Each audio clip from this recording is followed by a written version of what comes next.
Shut out by the Mets in Washington 2-0. Giants up 2-0 on the Padres. Still to come, Yankees and Red Sox. Astros on the road to take on the Orioles, and the Rays host the Cardinals. Meanwhile, a bit of news out of the NBA. The father of Celtic star Jaylen Brown has been accused of attempted murder in connection to a stabbing Wednesday night in Las Vegas. According to multiple reports, he was arrested this morning, is scheduled for a court appearance this afternoon, according to those same reports. Snapshot, brought to you by Miller Lite. When it's game time, it's Miller time. This hour is brought to you by Legacy Group Capital's Northwest Fund. From the Quantum Fiber Studio, this is Wyman and Bob. On Seattle Sports. Streaming live on the Seattle Sports app and at seattlesports.com. Now, here are your hosts, Dave Wyman and Bob Stelton. Welcome, everybody. It's Wyman and Bob. This is Seattle Sports on 710, seattlesports.com. Happy Thursday to everybody out there. Another gorgeous day in Seattle. There's no baseball happening. We're getting you ready. The team's getting ready for the arrival of the A's in town tomorrow. We'll be broadcasting live from the broadcast booth. We will not be at Edgar's tomorrow. We will be up in the broadcast booth at T-Mobile Park. So just a little programming note there. Coming up today, Paul Moyer will join us for his weekly conversation at 3 o'clock. Julian Love, a conversation he had with our very own Dave Wyman, who's out there in Green Bay. That's coming up at 3:30. Charlie Furbush joins us for his weekly conversation at 4 o'clock. We've got the latest installment of the Raleigh Show at 5 o'clock. And then shortly after that, Jon Morosi will join us on the program. So stay tuned for that. A lot of stuff coming your way. Text line is there for you, 866-979-3776. And joining us from Green Bay is a man who desperately needs an air conditioner, it would appear. As we were watching you during the break, Dave Wyman, and I think Matt Nelson put it best. What did you say? He looks like an old Southern woman in church fanning himself. We were watching you on the video stream in the control booth back there, and you didn't look pleased. You looked uncomfortable. No. Yeah, I mean, they're very helpful here in Green Bay, no question. But things move a little bit slower. Are you in a closet? Where are you? Yeah. No, I'm in a boardroom. Actually, this is where the last time we were here for preseason 2 years ago.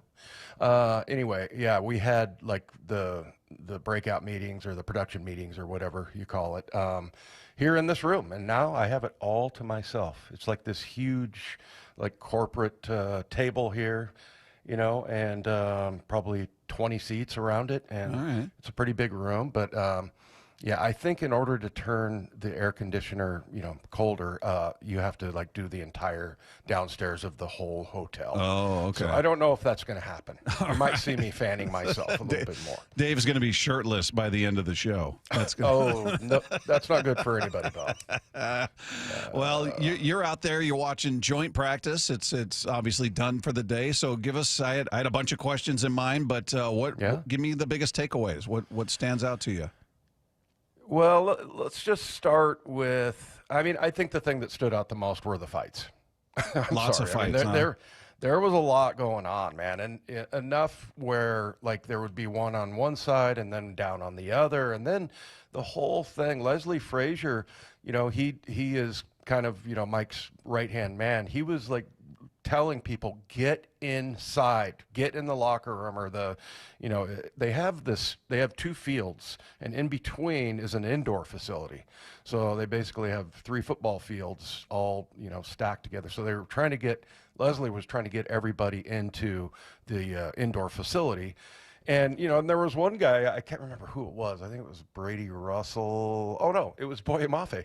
And he was talking to one of his buddies on the Green Bay team. And meanwhile, Big Cat, like that's the last guy you want mad at you, right? Yeah. I mean, Leonard Williams. And he wasn't happy. And he had a great line. He was like, "Who are you?" To the guy he was fighting with?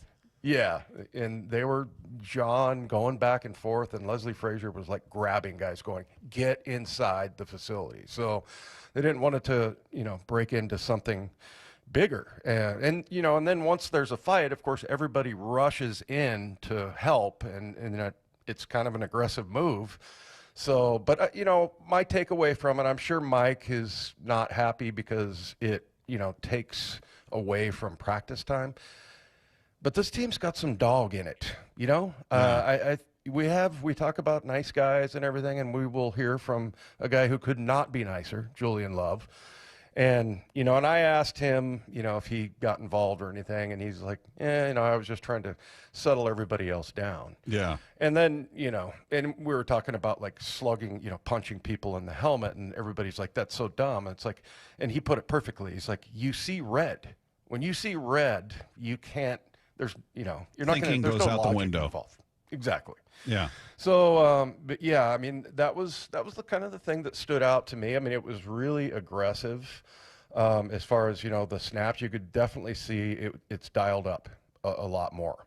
And, you know, and if you can stop the fights, it's very useful for coaches. They love it because a game goes its own direction, as I always say. You know, sometimes you don't even have a short yardage in the first half. You don't have a short yardage situation, or, you know, whatever the situation is that you need to work on. And these guys get together, and the coaches, and like, this is what we want to see. This is what we're going to do.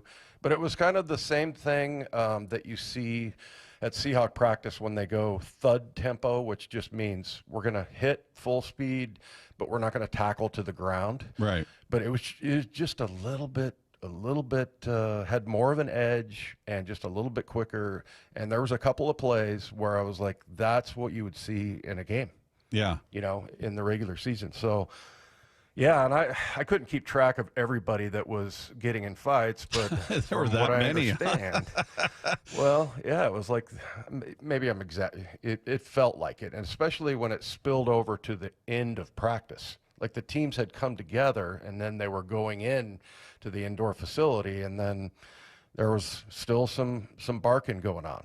Oh, so I like it though. I like the edge. I like, as long as nobody gets hurt. You know, there's a lot of pushing and shoving and helmet slapping, whatever. Help yourself. Yeah. Mike McDonald afterwards addressed the amount of fights that happen between these two teams. You know, it gets a little chippy, and I think when you get like big people, it's just because you're just kind of everyone's trying to figure everything out and things like that. So, look, our guys they stayed composed after those things, kind of came back down and executed the second half of practice. So that was good to see.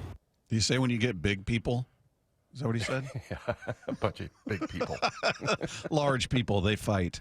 Is it hot out there? Was the heat getting to people? Is it, I mean, I know it's hot in the room you're in. You've made that clear. But outside, is it unusually hot to where, all right, tempers are going to flare? Everybody's uncomfortable out here. Yeah, not really. Not really. I mean, it was a little bit on the muggy side. But, yeah, I mean, I don't think that had much to do with it. But I got to say that I think the Seahawks kind of started it. Yeah. And that, you know, JSN, man, he made two of the most beautiful catches. One of them was one-handed. And he was letting their sidelines hear about it a little bit.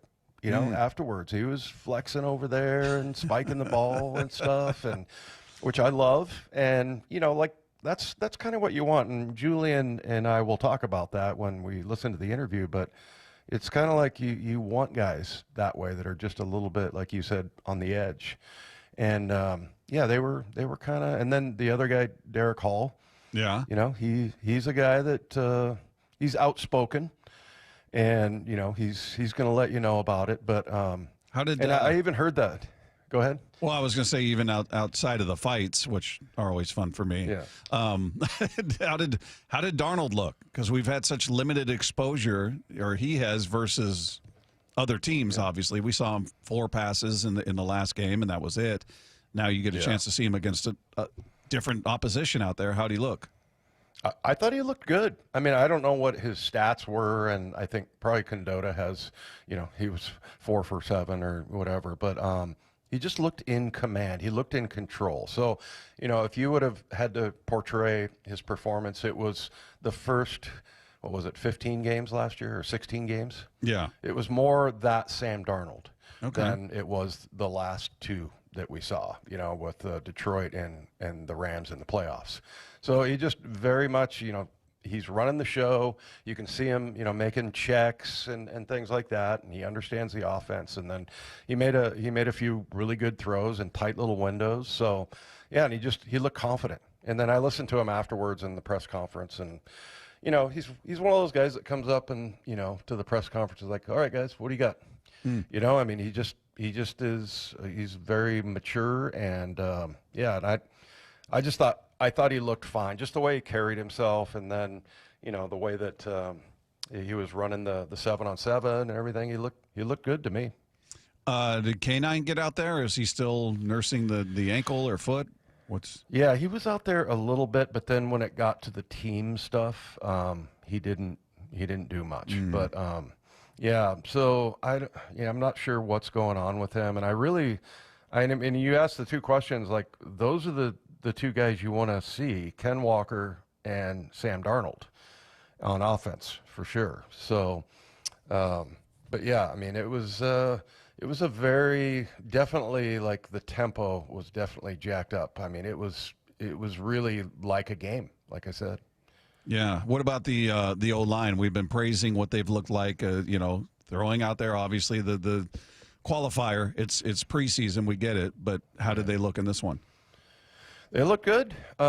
Really, I mean, there's only, and I'll keep it to myself, but there's only really one guy that I've heard complaints about as far as the offensive line goes. They feel like I didn't get any hints as to whether it's going to be Sundell or Oluwatimi at center. Pretty sure it sounds like the more you talk to people, the more Anthony Bradford's going to be your right guard. That seems like it's done. Yeah. Lefko and I were talking yesterday. I feel like by the time they hit the field before the game Saturday, in their minds or in their meetings, their starters are done. I don't think anybody's earning a starting spot Saturday. I think it's done. Yeah, I think you're right. Yeah. So, and I just, continually see feats of strength from him. I mean, every once in a while. I'm honestly, like, you'll see him, like, in a drill, and it's almost like, I remember hearing a story about Sam Mills, who's a linebacker they called the field mouse. Yeah. Because he was like 5'8", and he would just blow people up in practice and not really mean it. He'd be like, "Oh, sorry, bro. Sorry, man. Didn't mean to hit you that hard." But, like, he would just uncoil his body, and he just had this, like, superhuman strength, basically. And that's what Bradford has, and you see it show up every once in a while. But, he got flagged, I think, one time today that I saw, because they did have officials out there. But, there was a hold. But they cheat. They hold every play. So in the end, do you look at this as, hey, this is a good thing to get out there, or does it get too heated to where we're not getting our work done? Now we're not able to focus on these situations we wanted to create. And I don't know, how does McDonald get together with the opposing head coach and go, hey, let's do a goal line. Let's call it 4th and 2, or do they set it up like that, or is it more of a game? Like, all right, here we go. We're going to try to drive down the field, and it's like a regular game. Yeah, no, I think the first one definitely. They get together and say, hey, let's do 7-on-7, and then kind of like what they did in the mock scrimmage or the mock game. They have linebackers versus running backs on one side, and then and you get to, like, I remember being excited, and Gray Zabel even talks about this, that when we hear from him later, but just basically that you see different styles of play. You're used to the same guy in practice every day, or maybe it's the same 4 or 5 guys, like, exactly what they're going to do. And as Gray put it, you get a chance to see different styles of play, basically. So, but yeah, I mean, I thought the whole thing was great. Their facility is unbelievable.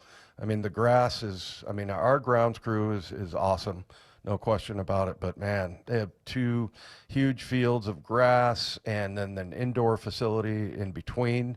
And it's really a nice field, a great facility. And you just get this feeling. I was on Brock and Salk earlier this morning, and you just kind of get this feeling that, like, this is the cradle of football.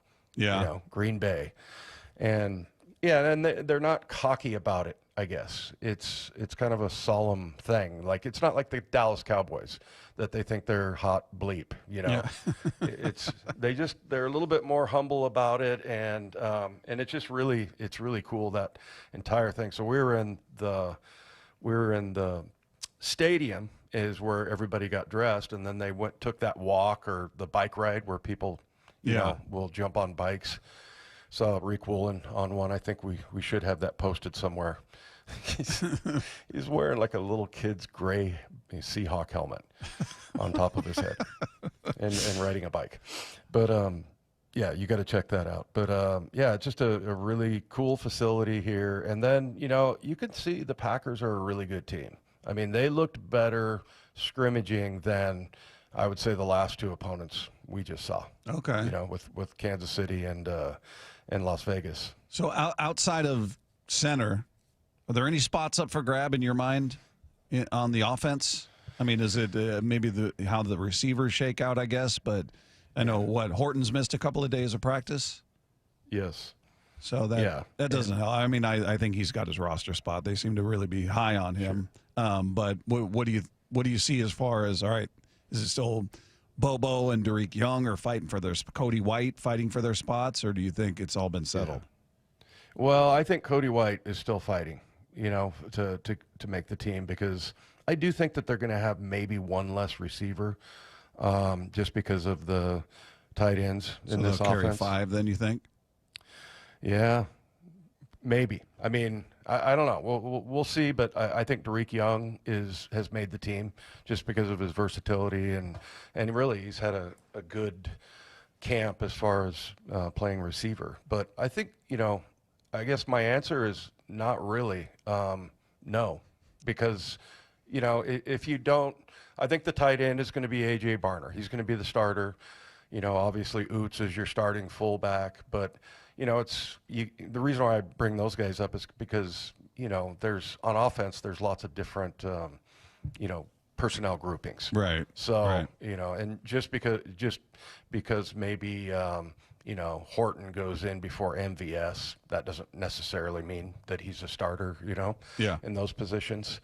So, but yeah, I think they pretty much have everything down. It's just going to be a matter of it's like Pete used to say with the running backs, who's got the hot hand, right? And I think that's going to be that way. I love Charbonnet. I know I'm not alone in that, but I think honestly, if you ask me, who would you rather have? And maybe it's just because we haven't seen K9, but right now my answer would be Charbonnet. Hey, a reminder, I love the way he runs. A reminder for Seahawks fans, the regular season is approaching, and we want to send one of you and 3 friends to watch the season opener on September 7th against the 49ers, and all you need to do is open the Seattle Sports app and click the Win tab to find out how. If you don't have the app, all you need to do is text the word app, APP, to 866-979-3776. We'll send you a link to download it. It's completely free. You can enter every day to increase your chances to win. The contest runs through Monday, August 25th. Before we get to take 2, a quick couple thoughts on the defense. First of all, the guy that I'm most curious about on that side is the first-round draft pick from the year before, Byron Murphy. We're all hoping he takes that next big step and becomes that guy that's popping on film. How did he look? How's he looked to you so far? Yeah, he's looked good. I mean, you definitely can see the comfortability for him, coming back here. Your second year, it's always, you're just a little bit more secure in what you're doing and how to run the defense. And, but I mean, it's kind of hard with him. It's kind of like, the interior line and on both sides of the ball, it's kind of tough to see whether or not, he's going to flash. But I'll say this, you look at him in the pass rush, little one-on-one game that they do, he looks good, and he's powerful. Yeah. Really powerful. Yeah, and then just in terms of, because we did What If Wednesday yesterday, and Mike and I were talking about, all right, what if they went after Trey Hendrickson? And then one of our texters said, well, if you're just playing the hypothetical, what if they went after Hendrickson and Micah Parsons? And we're like, yeah, that'd be amazing. Obviously, you'd love those guys, but we were talking about the fact they don't really have any pressing needs. It'd be great to have those guys. I'm sure John and Mike would love to have that added to their roster, but is there any beyond depth, are there any needs that you look at on the defensive side? Yeah, I mean, until you said no depth, I guess corner to me, maybe still. Just because, again, I don't want to see Spoon playing on the outside. He needs to be on the inside. So, but yeah, I thought that they answered some questions there, but maybe that's the one where, not quite enough. I like the middle linebackers now, the inside guys. Yeah. I didn't going into camp, but now after O'Connell and Drake Thomas have showed up really well. Love the Drake. The Drake. Yeah. Love the Drake. Boy, he's a little guy, man. I was looking at him, I'm like, he looks like a running back. Yeah. Hey, well, you're envious. You always talked about that, one in that low center of gravity. That's right. Yeah. All right. So we'll get more from what's going on out there, what happened today out at the joint practice with the Packers. Meanwhile, let's take two. Well, Mike McDonald also confirmed that as of now, Jalen Sundell is the first-team center. He said he's going with the ones, but that no decision has been made yet right there at that center spot. And then he also announced that Jalen Milroe will start and play the entire game on Saturday. I like that. That's pretty cool. That'd be good to see him get, full run out there. And then Sundell, it sounds like, is their guy. I know he's not making it absolutely official, but sounds like that's the way they're leaning. So, Olu being injured obviously didn't help in that battle, if it is final. But, yeah, so Sundell going and then a full game of Milroe, which will be pretty cool to see. That really will. I can't wait to see that, and just to kind of get to know him a little bit more, because everybody raves about his personality and everything. But yeah, man, I just thought he was a magician with the ball when he was running the read option last week. He does a really good job running the offense. I feel like he entirely understands it, and interesting. But I thought, the big news to me is Sundell, because we talk about tight end never having had this franchise tight end, but the center position has been up for grabs, it seems like, for over a decade. The Royals beat the Rangers early this afternoon, 6-4, so they are now just 2 games back of the Mariners for that final wildcard spot. And the A's, they're coming in hot. They finished off a sweep of the Twins with an 8-3 win, so they've won 5 of their last 6 coming into this series starting tomorrow. Wonderful. Yeah. So the Mariners have a series in mid-September with the Royals, which could be crucial. And then the A's are the one team in this division that had a winning record through their last 10 games, because everybody else, the Astros, the Mariners, the Angels, are all Rangers. They're all face planting. So, look, you're still a better team than the A's. You better win that series. You got a 6-game homestand. You better take 4 of 6. That's how I'm looking at this. Yeah, they got to get that bad taste out of their mouth. My gosh. Oh, and like you said, taste? Yeah, and you said in your email, maybe it's just that the American League is much more up for grabs and the National League's just better. Like to think that, but I wish they'd taken 2 out of 3 at least from the Orioles. Yeah. But yeah, so I don't know what it just seems like. You said, Bob, it's like nobody wants to take this thing. No, like everybody's losing. It's there. The door is open. Walk on through. All right, Take Two is brought to you by Swedish Cyberknife. Treat prostate cancer with Swedish Cyberknife. Swedish.org/cyberknife prostate. The Mariners might have just found a unique solution to help their bullpen. We'll get into that next with Wyman and Bob. This is Seattle Sports on 710. It's the final test. Tonight, Charbonnet is going to rip off a big run. Before the real deal. You kind of see the light at the end of the tunnel. Jobs are on the line. Who's on the initial 53, who's on the initial practice squad. It's off to historic Lambeau Field in Green Bay for the preseason finale. Seahawks, Packers, Saturday. Pre-game at 11 a.m. with Steve Rabel on the call. Touchdown, Seahawks! Kickoff at 1 p.m. On the home of the Seahawks, Seattle Sports and the Seattle Sports app. The LJ Way is the Lee Johnson Auto Family. Hello. Welcome to Lee Johnson Auto Family. This is King. This organization's a special one. They call it the Lee Johnson Auto Family, and it's not just a name. It's not just some cliche.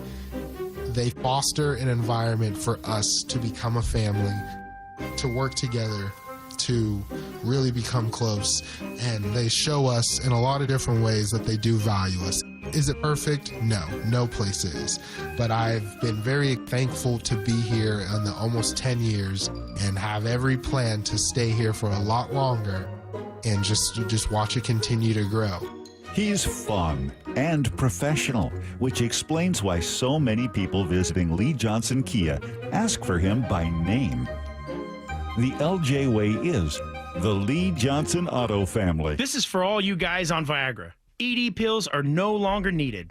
The brutal side effects like 4-hour headaches, blurred vision, and that flush feeling can all be put behind you with our treatment. Here at West Coast Men's Health, we have a better approach to ED. Acoustic wave therapy creates blood flow circulation by safely removing the plaque in your arteries and restoring function naturally. Guys, let me be clear. Pills will never fix your problem. Our equipment is the latest technology, and our medical staff is the best in the industry. So give West Coast Men's Health a call today. Speak with our clinic manager. Ask him any question you like, how it works, the science behind it, and even the cost. If you suffer from ED or Peyronie's disease, give West Coast Men's Health a call today. It's not just about better health, it's about a better life. With clinics in Redmond and Tacoma, call 206-519-6541. That's 206-519-6541. Online at westcoastmenshealth.com.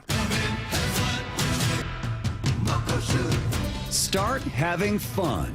Caesar Sportsbook at Muckleshoot Casino Resort is your #1 place to eat, drink, watch, and have fun.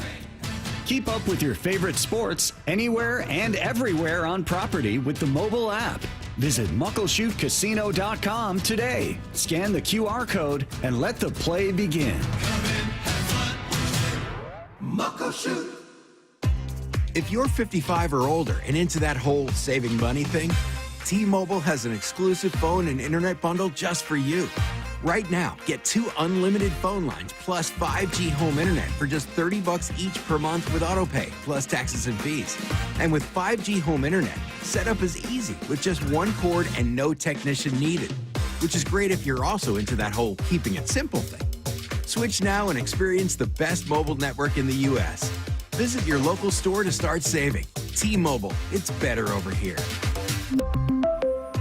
Based on analysis by Ookla of speed test intelligence data Q4 2024 to Q1 2025. Ookla trademarks used under license. Unlimited on our network. Customers on voice plan may notice speeds lower than other customers and further reduction if using more than 50 gigs a month due to data prioritization. Video streams and SD on this plan. Home internet pricing after $20 a monthly bill credit plus $5 per line without autopay. Debit or bank account required. See 5G device coverage and access details at T-Mobile.com.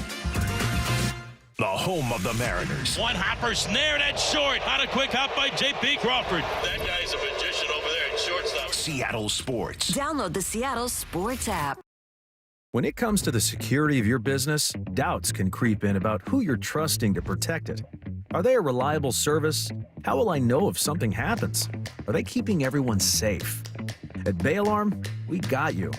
For nearly 80 years, we've been putting our customers' minds at ease with our advanced technology and personalized support.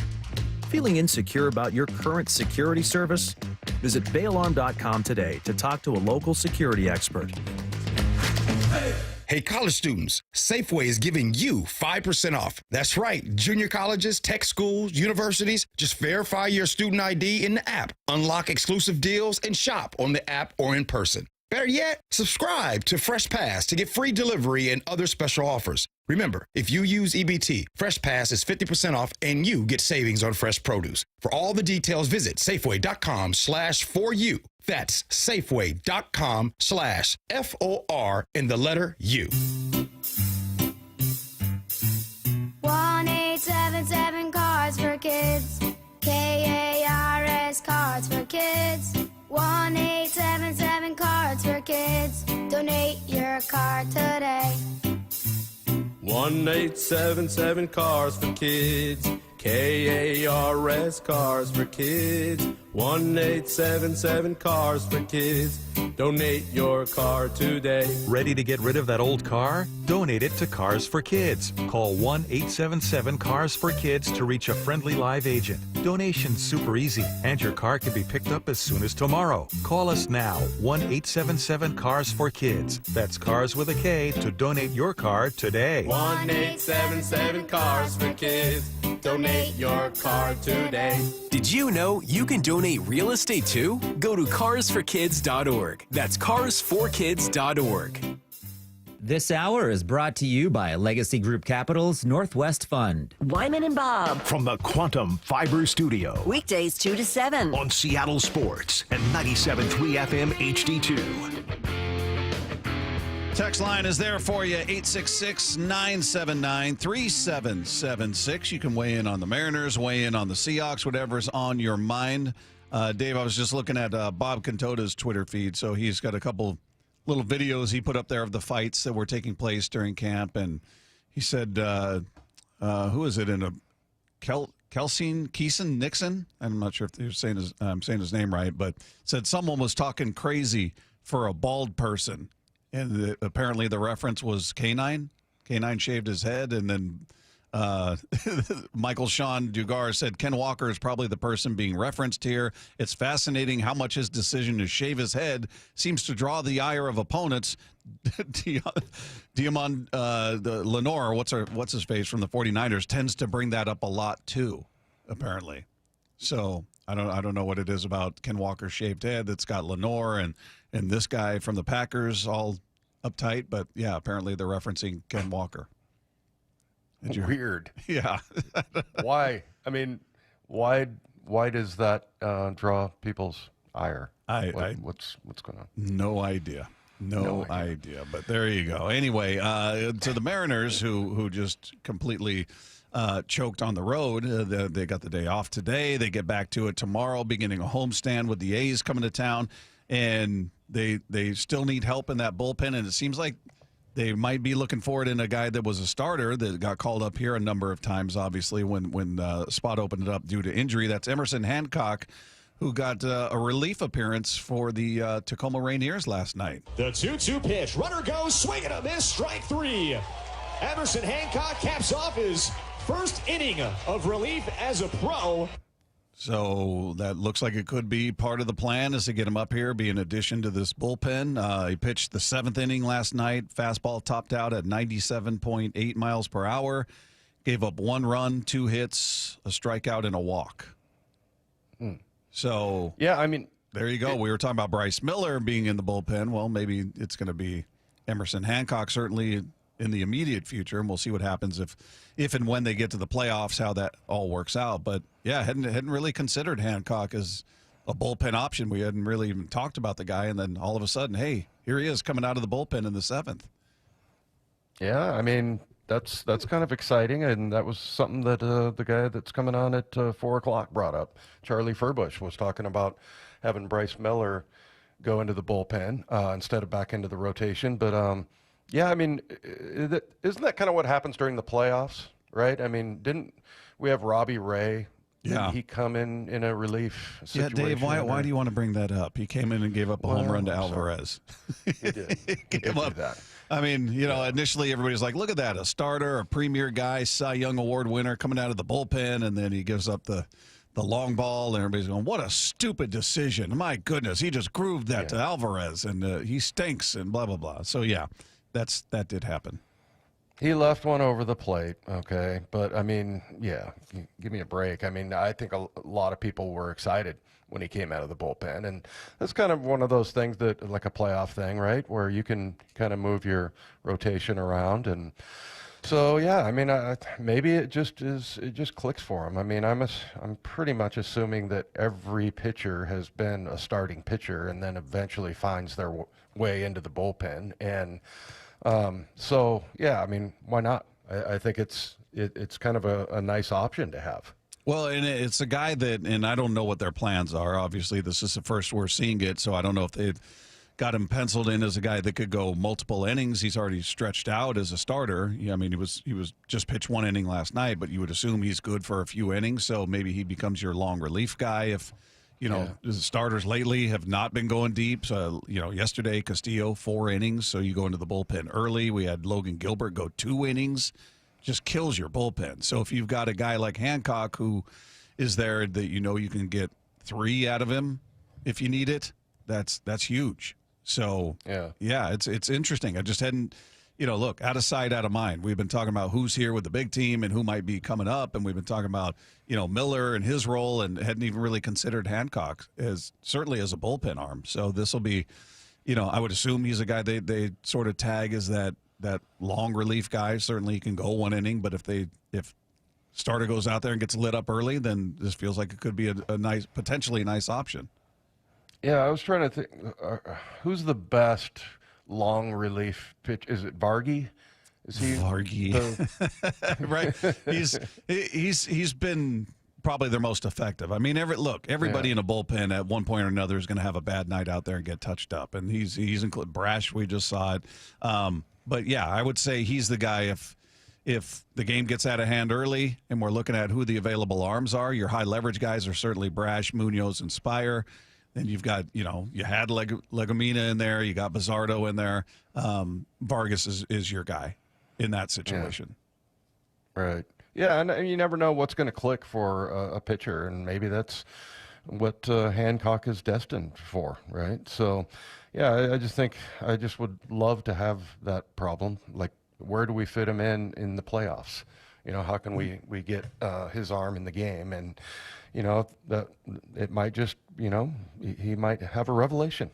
And all of a sudden, like, oh, yeah, I'm the long relief guy. Well, it's a way for him to get up with the big club and contribute, because he's not going to be in the rotation when you've got all 5 guys healthy. So there's no spot for him. Logan Evans, same thing. It's a way for him to be with the big club if they make this, get it to the playoffs, which I still believe they will.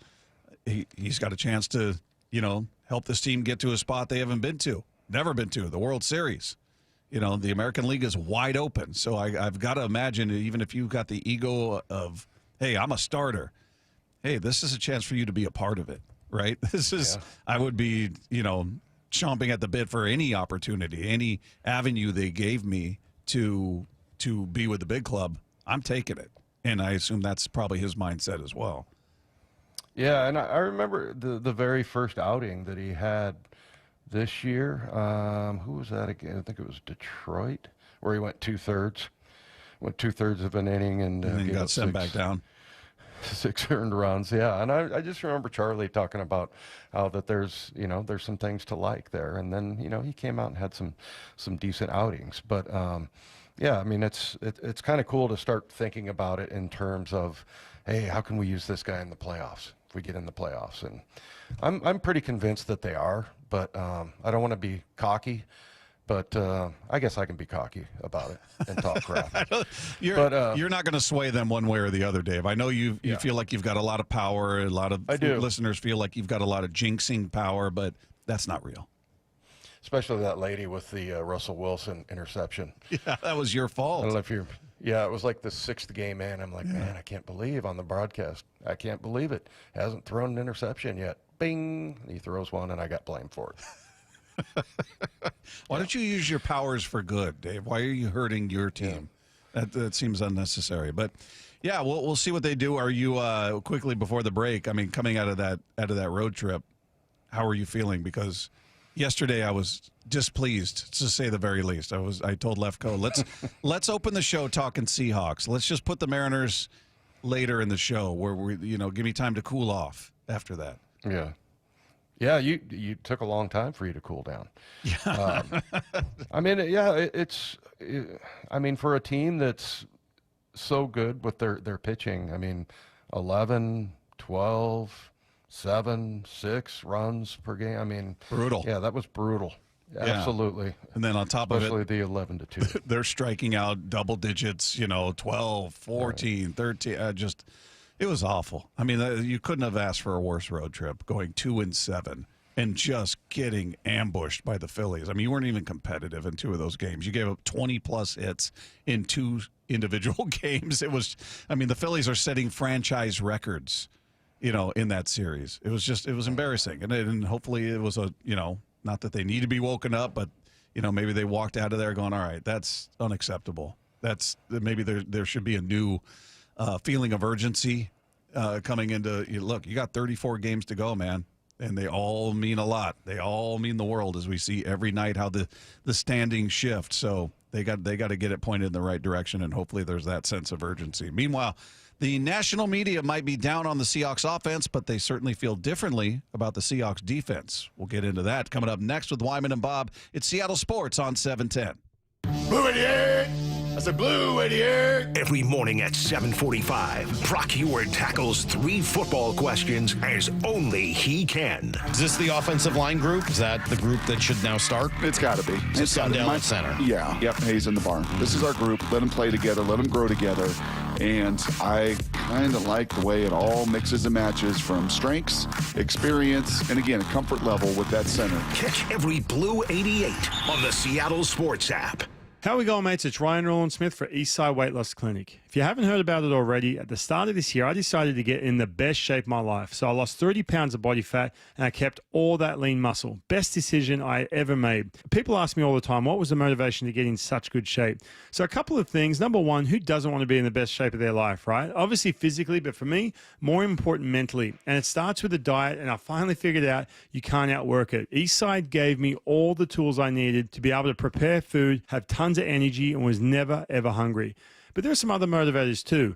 I had to lose a bunch of visceral fat. I found out I had way too much of that, especially as I hit my 40s. But one more, look, this is the most important one. I wanted to set a really good example for my kids, to be the best version of myself. My kids look up to me, and I want to be the absolute best example and role model. So look, if any of these resonate with you, there's no better time to start. The time is right now. Make that free 15-minute call to Eastside Weight Loss Clinic and get it started today. It'll change your life like it did mine. A couple years ago, I was in the bathroom at the airport when I dropped my smartphone in the toilet. Not smart. I was multitasking when I should have been focused on the job at hand. Embarrassing, but I'm not alone. According to Google, 7 million other multitaskers accidentally dropped their phones into the bowl last year. A gentle reminder that right now you can get yourself a brand new Samsung Galaxy A36 absolutely free with a $35 plan from Pure Talk. The A36 comes with scratch-resistant Gorilla Glass and a battery that'll last all day, along with unlimited talk, text, and data on America's most dependable 5G network. In other words, it's tough and smart. Something to think about next time you're multitasking in the necessary. Just dial pound 250, say keyword Mike Rowe to get your free phone today. You can make the switch in just 10 minutes. That's pound 250. Say Mike Rowe to switch to a no-nonsense smartphone and a company that actually stands for something. Pure Talk. Hey, Brock Ewart here for my friends over at PCF Construction. If you're seeking a complete outdoor living space or a very specific project like an underdeck ceiling, maybe a new deck, patio cover, railings, well, my friends at PCF have you covered. This summer, well, you can enjoy 12 months of no interest and no payments. And how about this? Plus 50% off a design and architectural drawing package, or up to $5,000 off an undercover system. If you're looking at your outside and saying, golly, what a beautiful summer in the Pacific Northwest, and we can't take advantage of it, well, take advantage of these offers today. If you've been wanting that new deck, that new patio cover, make the call. Get online right now and connect with my friends at PCF. You can find all the offer details. You can get project ideas, and you can browse photos at pcfgroup.com or call today at 425-629-8476. Don't let this offer pass you by. It's 425-629-8476. Seattle Sports has your chance to win 4 tickets to the Seahawks season opener on Sunday, September 7th. Open the Seattle Sports app, click the Win tab in the bottom right corner, and enter to win. You can enter once per day, so the more times you enter through the Seattle Sports app, the better your odds of winning 4 tickets to the Seahawks season opener. Do it every day, August 19th through August 25th. Details and rules at seattlesports.com/win. Only from the home of the Seahawks. Seattle Sports. Get rid of stubborn fat and address areas of loose skin with ProSculpt, the simple one-day permanent fat reduction and skin tightening treatment. Book your free consultation at prosculpt.com. Dave Wyman joined by another Swedish cyberknife patient to offer a glowing endorsement of their prostate cancer treatment. Tim Hunter, a lifelong local radio host, underwent Swedish cyberknife treatment for prostate cancer less than a year ago. How did you hear about Swedish cyberknife? Well, it was this familiar sounding voice on the radio telling me about it, and so I thought I'd investigate that. Everything I heard was what I wanted to hear, and so I reached out. What's it like to go through the cyberknife treatment? Well, you go in, you do a 5-day-in-a-row stint. You go to the Swedish hospital, and it's they say set aside 45 minutes for each treatment. It's really only about 35 minutes of that little robotic arm dancing around you. There's no pain involved. It's just a matter of listening to music in headphones and trying your best not to move. Looking back on your Swedish cyberknife experience, what stood out? It was too easy. It was just too easy. I went through it and I just went, that's it? Treat prostate cancer with Swedish cyberknife. Go to swedish.org/cyberknifeprostate. This is the story of the one. As a safety manager at a manufacturing plant, he does everything he can to keep his coworkers safe. From finding ways to reduce risks to keeping safety supplies in stock. And for that, he relies on Grainger. Grainger offers a broad range of quality products and next-day delivery, so he can always play it safe. Call 1-800-GRAINGER, click Grainger.com, or just stop by. Grainger, for the ones who get it done.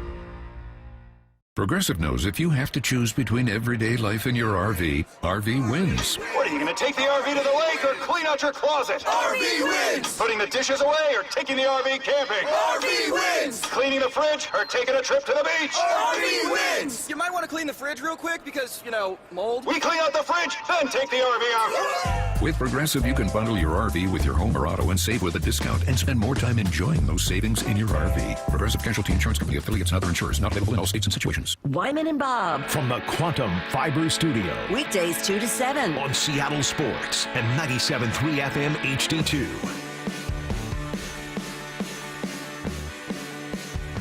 Coming up at 3 o'clock, Paul Moyer will join us for his weekly conversation, so make sure you stay tuned for that. We'll get into Seahawks talk, Mariner talk with him, all that good stuff coming your way. Meanwhile, we've got, we've talked a lot about this defense, Dave, and I don't know if I asked it in the notes last night or the night before to Lefko, just about this defense and our expectations. And I've been saying, I expect them to hit the ground running, that this was a top 5 defense in the league to end the season.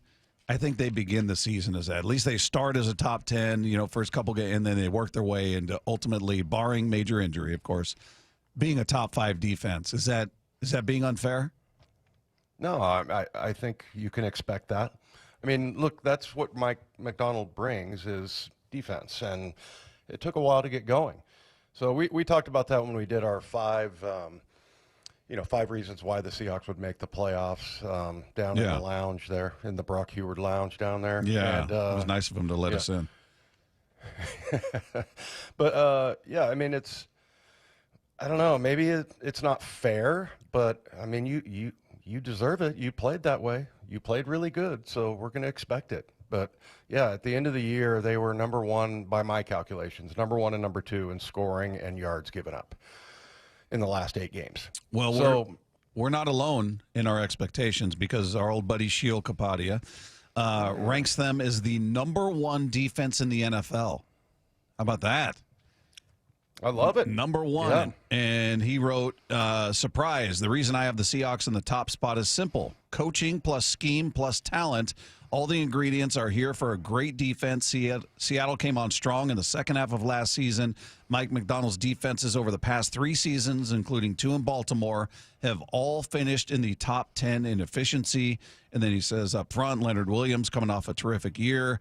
2024 first-round pick Byron Murphy is a prime candidate to make that second-year leap. I like the addition of DeMarcus Lawrence. Secondary is talented.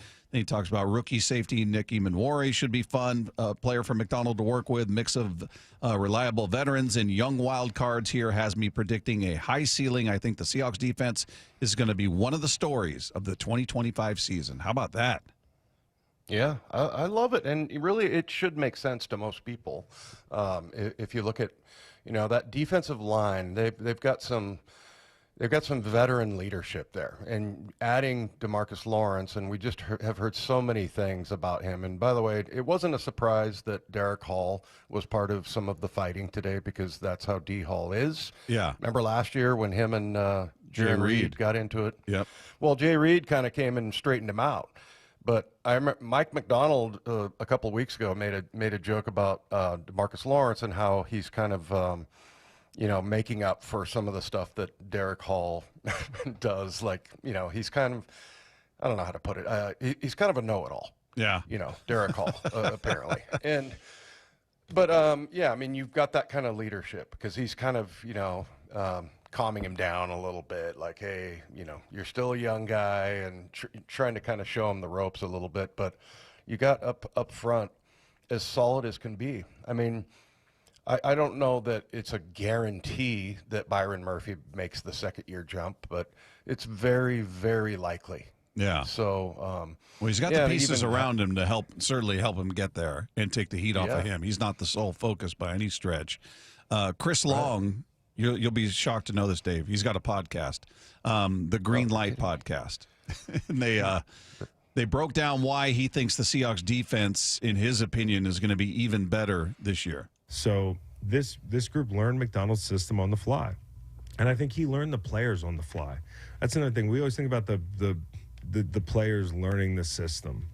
You know, what's that take? Like, there's also, like, can a coach maximize what he has? Can he, in the process of the first season, be like, well, that's not his strength. Let's use him in a different way.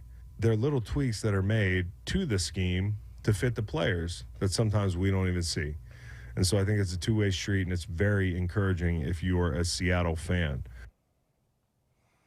Yeah, it's interesting the way that he put that. And, yeah, I mean, I think you can do that kind of tinkering once you get the whole thing installed. And, you know, the other day in that production meeting that we had before, I think it was before the Raiders, Aiden Dirty was going on and on about Ernest Jones. Like, and how, like, we just know that he is going to make that play, and, you know, he's going to find a way to make that tackle, and just, you know, on and on and on. And that really, and I don't want to put too much pressure on Ernest Jones, but that really is when the whole thing turned around. Yeah. It took a couple games to get going. I think Buffalo and maybe the Giants.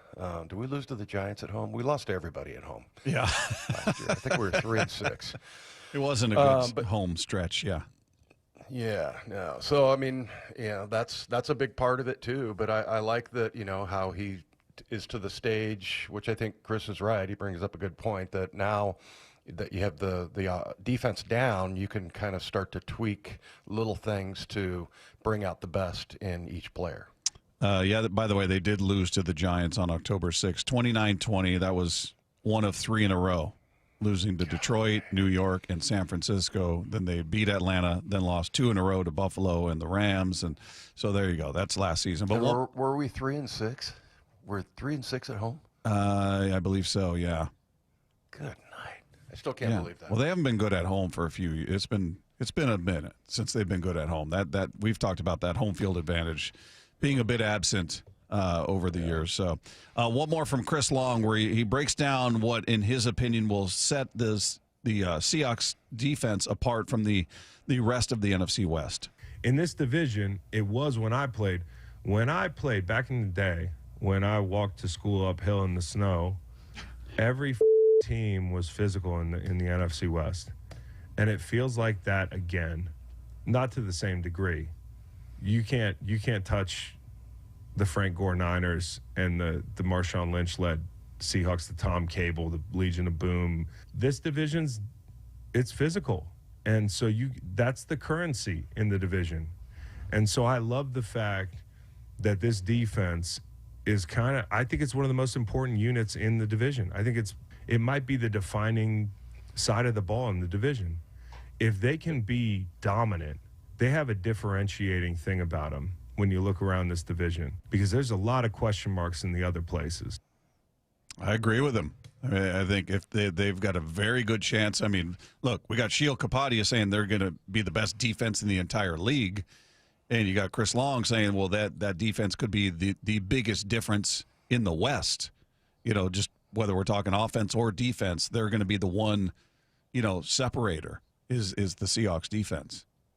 Yeah, and I love that he looks at the NFC West that way, that it's super physical. So, yeah, I don't think many things have changed. But, yeah, like you said, it's been a while since they've been really good on defense. And we got kind of spoiled with the Legion of Boom. And then there was a long period of time. Remember that when Ken Norton was calling, and no offense, Kenny, but yeah, I mean, we were like number 30, 31, 32. Oh, it was bad. It wasn't good with Chris Richard. Wasn't good with him. Ken Norton. It wasn't. You know, it just seems like it just kind of fell off a cliff, and especially from where they were, which was the elite. They were the standard as far as defenses go. So yeah, I think they're definitely trending the right way, to say the very least. Meanwhile, we'll see if this guy agrees. We'll see how he feels about the Seahawks defense, if we're being too bullish on him, how optimistic he is going into the preseason final, and also see how I can't imagine the text exchange with the abandoned boys was pleasant during that road trip. But Paul Moyer is going to join us next with Wyman and Bob. It is Seattle Sports on 710. There's something special happening in Soto. I feel like that's what happens when you add guys. It just changes the mojo. That roar coming from the corner of Edgar and Dave, it's different. This one is going. Goodbye, baseball. Josh Naylor with a home run. Tomorrow night, the Mariners return home for a huge 6-game set. Mariners-A's. First pitch at 7:10. We believe in each other and we're ready to fight. The push to the playoffs lives on Seattle Sports, the home of the Mariners. This might be the most surprising statistic I've shared in decades of doing local news. More than 75% of commuters will be involved in a car accident at some point. JP Pendergast of Pendergast Law with more. What makes it more surprising? The average person will be involved in 3 to 4 collisions in their lifetime. With accidents unbelievably prevalent, what are some safety tips if it happens to you? Safety first. Secondary collisions are not uncommon while awaiting help. Turn on those hazards and remain in a safe place. If a bystander witnessed the accident, capture their information and encourage them to remain at the scene. Seek medical attention immediately if needed, as delaying can be a costly mistake. Lastly, remember that statements made to police and insurance adjusters can affect your case. Collisions are more common than we'd like to think. If you find yourself in one, follow these helpful tips and then call my friends at Pendergast Law. If your loved one's injured in a car accident, call Pendergast Law. We can help. PendergastLaw.com. When you own a business, it feels like everything's on you. Orders, deliveries, employees, on you. That's why Comcast Business is giving you a year of mobile on us with your internet service. Really? Yep. We'll cover your first line of mobile for 1 year. So calling customers, getting directions, texting Janine and shipping, on us. The broken coffee maker? That one's still on you, which means you'll save hundreds for your business and get the fastest mobile service with 5G cellular and Wi-Fi hotspots on us. But hurry, this deal won't last long. Get a mobile plan and free up the budget to maybe, I don't know, fix that coffee maker? Get mobile on us for 1 year, you guessed it, on us. Comcast Business, powering possibilities. Ends 10/9/25. Restrictions apply. New mobile customers only with internet standard service or above. Limited to value of 1 unlimited intra-line apply via 12 monthly internet bill credits. 1 discount per account. Fastest mobile based on mobile Wi-Fi and cellular data in service areas. Ookla Speed Test Intelligence 2H24. I just saw 2 houses for sale. Same neighborhood, almost identical, but one had an Orchard sign and it sold for way more. So I asked my friends at Orchard, why? The first house used a traditional agent. After weeks of price drops and frustration, they settled for less than they'd hoped for.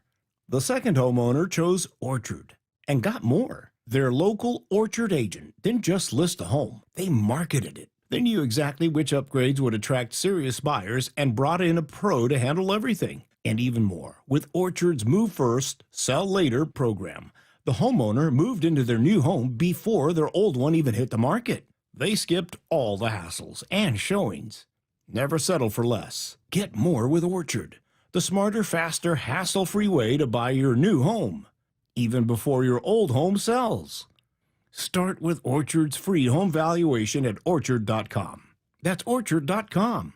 Orchard.com. Did you hear? A recent stash of $10 gold Liberty coins from the 1800s has been found. These gorgeous gold coins are as bright and shiny as the day they were struck in the late 1800s. And less than 200 of these gold coins are available. Coin experts are calling this gold find an incredible opportunity. Call 1-800-917-4635 and you are guaranteed a $10 gold Liberty coin minted by the U.S. Mint in the 1800s. But with extremely limited availability, you must call now. These gold Liberty coins from the 1800s are still in uncirculated condition. That is history you can hold in your hand. To learn more, call 1-800-917-4635. Call now and you'll receive a free American Coin Collector's Bonus Package, a $40 value, free with every order. Call 1-800-917-4635 now to secure your $10 gold Liberty coins dated from the 1800s before they sell out. That's 1-800-917-4635. 1-877 Cars for Kids. K-A-R-S Cars for Kids. 1-877 Cars for Kids. Donate your car today. 1-877 Cars for Kids. Donate your car today. Ready to get rid of that old car? Donate it to Cars for Kids. Call 1-877-CARS-FOR-KIDS to reach a friendly live agent.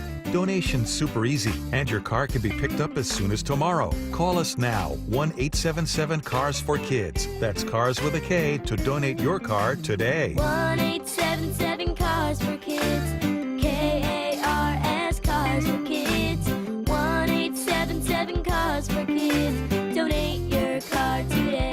Did you know you can donate real estate too? Go to carsforkids.org. That's carsforkids.org. This is Seattle Sports. Streaming through the Seattle Sports app. KIRO AM Seattle. KIRO FM HD2 Tacoma. Home of the Seahawks, Mariners, and everything Seattle sports. Seattle Sports Snapshot. Mariners have the day off today as they get set for a 6-game homestand that begins tomorrow with the arrival of the A's for 3 games. We'll be out there broadcasting live from the broadcast booth here with Wyman and Bob, so make sure you stay tuned for that. Game's going on right now. Dodgers up on the Rockies 9-5. That one in the top of the 9th in Colorado. Washington's in front of the Mets now, bottom of the 6th, 5-3 the score there. Padres putting it on the Giants in San Diego, 8-2 the score, that one in the top of the 6th. A couple of finals from earlier in the day. The A's beat the Twins 8-3. Unfortunately, the Royals win. They beat the Rangers 6-4, so 2 games back of the Mariners in the wild card race. And it was the Brewers over the Cubs, picking up their 80th win of the season, 4-1 the final there. Snapshot brought to you by Miller Lite. When it's game time, it's Miller time. This hour of Wyman and Bob is brought to you by K2 Vision RLE. This is the moment many wait for. The most entertaining. A man of wisdom. A man of experience, Dave. The most informative. To bring light to a dark subject. To bring positivity to a negative world. The incredible Paul Moyer. Moyer out. He's here, everybody. We look forward to the conversation each and every week. A man of wisdom, a man of experience, Dave. And if he were out there with all those fights going on, by God, he would have brought peace. He would have brought peace and serenity to the proceedings out there. He's with us on the Emerald Queen Casino Sportsbook Hotline. He is Paul Moyer. Hello, Paul. Light to a dark subject. That's me. And hello back at you guys. So, were you a fighter, Paul? I forget. I don't remember if you. Well, there's a guy. He was the producer, director, did all the Superman movies and Lethal Weapon movies. And I was hanging out with him one day, and he loved the Seahawks stories. And great guy. And he said, "Are you a fighter?" And I said, "No." I said, "I'm more of a lover who will fight." And I like to think I'm a lover. I am. But yeah, I mean, you don't play in the NFL without something in your bones that wants to fight. But I don't like those things. I really don't. Not as a coach, a player, guys get hurt. But here's what I will say about that fight. And we've noticed it the last 2 games, just the guys on the sidelines. And you look at body language. There are some guys who are what we call leashes. Right, they're dogs because they got a leash on them, but you let go of that leash, all of a sudden they go, "Hey, where's my master? Come over here and protect me." That's not the Hawks.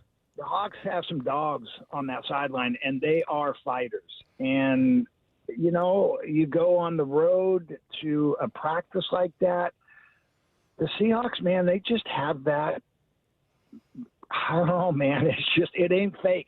It's who they are. So I'm really excited about this team just from a physical standpoint. And I thought that kind of put the exclamation on it for camp. I was just reading Brady's recap of the fights that took place there. And the participants are probably the least surprising, Dave and Paul. It's Devin Witherspoon and Anthony Bradford. Ernest Jones was in there. I don't know as much about Ernest in that capacity, but not a shock at all that Anthony Bradford and Devin Witherspoon were involved in these because, Dave, you always talk about how Witherspoon is never not talking. He's just always chirping, and I would imagine he's probably chirping at the opposition there. And then Anthony Bradford, we know he's got an edge to him, and he's, as you talked about, his feats of strength out there is probably a guy that loves to show that off in those situations. But, yeah, not surprising the participants there, maybe outside of Ernest Jones. Yeah, it might be the number 21 because Dave knows. I really outside of practice and stuff, I was pretty chill. But man, during a game, and as you guys know, I don't curse. But man, I had Tourette's on the football field. I cursed out everybody, every ref, all the offensive linemen. I wanted to fight everybody, and part of that was I'm like, yeah, I got to distract these guys, because these guys are big and fast. But so maybe it's the number 21. I passed it down to Devin Witherspoon, unfortunately. Sorry, Devin. Yeah. Well, he was definitely out there chirping. Yeah, he was going the whole time. I have to say though that it is a little on the scary side because, like somebody said, Bob, earlier in the show about there's big people out there or whatever. Oh yeah, that was Mike McDonald. Yeah, you got big people, but I mean, like, who's going to stop them? No, I mean, and the thing is when it starts to go and it gets worse and worse and worse, and then all of a sudden you've got just fights going on everywhere. It was almost a little on the scary side with seeing a guy like Leonard Williams, and he was the one that was screaming out, "Who are you?"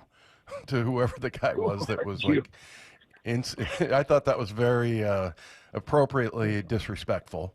But yeah, I mean, it's kind of a little on the scary side, and I think, I mean, this as a coach, Paul, you want guys with a little bit of dog in them, but you also don't want to have, somebody breaking a hand on a helmet. So how did you used to handle that? I'm sure that coaches behind the scenes are like, we love it.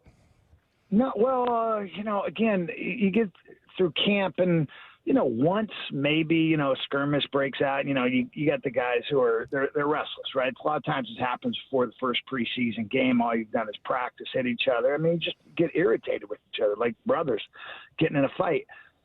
But Dave, you've seen those guys. I mean, first of all, let me try and describe this.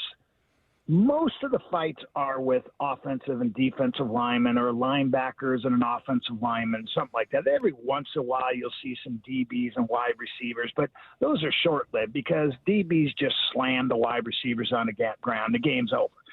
But when you get these offensive and defensive linemen who are 6'4", 6'5", now they've got shoulder pads on, they've got helmets on, so they're looking about 6'7" at this point. They're 330 pounds. Throw on another 20 pounds of gear, with all this stuff. There's nothing you can do. They are literally two grizzly bears fighting, and you're watching it thinking, how do I break this up? Where's the hose? I've got to squirt them somehow. There's nothing you can do. You get in there. I've gotten hurt getting in a couple of those piles. And so I'm not doing it again. They just throw an elbow, not even meaning to do it. And it's just, collateral damage there that is not good, man. So you yell, you scream, you blow the horn, you throw water, and you hope eventually these dogs or bears, stop fighting. And, but it can be unsettling because that's a lot of mass. It's a lot of strength going at each other. No thanks. Yeah, a lot of beef in there. Paul, too much. Speaking of beef, let's talk about this O-line because, Dave and I obviously have talked a ton about what we've seen and keeping it in context. It's preseason. Understand it's not real live bullets, as they like to say. But what is your takeaway? Because it's hard for me not to feel optimistic about what I've seen to this point, and more specifically what Kubiak's offense seems to do with the O-line and how it seems to accentuate what appears to be their strength. But what's been your takeaway with the O-line and the offense? Well, it really is a thing of beauty to watch right now. Look, and you're right. It's preseason. At some point, your technique and your scheme come the opener against the 49ers. One of those guys has got to whoop Bosa's butt. I mean, it's just, hey, you got to whoop his butt.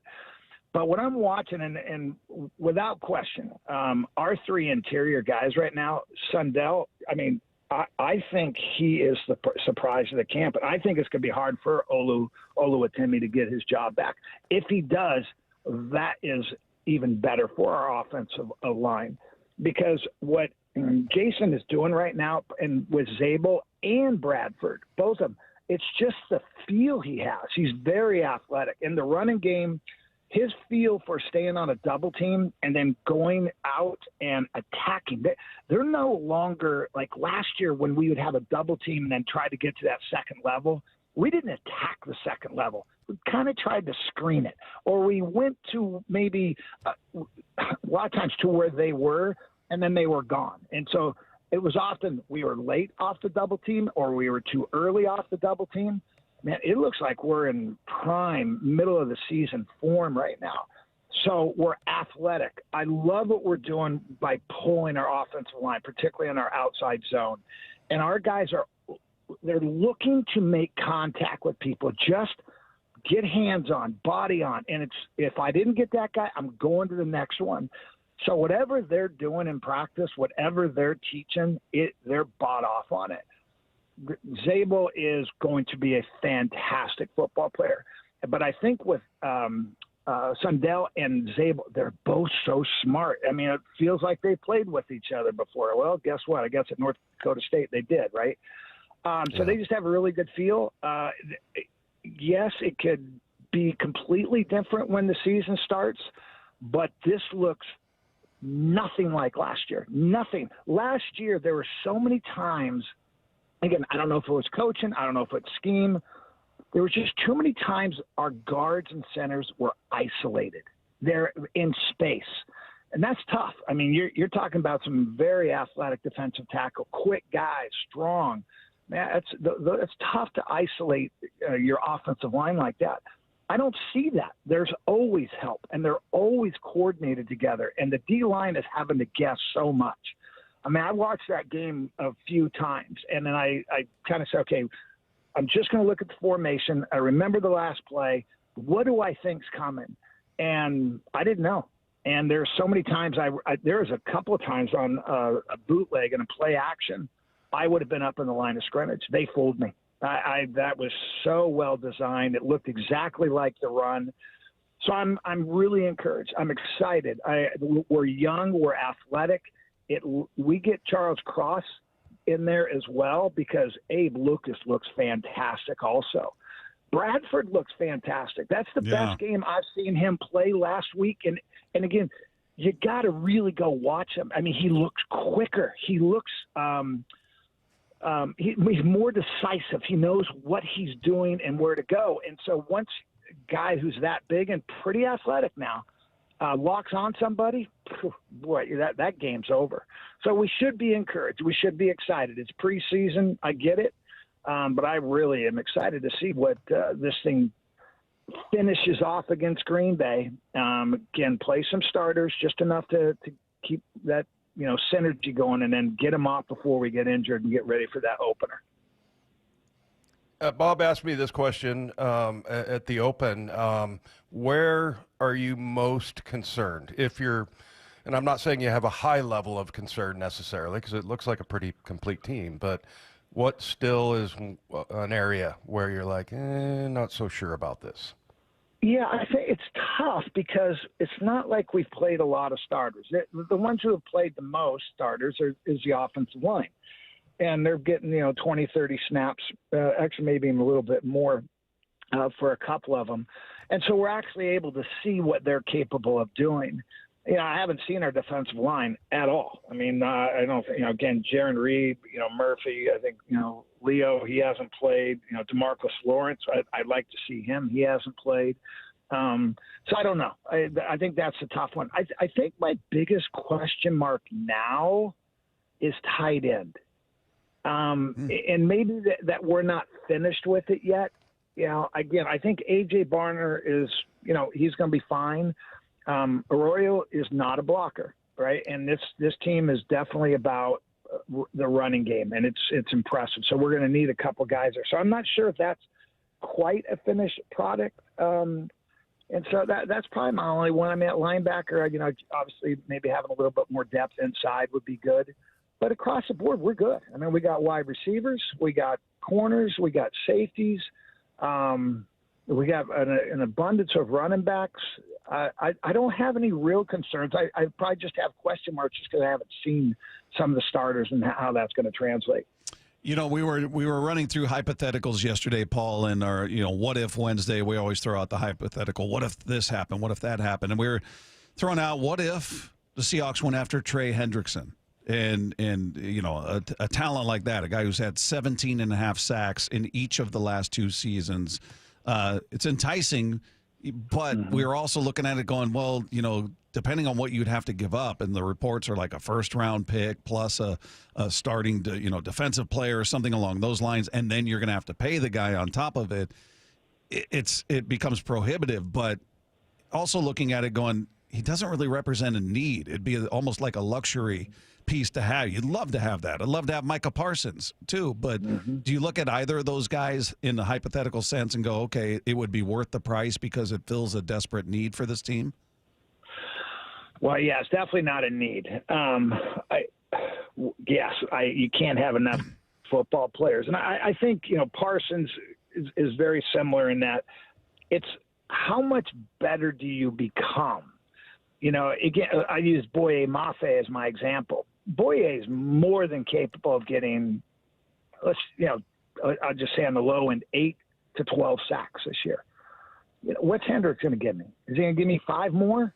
So 5 more. And that's big from a stat standpoint and a contract standpoint, but in the scheme of the amount of plays that we're going to have, well over 1,000, right? We're probably close to 2,000 plays. 5 sacks, and again, I know it's simplifying it. And then on top of that, the salary cap.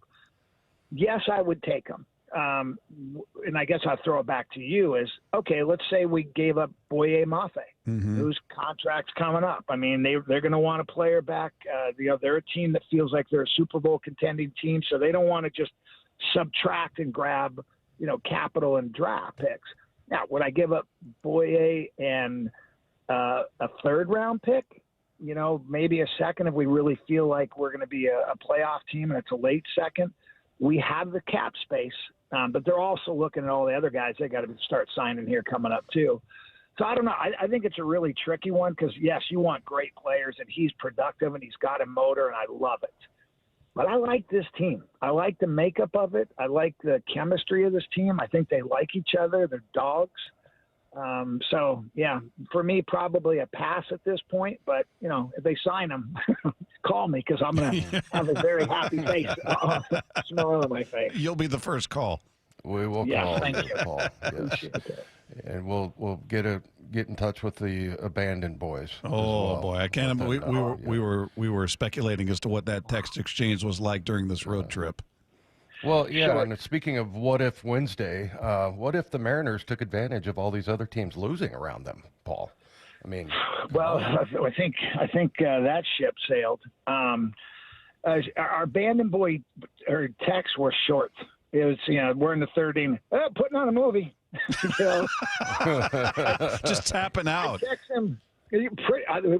Very fair-weathered Bandon boys, man. I'm like, look, Bandon weather doesn't get bad until another few months. So let's stay with it.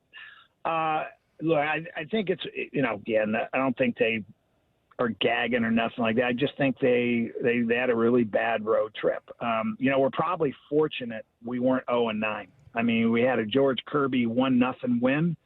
And we had a game where we were behind going into the 7th inning. We score 5 and win that one against the Mets, we could have been 0-9. I think it's just disappointing that you had so much momentum, 9-1 off a homestand, and you just gave it right back. I'm looking at Kansas City. I wasn't even looking at Kansas City, 6 days ago. Literally wasn't looking at them. We were 7.5 games up on them, and now we're 2. And luckily Cleveland has struggled still, or they would be, probably, tied with us for that last wild card spot. I think we're going to pull this off. We're a good team. Terrible road series. Maybe the humidity, the heat, who knows? Because it wasn't one thing. I can't say, well, if we had a hit, we would have been, 6-3 on that trip. No, well, if we had a pitch, great. Well, we did. Yeah, it was kind of a complete meltdown on bullpen starters hitting, but coming home, we should feel good. You get finally Suarez starting to swing the bat. I think we're going to be fine. And, the bottom line, we just got to think about series again. I'd love to sweep the A's coming up. But let's just win this series. Let's win the series against San Diego. And if you happen to sweep the A's, that's great. But we got to get back to the fundamentals of baseball and just take care of what we can take care of. Do you have any doubts that they make the playoffs? Absolutely. But I'm nervous. Yes. I mean, even my stomach just all of a sudden got in a knot there because I'm like, it was a sure thing 9 days ago where we were tied for first against the Astros. We're in first, by a long shot at the time for the wild card and actually be the number one seed for the wild card. And now we're in last for that wild card spot with a 2-game lead against Kansas City, who's on a roll. And we got to play them later, too, which at the time I was like, there's a possible sweep. Win 2 out of 3 for sure. Well, I just got another nail biter. Yep. So, where I'm encouraged is I think the Astros are just in a world of hurt. They're just not playing good baseball. I think we're a better team. I do. I believe we are top to bottom. They just got to go do it, man. There's no excuses. It's about coaching. There's nothing the ownerships can do. They did everything they needed to do, to give us a shot at that. But yeah, I'm nervous. I'm tight. I'll be at one game next week, but look, Bob, here's the deal. And Dave, I'm probably the bad luck for baseball people. I grew up an Angel fan my whole life, a Dodger fan too, but the Angels were, 3, 4, 5 miles from my house. So diehard, went to Angel Stadium constantly, worked there as a souvenir guy. Hats, bats, souvenirs here. No way. Oh yes. So who was that like Nolan Ryan, Frank Tanana era? Yeah, and then Bobby Grich, Bobby Bonds, Rod Carew, Bobby Bonds, Rod Carew. Look, I was also part of when they were up 3-1 against Boston, and Dave Henderson broke my heart. God rest his soul. Broke my heart. He used to bring that up all the time to me. And then now fast forward. Now I'm a Mariner fan. I'm a diehard Mariner fan. I've never been to – well, that's not true. When the Angels finally won the World Series, I wasn't an Angel fan anymore. I didn't like them. I hated them. Once they got – the Mariner thing and that whole playoff run in '95, I was no longer an Angel fan.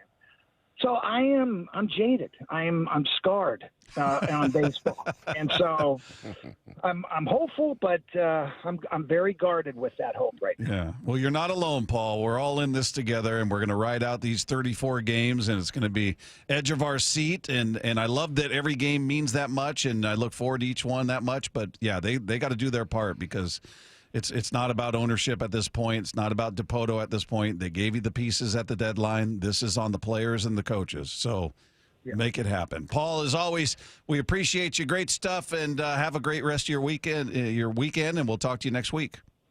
Guys, appreciate it. Have a great night. There you go. There's Paul Moyer with us each and every week. If you didn't catch all of that conversation, you'll be able to find it on the podcast page after the show at seattlesports.com. Meanwhile, he made some plays and talk some trash to the Packers today, and Wyman did a great job catching up with Julian Love. You're going to hear that conversation coming your way next. It's Wyman and Bob. This is Seattle Sports on 710. This place is electric. When we get crowds like this, it's special. There's something special happening in Soto. It's amazing getting to, play in front of a sold-out crowd. The roar coming from the corner of Edgar and Dave is different. J.P. Crawford with a walk-off 2-run home run. Tomorrow night, the Mariners return home for a huge 6-game set with the first of 3 against the A's. First pitch at 7:10. The push to the playoffs lives on Seattle Sports, the home of the Mariners. When it comes to the security of your business, doubts can creep in about who you're trusting to protect it. Are they a reliable service? How will I know if something happens? Are they keeping everyone safe? At Bay Alarm, we got you. For nearly 80 years, we've been putting our customers' minds at ease with our advanced technology and personalized support. Feeling insecure about your current security service? Visit bayalarm.com today to talk to a local security expert. West Hills Ford, the big Ford store, is celebrating the Ford Summer Sales event with incredible offers, like the 2025 Ford Ranger XL STZ Super Crew 4-wheel drive. Qualified buyers can lease one now for $324 per month for 36 months with $35.99 due at signing. West Hills Ford, the big Ford store, just off the Auto Center Way exit, Highway 3, Bremerton, part of the Hazelwood Auto Group. Hazelwood has it! It's Jet City Harley's Sign and Ride event. No cash down needed. Rates as low as 1.49% APR on select Harleys. Put no cash down, sign, and ride away on your new Harley from Jet City Harley. Save thousands on interest at Jet City Harley Davidson. Under credit on new 2024 Lowrider ST, Lowrider S, or Rogue Light 3 models. See dealer for details. Hi, I'm Justin Shirley. We offer 0 down, 0 interest, and 0 payments for 24 months on new roofs. Call 866-ROOF-ROOF now. State Roofing and Exteriors. Held to a higher standard since 1968. If you're 55 or older and into that whole saving money thing, T-Mobile has an exclusive phone and internet bundle just for you. Right now, get 2 unlimited phone lines plus 5G home internet for just $30 each per month with autopay, plus taxes and fees. And with 5G home internet, setup is easy with just 1 cord and no technician needed, which is great if you're also into that whole keeping it simple thing. Switch now and experience the best mobile network in the U.S. Visit your local store to start saving. T-Mobile, it's better over here. Based on analysis by Ookla Speed Test Intelligence data Q4 2024 to Q1 2025. Ookla trademarks used under license. Unlimited on our network. Customers on voice plan may notice speeds lower than other customers and further reduction if using more than 50 gigs a month due to data prioritization. Video streams and SD on this plan. Home internet pricing after $20 a monthly bill credit plus $5 per line without autopay. Debit or bank account required. See 5G device coverage and access details at T-Mobile.com. If you're 55 or older and into that whole saving money thing, T-Mobile has an exclusive phone and internet bundle just for you. Right now, get 2 unlimited phone lines plus 5G home internet for just $30 each per month with autopay, plus taxes and fees. And with 5G home internet, setup is easy with just 1 cord and no technician needed, which is great if you're also into that whole keeping it simple thing. Switch now and experience the best mobile network in the U.S. Visit your local store to start saving. T-Mobile, it's better over here. Based on analysis by Ookla Speed Test Intelligence data Q4 2024 to Q1 2025. Ookla trademarks used under license. Unlimited on our network. Customers on voice plan may notice speeds lower than other customers and further reduction if using more than 50 gigs a month due to data prioritization. Video streams and SD on this plan. Home internet pricing after $20 a monthly bill credit plus $5 per line without autopay. Debit or bank account required. See 5G device coverage and access details at T-Mobile.com. The home of the Mariners. It is gone! Cal Raleigh, 2-run home run! Hear every pitch on 710 and the Seattle Sports app. History, it had the gold rush. Then came the oil boom, the tech boom, but right now it's the Wi-Fi boom, and Xfinity Wi-Fi is booming. Xfinity has everything you need to tap into the Wi-Fi boom with seriously powerful and seriously reliable connection. It's got 99.99% network reliability and incredibly low lag, so your streams are smoother than making a decision on what to stream. And did I mention that you can even connect to hundreds of devices so you, your kids, your parents, your poker group, and whoever else is at home can all experience the Wi-Fi boom with Xfinity. And the Wi-Fi isn't the only thing that's booming. Get the most reliable Wi-Fi and our best in-class equipment for one consistent price for 5 years guaranteed, all in. Plus, get unlimited data included and no annual contract, all with the 5-year price guarantee from Xfinity. Visit Xfinity.com, call 1-800-XFINITY, or visit a store today. Restrictions apply, not available in all areas. New residential customers only. Select plans only. Xfinity Gateway with X5 Complete required for unlimited data, except in certain areas. Most reliable Wi-Fi based on Open Signal Awards, USA Fixed Broadband Experience Report, August 2024. Actual speeds vary. Are you frustrated with those trendy weight loss shots and not getting the long-term results you really want? This is Dr. Ryan Coogan with Eastside Weight Loss, and whether you've hit a plateau, can't handle the side effects, or watch the pounds creep back after stopping, there's a better way.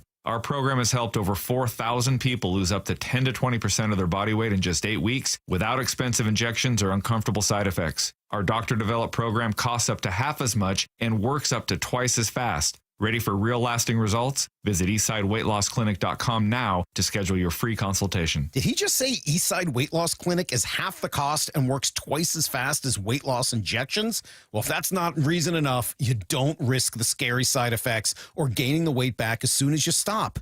Eastside Weight Loss Clinic is natural, And it works. Many clients lose 20 to 30 pounds in a month or two, and you can do our program remotely from anywhere you live. Schedule your free consultation at eastsideweightlossclinic.com. That's eastsideweightlossclinic.com. Dr. Ryan Coogan, D.C. Results may vary. This hour of Wyman and Bob is brought to you by K2 Vision RLE. Wyman and Bob. From the Quantum Fiber Studio. Weekdays 2 to 7. On Seattle Sports and 97.3 FM HD2. Welcome back to Wyman and Bob. It's Dave Wyman, and we got Julian Love here. How you doing, Julian? Doing well. Thanks for having me. Yeah, thanks for joining us, and I know it was a long day. What'd you make of the practice, the joint practice? That was great. I mean, a lot of ups, some downs. Doing this against a team who was in the playoffs last year is fun. Like, it kind of shows where you stack up this time of the year, and we expect to be in that spot that they were last year, and just being a competitive team that can make some runs late in the year. So it was great. It was great for us. It seems like to me, it's better than a preseason game because you can, like, a game kind of goes its own direction, right? And you can actually plan and work on things. Yeah. Did you notice that difference? Yeah, exactly right. I mean, we were able to go through, team run, team pass, one-on-ones, 2-minute situation, the move the ball situation. Like, you could work all those things against, another team that's, you're playing instinctually, you're playing your rules, and you're not as much like focused on kind of, when we play against ourselves, like, you just know your guys, kind of know how they're going to do the things. And so it lets you play free, and you just got to play by your rules when you go against another team. So a little bit of a scuffle going on out there, but as you said, that's nothing new, right? Yeah, joint practices, that's the cost of doing business. You're going to get 90% great work, good looks against another team. That 10%, there's going to be fights. There's too much testosterone in the NFL locker room for there not to be fights. Too much pride and ego on the line, and so I've had a bunch of joint practices in my career. Every one there's been a fight in. Yeah. Well, how does Mike Macdonald handle that? Because I would think you want to have some fire in your gut, right? Yeah. But you also got to get things done. Is he unique in handling that? I don't know. It's tough when you have 300-pound grown men seeing red pretty much in those fights, and you know how it was. You can't talk to guys when they get to that point, and so it's tough to kind of handle it and keep it in control. The staff, all the strength staff, everybody on the sidelines did a good job of kind of keeping guys contained when things got a little out of hand. But it's just one of those things. You just let guys cool off, time, maybe move on to the next period, and just let it roll. Yeah, I like the way you put that. You see red, because no normal sane person would punch someone in the helmet, right? And so a lot of times people say, "Oh, that's ridiculous," but I mean, come on. I mean, you have to have that kind of fire in your belly. Yeah, especially we're an NFL team. Everyone on our team has some sort of fire and edge and chip on their shoulder that got them to this point. Right. And so you're just gonna get to that point where you can't let another man try you. And so, yeah, that's all that is. Yeah. Hey, what would you say? Somebody asked me this last year, and I couldn't really get my hands around it, but what's different about this defense from other defenses that you've run before? What are the things that stand out that in Mike Macdonald's defense? And just kind of the amount of being cohesive, we have. Our D-line, feeds off the linebackers and feeds off the secondary. I feel like it's just very together. I've been on some teams where it's like, the D-line felt like their own entity on the defense. The secondary felt like we were our own thing. And so we all kind of work and operate as one. And so when things aren't the standard, we started a little slow today, but it's a call to action across all levels of all right, let's go. We have a standard. And so that's pretty unique, and it's pretty fun just to have a team that is close. So I'm going to go back to the fighting thing again and give you some advice. There was a linebacker named Marcus Cotton, and we did a whole meeting on this, watching this film over and over. He grabbed the face mask, pulled it forward, and then hit with an uppercut to the chin, and it just dropped him. Exactly. So don't fight, Julian, but if you do, that's what you want to do. I am 5'11", 195 pounds. If I see the lineman fighting, I know not to go near there. Yeah. I could sneak one of the receivers or somebody over here, but when those big piles and the big guys are involved, I got to stay on the outskirts and just keep my head on a swivel. I think I know the answer to this, but who's the craziest? Well, actually, there might be a couple. Who's the craziest guy on this defense? Ooh, that's great. There's definitely a couple. I'm thinking D-Law and definitely Spoon. Spoon probably has a good level of crazy to him. A good level. Jaron Reed has a good level of crazy to him. It's all in control. I would say the craziest one is a rookie, young Ivy. out of Ole Miss. Yeah, 51. He's a young crash out, so look out for him. I would say he has that fire burning. And so I would say he's the most right now. Hey, what clicked? Because I was just going through the numbers and looking at the last 8 games of last year, and you guys were number 1 and 2 in points and yards, and you guys started off really good, but then there was kind of a little bit of a lull in the middle of the season. But what kind of clicked? What did you notice about your defense in the second half? I think, one, it was a call to action, like, all right, we're too talented to be as mediocre as we were early in the year, we felt. And so it was just like, all right, let's challenge every single day in practice. Like, I don't want a scout player to catch a ball on us. I don't want a scout running back to run through our defense.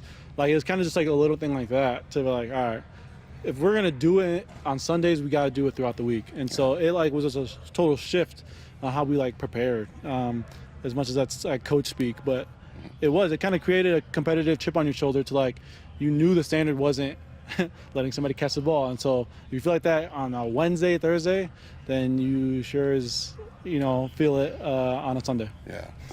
Hey, as far as what you look at on the offense and what they're trying to get done right now, obviously run game, they got a fullback in there, which I think maybe less than half the league has fullbacks. But what have you noticed on the other side of the ball practicing against this offense? They're doing such a good job. I mean, I heard from some of the defenders out here at joint practice that some of those runs were hitting, and they had their eyes kind of wide open, oh man, your guys' run game is pretty good. And it is a full focus, obviously, from last year to this year. A new staff, the coaches, the O-line coach is a great coach, the running back coaches are very, good coaches, and Kubiak he has them dialed in, and so everyone's bought in. The receivers are blocking their butts off, and then of course we have 2 really good running backs.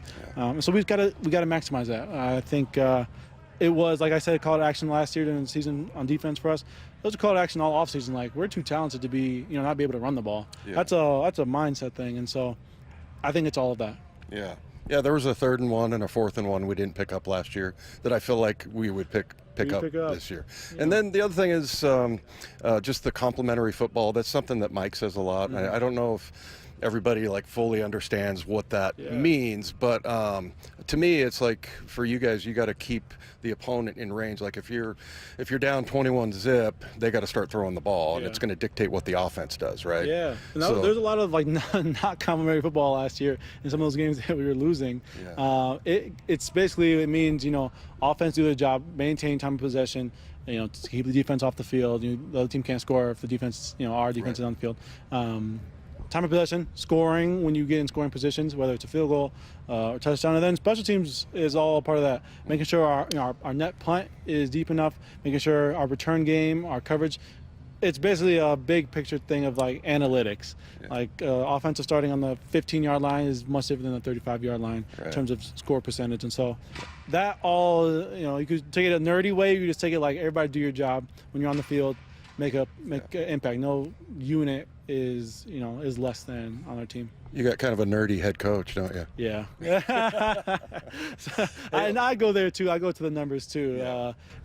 Percentages are better when you're playing complementary football. Yeah. Last thing for me, looked like you got a pick today, right? And you let the sidelines over there hear about it. Yeah. I like that. I had a few good plays. I slipped twice out there, which I'm still going. Those are the ones that stick in your head a little bit. That's the torture of being a pro. You only remember the bad plays. You had a bunch of good plays. Yeah, I mean, this defense puts me in a position that I got to step up. And so if I'm on my stuff, I think we could be really good. And that's kind of the mental edge I try to have is, Mike thankfully puts me in a position where I can do a lot. So I can make plays or I can give up plays. And so I take that challenge. And so, had some good ones out there. Julian, really appreciate the time. Thanks, man. Thank you. Appreciate it. There you go. There's Julian Love and a guy that's just hard not to love. Hard not to love Julian Love. No pun intended there. I love hearing him talk football. He seems like he's so much older than he is. What do we say? He's 27? Yeah. He's 27 or 28. I mean, he's still such a young dude, and he feels like he could be a coach when it's all done. He's a great communicator. He's a great player, and good stuff from you, Dave. Good, nice job with him. If you guys didn't catch all of that conversation with Julian Love, that will be on the podcast page after the show at seattlesports.com. Meanwhile, the Seahawks regular season is approaching, and we want to send one of you and 3 of your friends to watch the season opener. That's on September 7th. It's against the hated 49ers. And all you need to do is open the Seattle Sports app, click the Win tab to find out how. If you don't already have the app, it's very simple. Just text the word app, APP, to 866-979-3776. We'll send you a link to download it. It's completely free. You can enter every day to increase your chances to win. The contest runs through Monday, August 25th. All right, what led to some of the anger between the Seahawks and the Packers today? We're going to hear about that when we sweep the dial. Coming up with Wyman and Bob at Seattle Sports on 710. This place is electric. When we get crowds like this, it's special. There's something special happening in Soto. It's amazing getting to, play in front of a sold-out crowd. The roar coming from the corner of Edgar and Dave is different. J.P. Crawford with a walk-off 2-run home run. Tomorrow night, the Mariners return home for a huge 6-game set with the first of 3 against the A's. First pitch at 7:10. The push to the playoffs lives on Seattle Sports, the home of the Mariners. It's Dave Wyman for Swedish Cyberknife, and we had Andy Ryder. He's the mayor of Lacey, and he's also a Swedish Cyberknife patient. We heard from him and Dr. Landis from Swedish Cyberknife, and they were in studio a couple of weeks ago, and some of the things that stood out about Swedish Cyberknife, number one, the treatment. It only takes 5 sessions, and Andy was able to complete treatment in 1 week, Monday through Friday, while continuing to work full-time, and each treatment session lasts less than an hour. So he was able to maintain, be comfortable during the treatment, and, he wore his street clothes in, didn't experience many side effects other than being a little bit tired. But if you compare that with other treatment methods for prostate cancer, where you have to have surgery or you have to have a catheter, it's night and day. And also it was really cool to see the relationship between Andy and Dr. Landis. Andy holds him in very high regard, and rightfully so. Dr. Landis is a multiple-time recipient of the Seattle Top Doctor Award. And we talk about building a sports team and trying to find superstars. Swedish Cyberknife truly has that. It's an all-pro roster of doctors and world-renowned experts in their field, just like Dr. Landis.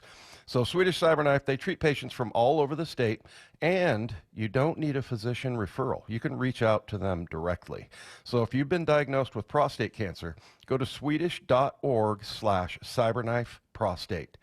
Treat prostate cancer with Swedish Cyberknife. I'm Matt Morgan of Morgan & Morgan. Your car steering wheel could be a ticking time bomb. At least 24 people have died and many more injured because their airbags fired shrapnel at them upon inflating. Tens of millions of cars have been recalled. If you suffered cuts that required stitches, hearing or vision loss, or broken bones, please contact us today. You could be owed money for medical bills and other damages. Morgan & Morgan. Visit us at badairbags.com for an office near you. Prior results do not guarantee a similar outcome. This is the story of the one. As a lineman, he does whatever it takes to keep the power on in his community.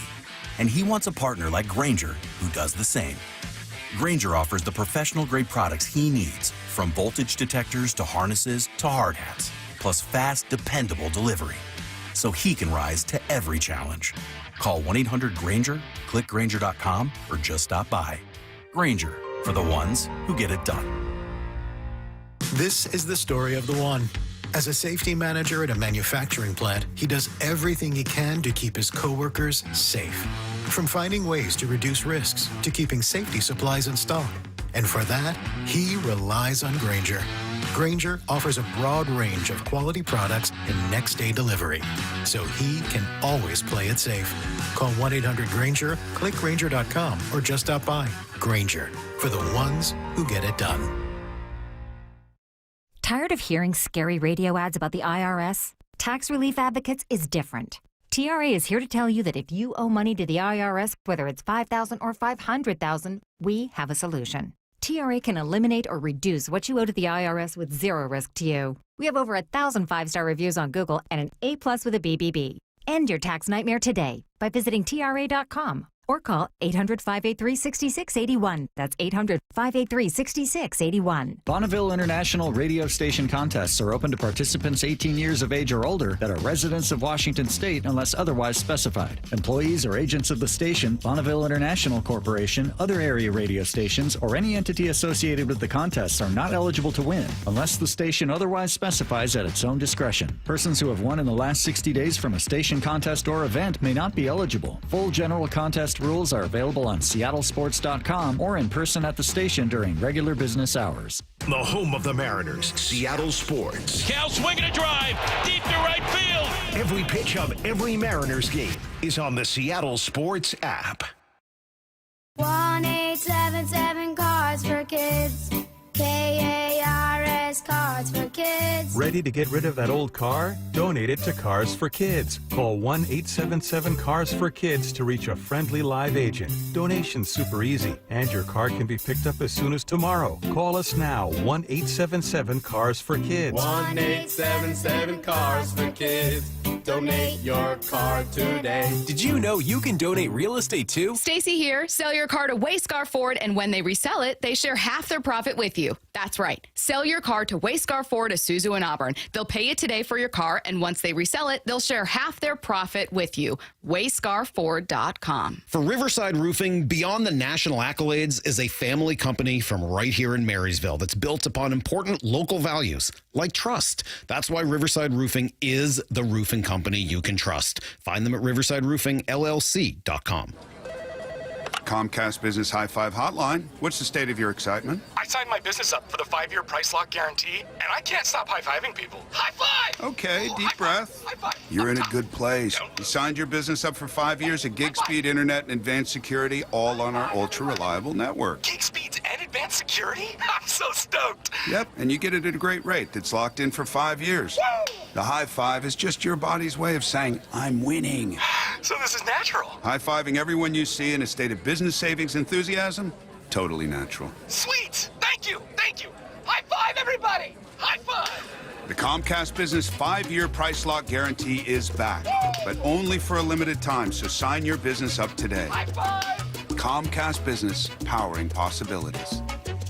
Ends 9/21/25 for new customers with qualifying bundle. Current customers may be eligible depending on services and area.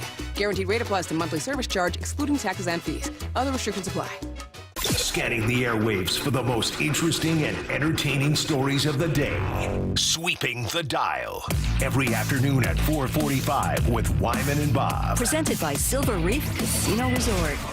I'm not sure if this completely summed up the entirety of why all the fights were happening today between the Seahawks and the Packers, but afterwards, Leonard Williams explained where at least some of the animosity came from between the Seahawks on their side, where he felt like they were annoyed by what the Packers did. I mean, I didn't appreciate, in general, them coming to our sideline while we were, practice is over. We've already broke the huddle, practice, our guys are on our side, their guys are on their side, and people are coming over. I mean, it's hard, with these joint practices because, stuff like that always happens. You don't want it to happen, but it just happens. And, we try to avoid it as much as possible. But, yeah, I didn't appreciate it.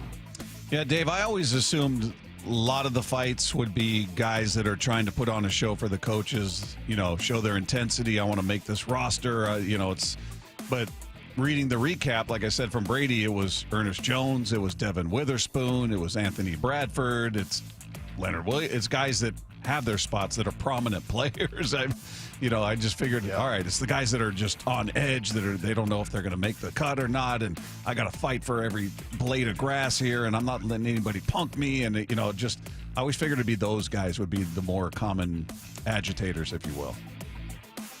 That's a great point. I hadn't really thought of it from that perspective, and now that you put it that way, it's like, yeah, I mean, Leonard Williams is, like we like to say on this show, one of the nicest people that you'll ever find. I mean, he gives like he knows everybody in that building. I see him, and he gives everybody a big hug, and he's a sweetheart of a guy, and he was pissed. I mean, he was the one screaming out, "Who are you?" So, that was probably the big part of it. And again, I like the edge, but I mean, I think that I don't remember that many fights last year in Tennessee. But this one was, I mean, you could tell it was two very competitive teams. And I don't know, they both have like an air about them that they're a playoff team and they know it. And so I just don't think anybody was going to take any crap from anyone. Any carryover to the game Saturday, do you think? Yeah, that'll be interesting to see, if that happens. Now, all of a sudden, you're getting, I mean, these guys aren't, I don't know, maybe they have like internal fining system for fighting or whatever. But now all of a sudden the NFL gets involved, you get kicked out. I would say no, just because unless you're like a starter, I mean, for the starters, they don't have much to prove. But can you imagine if, you lost your temper and you're a guy that's like right on the edge and you end up getting kicked out of the game? I mean, that's like a career move. Yeah. Sweeping the dial. Well, after practice today, Mike McDonald outlined some important things about what we can expect to see in the preseason finale. Jalen's going to start the game at quarterback. He's going to play the whole game. It's going to be awesome. Our starters probably won't be out there. Matter of fact, they won't be. And so the guys that, after those guys, will go rock and roll and let's go have a great football game. Let's go play our style of ball. I love that. He's going to start the whole game, and it's going to be awesome. That sounded like a Peteism right there. It's going to be it's going to be cool. It's going to compete like crazy. Yeah, I mean, we hear so much about this kid, and I feel like we haven't really. I would love for us to, get him on the show sometime, just see, what all the. I don't want to say hype, because I think it's genuine, but so many people talking about, and a lot of it is like Eric Kennedy. Eric Kennedy, he was a ball boy when I was there, and now he runs the whole locker room, basically. And he was going on and on about him, about how this kid is unbelievable, and I'm like, man, I gotta meet this guy. I gotta try to figure out what's making him tick. So, I think there's a lot of, and also the fact that it's a quarterback, and, everybody's probably dreaming of Russell Wilson getting picked in the 3rd round, and that, the excitement that was around that was awesome. So, what's the like Mike McDonald? What do you think the reality is of package? We're going to have special packages for him that he's going to be. Are we making that up, or do you think that they're going to have some things in line for him throughout the season? Well, based on the way they've been talking about him, I feel like it's a reality. Like it's going to happen. Because remember, in the beginning, they draft him, and it's like, oh, we can use him for all these cool different ways of making him a weapon and everything. And then all of a sudden, it was like, well, I mean, Sam Darnold's your quarterback. You got to get him his reps and this and that. And now it's starting to boil back up again. Yeah. And I think, seeing him run that read option out there, and if he can run this offense, I mean, he would be perfect, because it's not like a, classic drop back pocket type of throwing game. It's more play action, on the move, moving the pocket, and this guy is all about that. Sweeping the dial. Albert Breer was on with Rich Eisen the other day, and he was explaining why the players the Seahawks signed, notably Cooper Kupp and DeMarcus Lawrence, were really important to help fully move on and kind of shut the door on the Pete Carroll era. But they have a couple, they brought in DeMarcus Lawrence from Dallas, Right. so they've added a couple of, and that was intentional too, adding a couple of veteran guys, because they had to they got rid of some of the Pete guys, right? So Geno's gone, DK Metcalf's gone, and they've intentionally brought in some older guys that can kind of fill those roles. There were a lot of people in that building that became very attached to Pete Carroll and Pete Carroll's program, and so I think bringing in some veterans from the outside to be in those leadership roles who've seen other ways of doing it was important too. That's interesting. I mean, Lawrence, Cooper Kupp, obviously, with the years under their belt. So, I don't. Do you think it was that calculated to move on from Pete guys, so to speak, or they just looked at who was available and said, "This guy fits what we need right now"? It's not a long-term answer, but these are perfect pieces for the youth that we have on this roster. Well, I think it's more that you're trying to build the roster, and I think it's just kind of, they're probably happy to have the coincidence that, also it kind of changes the the message in the locker room and what we're trying to get done here. And so, yeah, I mean, I don't think it was that calculated, but it does kind of turn out to be that. And I think it's a great move, having that in mind, that, hey, we're gonna change the culture around here. And look, that's nothing against Pete. It really isn't. I mean, he would do the same thing. And, he kind of did when he came in here. So shouldn't be a surprise to people. And I don't think it's any kind of a slap in the face. And from what I understand, that Mike McDonald is just fully embracing like Marshawn and Richard Sherman and the players from the past. Because remember, they came in there and they tore all the stuff down, and everybody was like, oh, what's going on here? But they were doing it in a methodical way. But it's not like they've entirely ditched their history or anything. And I think, from what I understand, Mike McDonald really embraces those players.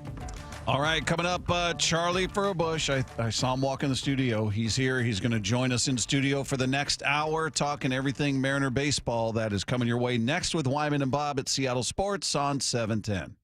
I'm back. It's the final test. Tonight, Charbonnet is going to rip off a big run. Before the real deal. You kind of see the light at the end of the tunnel. Jobs are on the line. And who's on the initial 53, who's on the initial practice squad. It's off to historic Lambeau Field in Green Bay for the preseason finale. Seahawks, Packers, Saturday. Pre-game at 11 a.m. with Steve Rabel on the call. Touchdown, Seahawks! Kickoff at 1 p.m. On the home of the Seahawks, Seattle Sports and the Seattle Sports app.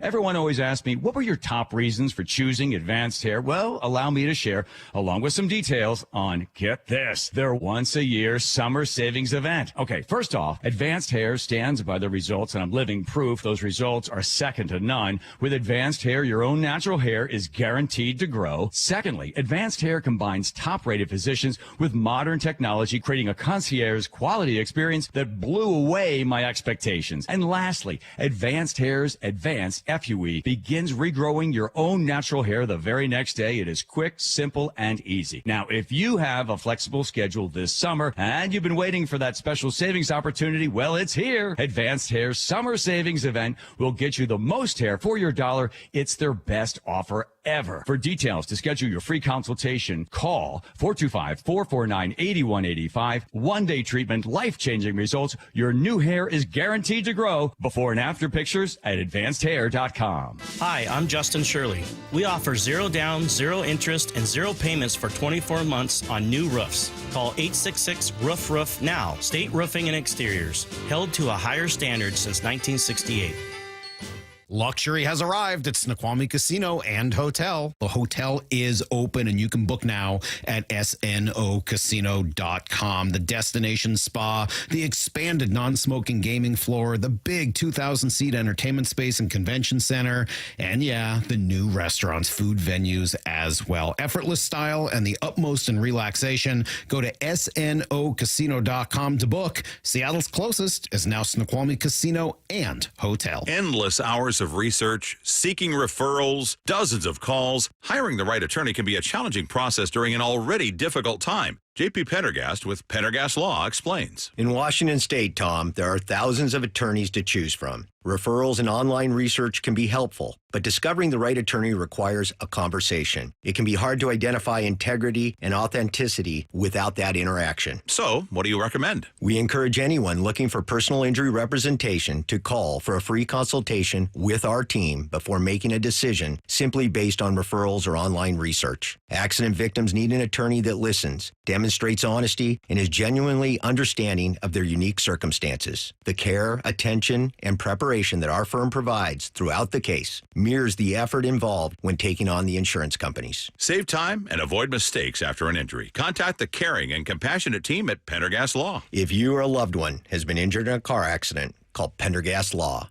We can help. If you want that summer body you've always dreamed of, then this message is for you, ladies, and you men, too. Get rid of extra stubborn fat and address areas of loose skin around the waistline, chin, and under the upper arms with ProSculpt, the new one-day instant permanent fat removal and skin tightening treatment. Maybe you've tried the lasers, fat-freezing methods, even those new pills, but without the desired results. ProSculpt is different. It's minimally invasive, performed while fully aware awake, gentle, yet powerful. Designed to target the waistline, chin, neck, arms, and thighs, ProSculpt uses FDA-cleared plasma technology to deliver immediate, permanent fat-reducing and skin-tightening results, all in just one visit. If you want that summer body this summer, then you must act now. Go to ProSculpt.com today to schedule your free consultation. Get $250 off. For instant, permanent fat reduction and skin tightening, visit ProSculpt.com. When it comes to the security of your business, doubts can creep in about who you're trusting to protect it. At Bay Alarm, we got you. For nearly 80 years, we've been putting our customers' minds at ease with our advanced technology and personalized support. Feeling insecure about your current security service? Visit BayAlarm.com today. I just saw 2 houses for sale. Same neighborhood, almost identical, but one had an Orchard sign and it sold for way more. So I asked my friends at Orchard, why? The first house used a traditional agent. After weeks of price drops and frustration, they settled for less than they'd hoped for. The second homeowner chose Orchard and got more. Their local Orchard agent didn't just list a home, they marketed it. They knew exactly which upgrades would attract serious buyers and brought in a pro to handle everything. And even more, with Orchard's Move First, Sell Later program, the homeowner moved into their new home before their old one even hit the market. They skipped all the hassles and showings. Never settle for less. Get more with Orchard, the smarter, faster, hassle-free way to buy your new home, even before your old home sells. Start with Orchard's free home valuation at Orchard.com. That's Orchard.com. Orchard.com. This is Seattle Sports. Streaming through the Seattle Sports app. KIRO AM Seattle. KIRO FM HD2 Tacoma. Home of the Seahawks, Mariners, and everything Seattle sports. Seattle Sports Snapshot.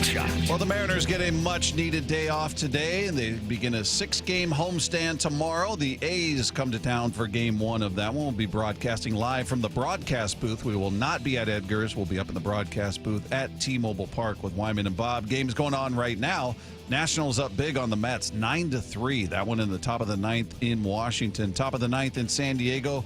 Padres up 8-4 on the Giants. Finals from earlier today, the A's hammered the Twins 8-3. It was the Royals winning again. They beat the Rangers 6-4. The Brewers take out the Cubs 4-1, and the Dodgers put it on the Rockies, who have won 37 games this year. 9-5, the final Dodgers with the win there. Snapshot brought to you by Miller Lite. When it's game time, it's Miller time. This hour is serviced by the Lee Johnson Auto family. From the Quantum Fiber Studio, this is Wyman and Bob. On Seattle Sports. Streaming live on the Seattle Sports app and at seattlesports.com. Now, here are your hosts, Dave Wyman and Bob Stelton. Well, as I said there, the Mariners with the day off today. They welcome the A's to town tomorrow, the beginning of a 3-game stretch with those guys, and hopefully they're able to right the ship. And a man who can make us feel better about things, Dave, is in studio with us as he is each and every week. Former reliever for your Seattle Mariners, part of a combined no-hitter. He's forever immortalized on the wall heading into the visiting locker room, I believe is where it is at there. Charlie Furbush is here with us. How are you, man?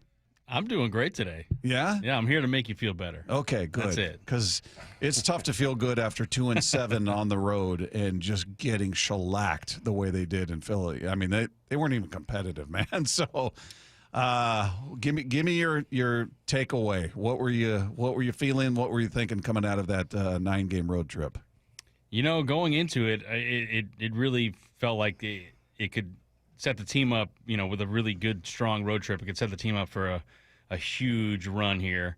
And it kind of just went completely backwards across the board. And yeah, I got to give some credit to the Little League Classic. That was really cool, right? Like that was cool, right? That was cool that the Mariners got to play in it and they got to have some national exposure.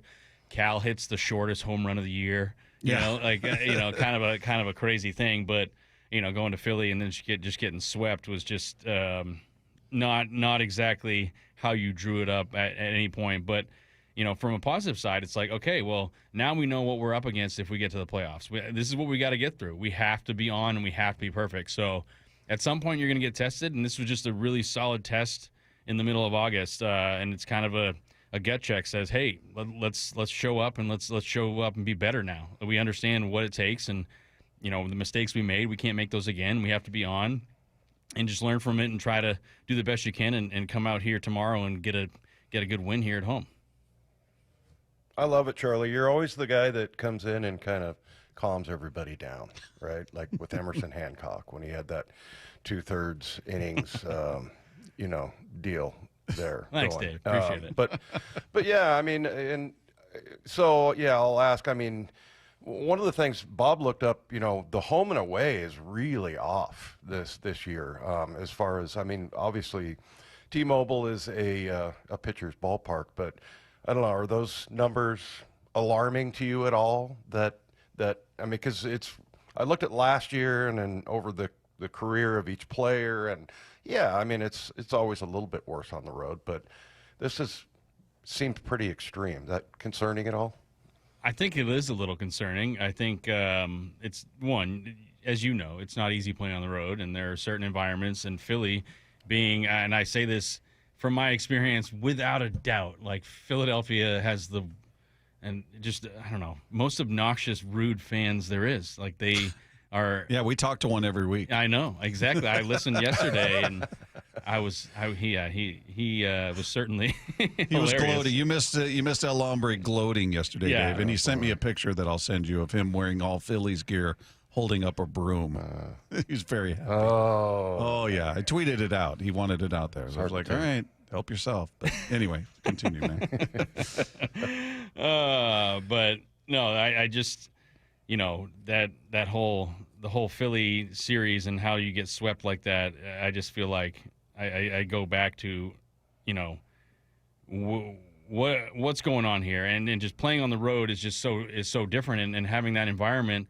I think that one great thing that's going to come of this is that they're going right back on the East Coast here after this homestand, right? They're going to Cleveland, they're going to Tampa. Yeah. So you're going to, if you think that the East Coast was like maybe part of it, I know a lot of people brought up weather and the humidity, and it's like, is that what we're going to point to as the excuse as to why they didn't get it done? I think that is, ran into some good pitching, some tough situations, and that's just kind of the nature of playing 162, where you run into a stretch of games where you just feel like things aren't going your way, and when you're in it, and then you feel like you can still capitalize and get a win, then it still doesn't go your way. Or, a perfect example is you just don't expect Matt Brash to give it up, and then he gives it up. So it's like, oh man, it's kind of one of those things where you feel like you're really close in a lot of these games, and then suddenly it blows up, and you're not even in the game. So. It's just a good test, and it's really, like I said, it's a good gut check right now in August to go, okay, we only have X amount of games left. If the urgency isn't on now, it better be, because all these games now are vitally important to keep yourself in the run. They're huge. You got 34 to go. And does the way you lose matter as a player? If you lose 3-2 or 5-3 or whatever, a typical game, hey, they beat us, we couldn't scratch out a couple more runs, versus you gave up over 20 hits in 2 of the 3 games. You struck out double digit. I mean, you got your ass handed to you. Yeah. Period. 100%. Does that change the way you feel about it? Does it give you more, okay, this is unacceptable, we need to put our foot down, kind of let's galvanize kind of attitude? Or is it, hey, we lost, it's another day, we'll get to it when the A's get to town? Yeah, I mean, generally speaking, the players are going to be pretty even keel about it, knowing that this is kind of the spectrum that you deal with from a losing standpoint. You're going to have games where you barely lose, then you're going to have games where you just get stomped, right? But you realize now that the way you lose is actually absolutely important, especially when it comes to the pitching staff. It's like you just run into depth issues, and then guys in the bullpen are going to have to pitch in the 4th or 5th inning that normally pitch in the 7th or 8th inning, and that changes the course of the next 6 games, right? So, and then it puts the pressure on the starter to go, I got to go into 6th, 7th inning, and honestly, besides Wu, it's been tough to get that starter into the 6th. Exactly. So it just puts the pressure on the pitching staff that much more, and we know they're capable of getting it done. We know that they are very good when they can pitch, up to their ability, but when things kind of go awry and it's asking other guys to step up and continue to step up, it just becomes that much more difficult. And then it just becomes a game of, all right, well, let's see how little amount of runs we can let up, and hopefully our offense scores enough to like keep us in the game, because it can get out of hand real quick. And you saw it in Philadelphia how seemingly the Mariners would get a run and feel like, okay, we're in it, we're competitive in this game, and then the Phillies would come back and get 1, 2, 3, 4. Okay, wow, we didn't expect that so quickly, right? So Right. It's certainly how you lose. It can affect a lot, but it just shows you that from a player standpoint, when you're inside that clubhouse, like today is a great off day, for the much needed off day, just to reset everything in so many different ways. And then tomorrow you're going to be so kind of eager, excited to right the ship, right? Like that was not acceptable. They know it, but when you're a baseball player, the last thing you can do, or the worst thing you can do, is think about yesterday. Think about what shoulda, coulda, woulda, right? It's like, Right. that's not going to do anyone any good. Like that's what happened. We got stomped. No one played well. Nothing worked out great. So we call like we see it, and now we have an opportunity to go ahead and maybe do the same to the A's right now and put ourselves right back in the mix. And that's the other thing. It's like this team is still right in it. It's still, all these games are so exciting to watch. And this is an awesome time to be a Mariners fan, because the Mariners have a chance to do something special. And it's just, obviously it's not fun to see them lose, but man, it's certainly fun to see them win. And when they can, you feel like, I know Dave, you mentioned the home and away splits. So I really hope this homestand can kind of get them back on track. And with the fans, they can certainly help that team win and push over maybe a couple extra runs here, make the other staff feel more uncomfortable than you realize playing at T-Mobile. Yeah, and Charlie, you look at like the wild card right now. They're in it. They're in the playoffs. But when you look at some of these teams around them, I mean, the Yankees and Red Sox obviously ahead of them, but you got Kansas City, Cleveland. They owned Texas this year. But of those, you look at any of those as a serious threat as far as going on a winning streak and pushing the Mariners out of that wild card spot? Yeah, it's a great question. I don't see the Guardians doing much. I think they're kind of the scrappy team that'll win a couple, lose a couple, and I just don't think they have the depth or overall talent to kind of be, in the way of the Mariners. Let's say. I feel the complete opposite about Kansas City. I think Kansas City is, I think maybe a handful of Mariner fans out there were kind of holding their breath this last homestand, saying, wow, this is amazing, right? Like, this is awesome, right?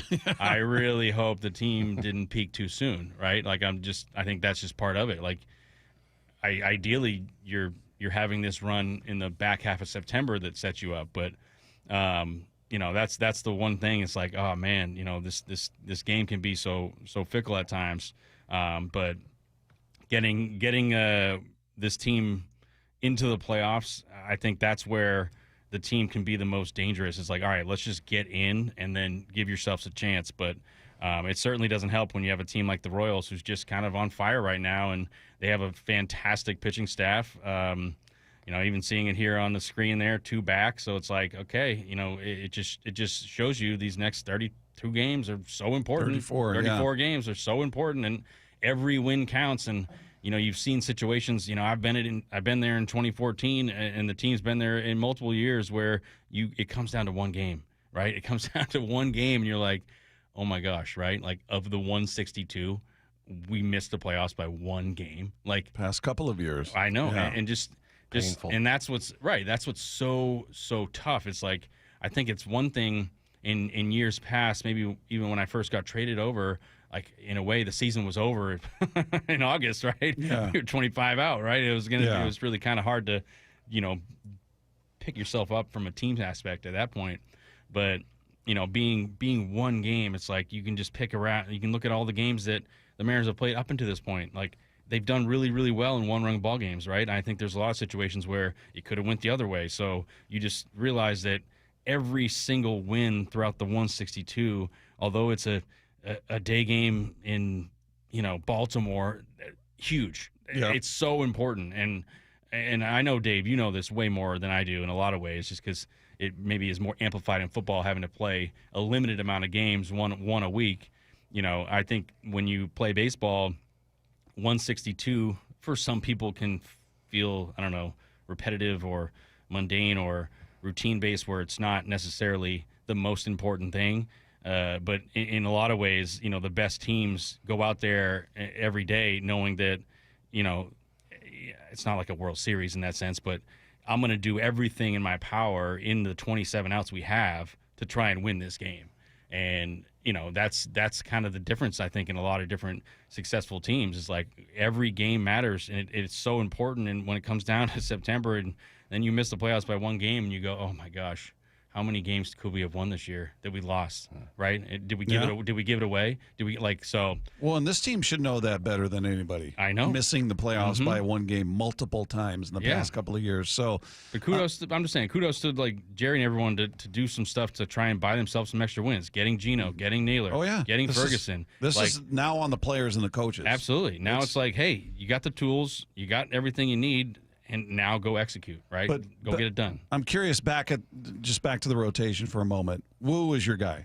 Wu's been the ace. He's been the most consistent, to say the very least. He's been at least 6 innings every single start. And recently we saw Logan go 2. We've seen back-to-back duds from Castillo. We saw Kirby with a dud. It's like they're all taking their turns, and Miller just got thrown back in there, so we'll remove him from that. But who do you trust beyond Wu? I mean, hypothetically, let's say we're in the final game of the season. Wu just pitched. He's not available. Everybody else is rested and healthy, the other 4. We got to win this game. Who do you trust the most? Such a good question. It really is. I mean, obviously, Brian Wu is outstanding this year. And but he's not part of it. Every accolade. I just got to give him a little credit. Yeah. But, honestly, it's like all right, hey, you got 1 second, pull a name out of your hat or say the name that comes to your gut. Like, I have to go George Kirby. Really? Yeah. I think I got to go Kirby because just the inconsistency with Gilbert right now, as much as I want to go Gilbert because I feel like the dog in him would come out in a situation like that, I really think that, given where Kirby's stuff can be, if you were in that situation and he had to empty the tank, if you will, I think his stuff kind of plays up, and I think that you would see, kind of the nastiest version in my estimate, but only because he's done pretty well this year, but obviously there's been some clunkers. I just don't know if I trust Castillo, and it's a tough one. And obviously with Miller coming back, he's generally looks good, so, but that's just a lot to put on that player as well. So it's a really good question. And I think that the Mariners are going to continue that's going to be an evolving answer over the next, as we sit here today, that may become clearer as the season marches on. Well, I'm glad that Dave agrees with me, right? You think Kirby as well. That's all you need, Charlie. That's right. You get my endorsement. You get my endorsement, you are good to go, man. No, I think and mine isn't because I've been watching pitchers my whole life. You're trying to copy Charlie, that's all. Yeah, that's right. I'm going to jump on his coattails. But no, I mean, I feel like he has like a nastiness about him that, and I guess Logan does too. He's got the whole Walter thing, the alter ego. But I don't know, Kirby just. Yeah, I think that given the state of affairs and his stuff and the ability to get guys out more consistently, and he's obviously throwing still a ton of strikes, so it's not like Kirby's walking guys. I just feel like the inconsistency of Gilbert and, kind of just comes back down to that splitter again. Like, I think he's missing it. Just he's not landing it as much, right? It's just hard to. What about Castillo, though? I know, and it's weird, back-to-back duds. The last 2 starts have been dreadful. But if we're just looking in totality, he's been the second most consistent pitcher in this rotation behind Wu. I mean, I don't know if we'll see what the remaining games he starts look like, but again, it feels weird to say it on the heels of these last 2 starts. Not good, but if we're just going who they've been for the entire season up until this moment, your second most consistent starter out there has been Luis Castillo. You're right. I mean, and obviously he has a ton of experience, so I want to, I want to say a lot of that's such a good question. It's really hard to answer because, it's going to be lineup dependent, like who they're facing who's in line for the rotation, who's healthy. Like, so there's all these things at play that it's kind of too hard to answer right now. You know what I mean? Mm-hmm. But it's fun to kind of, speculate. It's fun to be like, okay, well, if Wu pitched game 162 and got the Mariners in, who's starting game 1, right? Yeah. It's a really good question. Yeah. And last year, Dave and I went through this a million times. We're like, well, who's the ace now? Because each week it changed. And last year it would have been, I don't care, start any of them, because you got that level of faith in any of the 5. I mean, it was just so night and day. Now you're got guys coming back from injury, or they've been inconsistent, so they come back. It's just, it's a different beast we're dealing with now. And you got one guy who you feel like, I know what I'm getting out of Wu. We know every single start he's going to give you 6. And beyond that, I'm going, I mean, they're all capable. We've seen glimpses from all of them, but we've also seen these just epic blow-ups from all of them too. Yeah, it's a fascinating question. And then you think, like, would they ever piece it together? Like Castillo, go through the lineup once. We just need you to go through the lineup once. Could another just starter have him be an opener? Could another starter come in and do that for a couple? Like, I just when it's in the playoffs, it's like everything's on the possible. table. Everything, like, okay, how do we win the game? What's our best approach? Like, are we going to do everything that got us here, or is this a unique situation where it's win or go home? So everyone's willing to pitch at any point. So it'll be interesting to see what ends up happening. And that just goes back to win the division. You don't have to worry about this stuff, right? You don't have to worry about, because you have way more of a better setup to kind of build your staff into the playoffs. But when it's like into that wild card stuff, it's going, all right, well, what can we do today? Who's ready? All hands on deck. Let's go. Charlie, I'm in Green Bay, and there was a fight in which football practice broke out, as they like to say in hockey. But, yeah, I mean, just kind of a throwaway question. But, like, as far as, the fights that go on, what was, like, the most disturbing? Because I felt like in this one, just being out there, that there was, like, 5 different fights going on at any one time. And it was kind of a little on the disturbing side. You got these big, powerful guys that are pissed off at each other. And it was kind of, you ever been a part of that? Or what was like the worst baseball fight you were in? I honestly haven't been in a ton. And the funny thing is, and I'm sure you've seen this, you see it every year, the guys in the bullpen are so disconnected to, like, the situation, because you're so far away. You're almost like a fan. And then, you can't, once you see something happening, it's just drop everything, run on the field, because you'll actually get fined if you don't. Like, the team, like, get out there, support your team. Do they give you direction, like, all right, you get out there and you account for one guy? No. You're responsible. You just find a guy. You're just dead sprint, and you're like, all right, let's go support the whole team. And then by the time you get there, you realize that the other bullpen was also running out. We're all winded, and we're like, well, I'm not actually, like, mad at you. Why is everyone so mad? I'm not even mad right now. Like, what's happening? Yeah, we're all winded. Yeah, we're all like, wait, we just sprinted out of nowhere. Like, wait, why? Okay, and then you get there, and it's so anticlimactic, and then 2 people are mad. But back in the day, I mean, you're right. There were some nasty fights that I remember. The Cardinals used to get in some nasty ones. I mean, it's just, I think some guys are just a little bit more, I don't know, maybe less crazy nowadays. Too much money on the line. Yeah, exactly. Good. Yeah. Another reason. But we're all winded. I just picture you guys getting out there going, hang on. Yeah. Timeout. I got a side ache. Yeah. Putting your hands on the knees. Can we do a timeout? Yeah. Exactly. For sure.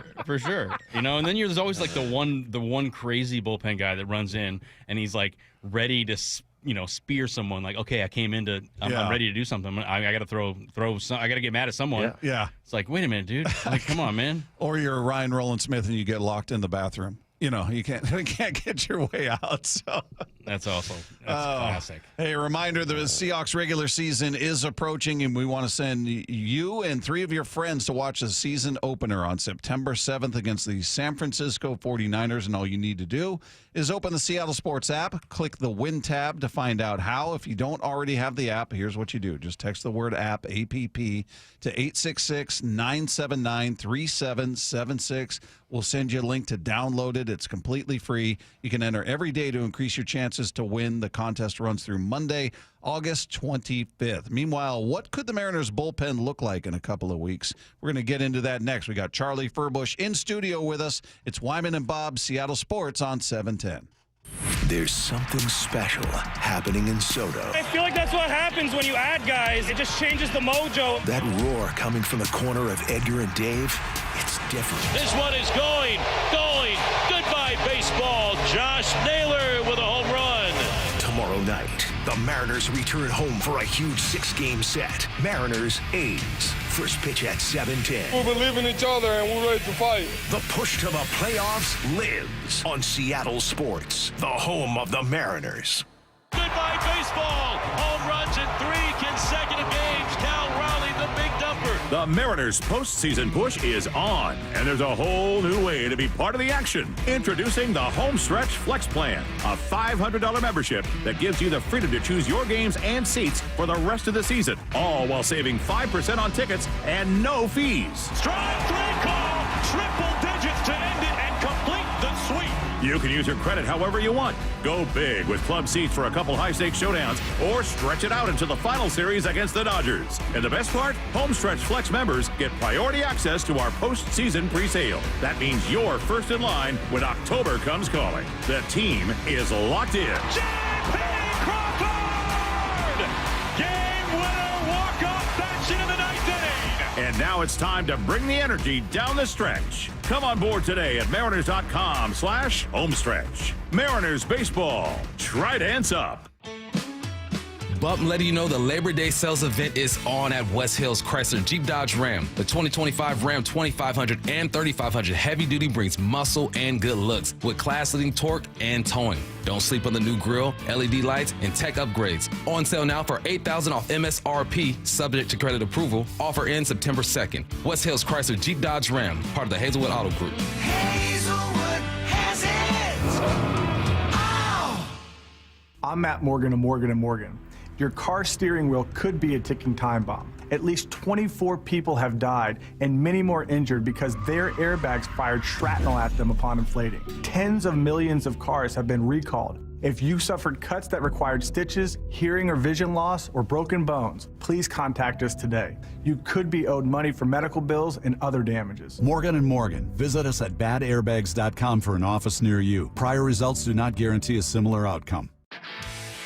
This is the story of the one. As a lineman, he does whatever it takes to keep the power on in his community. And he wants a partner like Grainger who does the same.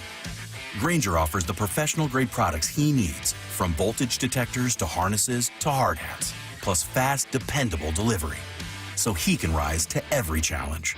Call 1-800-GRAINGER, click Grainger.com, or just stop by. Grainger, for the ones who get it done. My name is Georgios Tsetis. I'm the co-founder of Nutrafol. My hair started thinning in my early 20s. I tried everything, and nothing was really working. So we created Nutrafol. Our hair growth supplements undergo clinical trials and have helped millions of men and women get visibly thicker and stronger hair in just 3 to 6 months.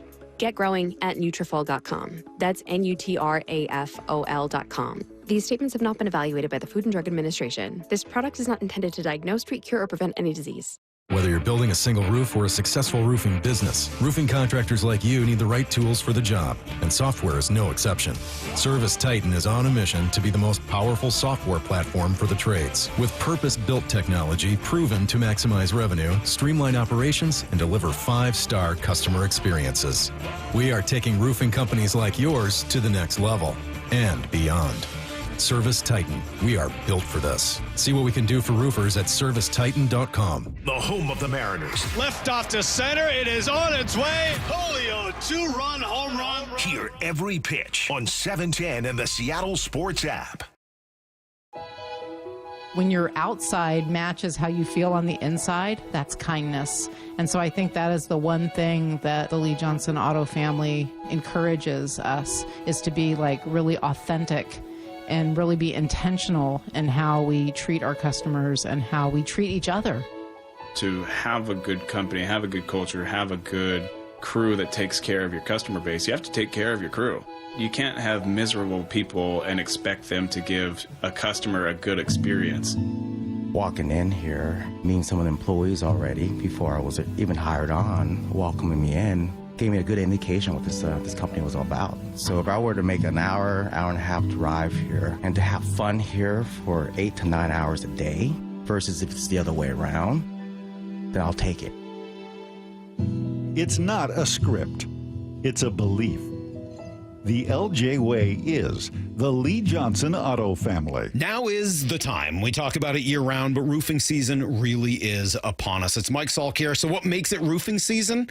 Long, dry days where roofing crews can work realistically sun up to sundown. They're cranking out projects all over our region, and Riverside Roofing is, of course, leading the charge. Local to Marysville, Riverside Roofing serves the entirety of Western Washington. They do amazing work. They've earned my recommendation, plus industry awards like GAF Master Elite's President's Club, a status fewer than 1% of roofing companies in the entire country actually achieve.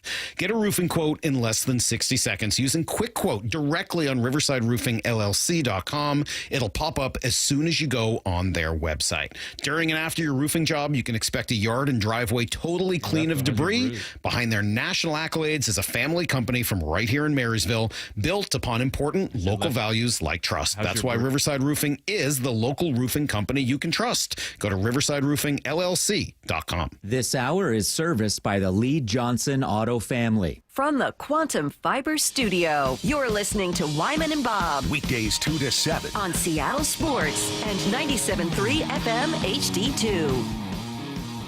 Dave, you'll be happy to know Charlie's upsetting Matt here. Oh, good. He's trying to Somebody talk. has to. He's trying to talk to the guys in the room there. Instead of hitting talk back, he's turning his mic on, which goes over the air. They're not just right next to each other. I heard somebody did it 5 different mumbling. times, despite me yelling. 5 times. I had to turn his mic off and tell him to stop turning his mic on. Matt's got a very annoyed look on his face right now, Dave. Charlie, my advice to you, keep it up. Hey, thanks, Dave. That's what you said. As long as you agree with me, we're good. Yeah, you guys, right. all you need is each That's all other. that matters. All you need is each other. Hey, we saw something last night that I didn't know was happening. I don't know if you knew. I didn't hear any word of it as well. Emerson Hancock coming out of the bullpen for the Rainiers. You had talked about the potential of Miller being a bullpen guy. We've brought up other names. Never even really considered Hancock. And you look at it and go, well, he's already stretched out as a starter, so he could come up and be a long relief guy. Certainly he's had a fair amount of big league experience at this point, so he's not going to be overwhelmed. Kind of like the option. Does his stuff, the way you see his game, do you look at it and go, that's set up to be a nice option in that bullpen, or what's your feeling about that? It's certainly an interesting theory to bring Hancock up to the bullpen, and seeing it last night. I mean, even this whole year. I mean, thanks, Dave, for mentioning it earlier. But Hancock, I thought his stuff looked better than ever this year, and certainly when you look at the numbers, he's throwing harder than he's ever thrown. Yeah, 97.8 he hit last night. Right. We'll give him 98. Okay. All right. Round up. Round it up. And that's just seeing that, and this is just kind of true with a lot of different starters. Let's say that go to the bullpen is okay. I have 100 pitches to work with. Well, now I only have 15 to 20. You're going to kind of empty the tank, and I think what I saw last night was pretty nice. I didn't expect to see that mid to upper 90s heater regularly, and stuff looks sharp. I think it's going to be an adjustment though for a guy that's never really pitched out of the bullpen in pro baseball.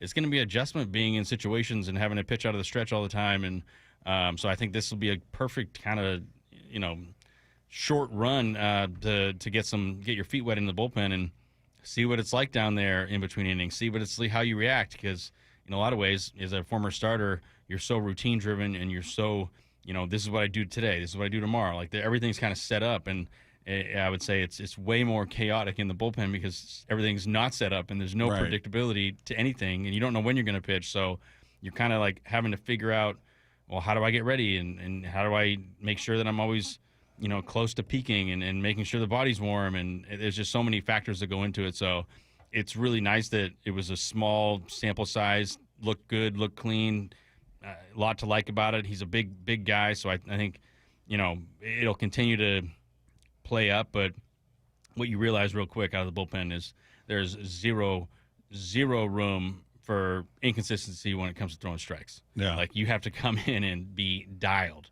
So this is like a perfect time to do it. It's like, okay, let's see when I go all in and I max it out for one inning, where am I? How's my command? Are my pitches where they want to be?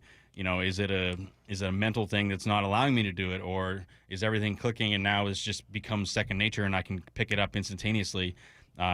You really don't know until you're tested on the field. So, I'd say he passed the eye test round one, and I know I said this a couple weeks ago with you guys. There's always that one player that comes out of nowhere that can help the team win and down the stretch, and he fills up a gap in some big innings, and here we go. Like, I think that's a perfect guy that no one saw coming, that could easily get some big outs when the Mariners need it.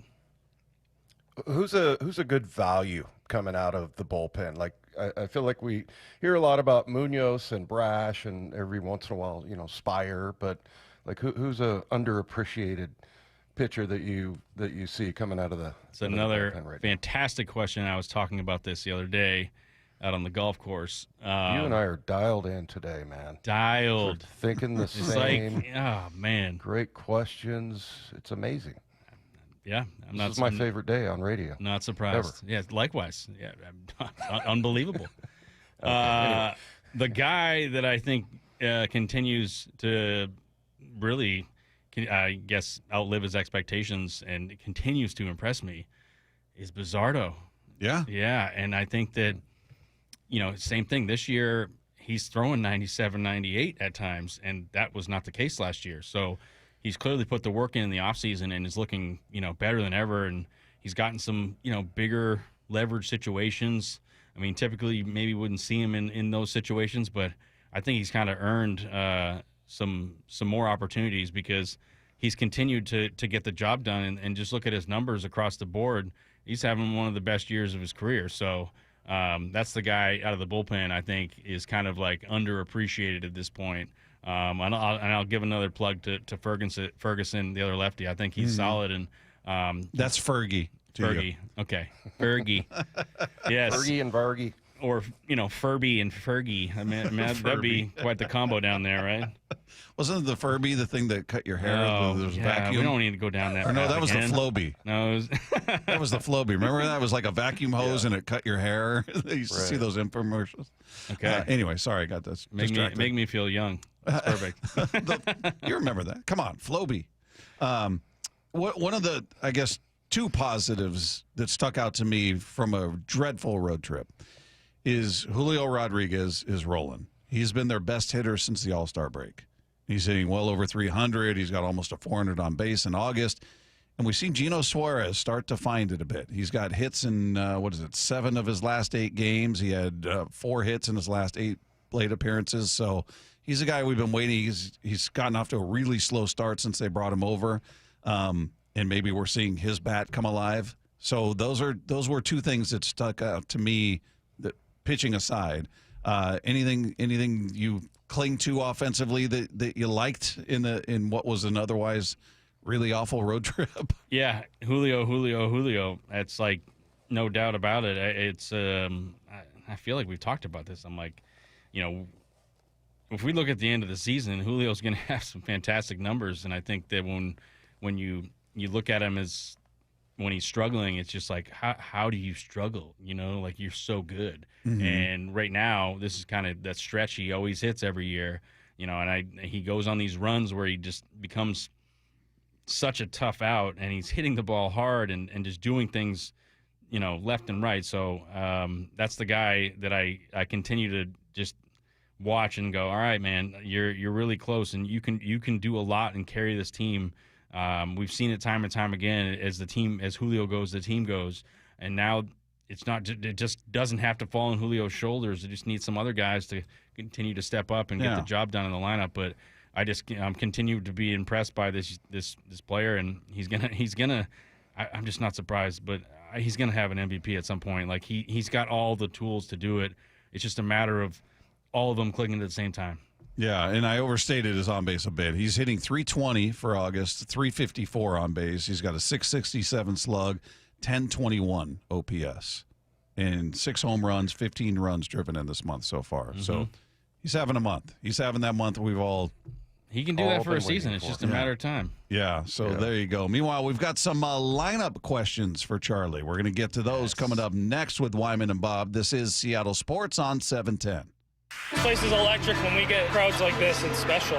There's something special happening in Soto. It's amazing getting to, play in front of a sold-out crowd. The roar coming from the corner of Edgar and Dave is different. J.P. Crawford with a walk-off 2-run home run. Tomorrow night, the Mariners return home for a huge 6-game set with the first of 3 against the A's. First pitch at 7:10.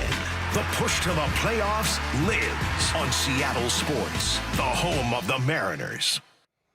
Hey, it's Dave Wyman here, and since I stopped playing football, we've been very fortunate to live here in the same house in the Pacific Northwest for over 20 years, and that type of longevity is a good thing, except 23 years in the same house.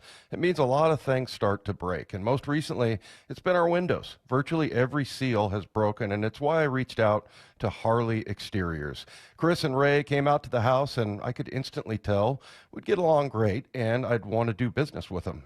They're local, they're huge fans of our teams, and big listeners to the station, and better yet, they have the best product. Olympic Series windows offered exclusively through Harley Exteriors are manufactured right here in Washington, and they're designed for Pacific Northwest homes and climate.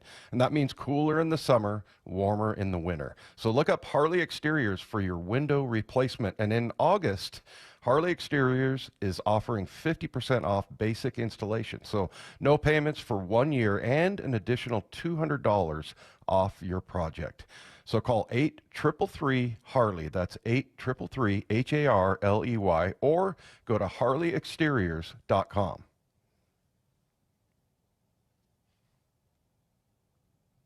From whiplash to herniated discs, there are a few car accident injuries we've all heard of. J.P. Pendergast with Pendergast Law explains that even the most common injuries differ from one another. Pre-existing conditions, health history, beginning of treatment. There are hundreds of factors that make every person and every injury unique. While these variables aid medical treatment, the strongest case recoveries must also take them into account. Could you explain a little bit more? Our team at Pendergast Law is obsessed with turning over every stone to differentiate each case. This requires thorough investigation, diligent listening, and relentless research. We never pursue cases with a one-size-fits-all approach.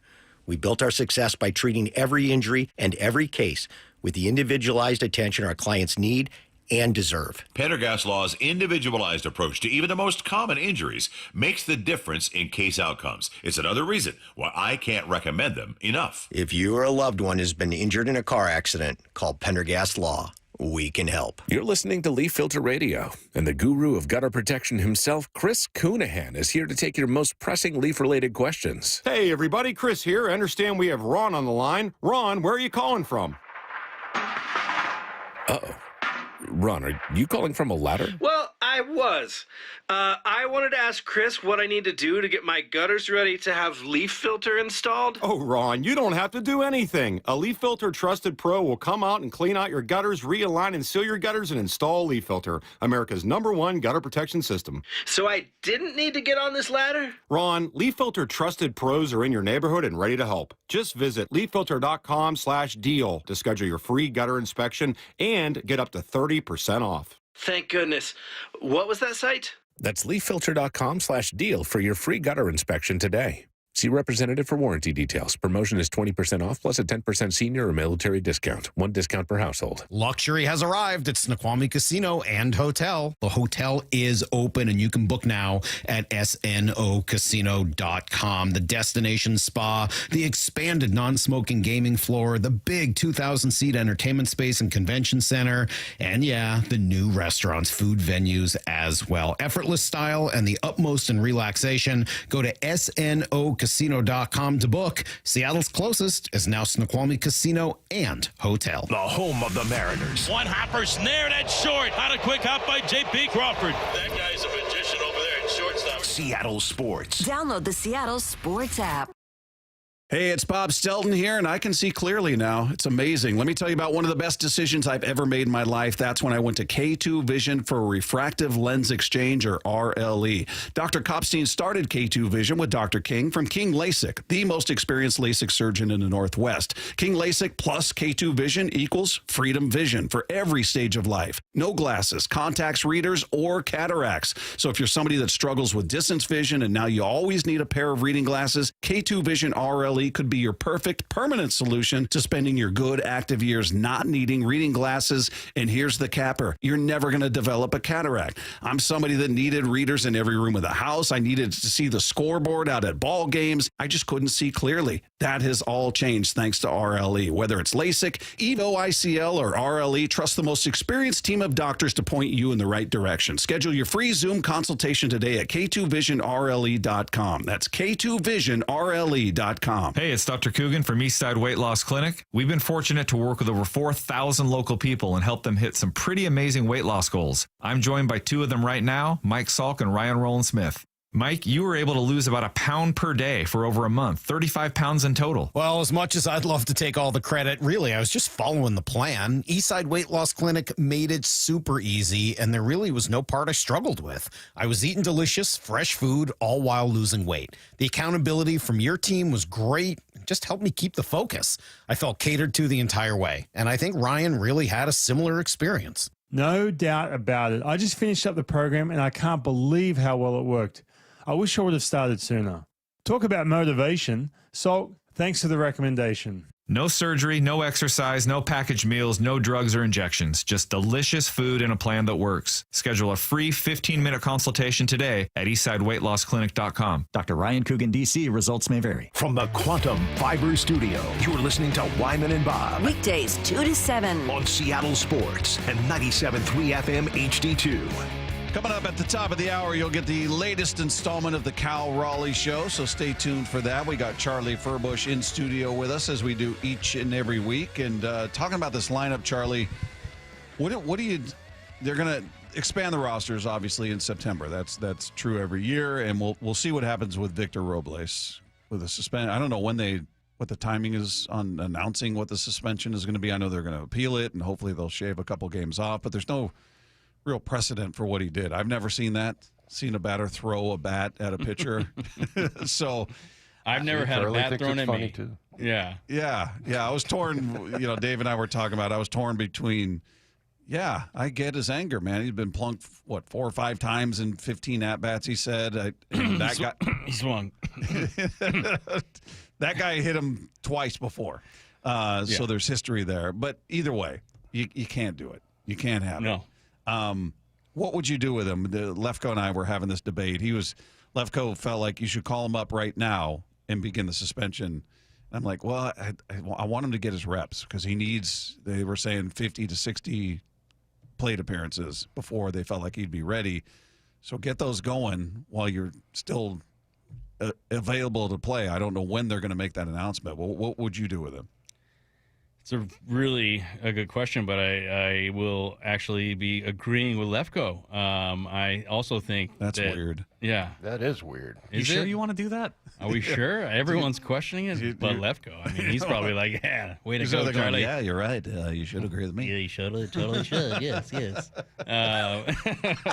No, I totally think that, he's more valuable the sooner you have him. Like, I think that's just the way it is. Like, it's going to be harder to, wait out, and then, I don't know, you're only getting X amount of games out of him. So, I don't know. I feel like at this point, hopefully the appeal process goes quickly and gets dropped in the amount of games. But the sooner that the suspension's over, the sooner you're going to get the most out of him. So, right.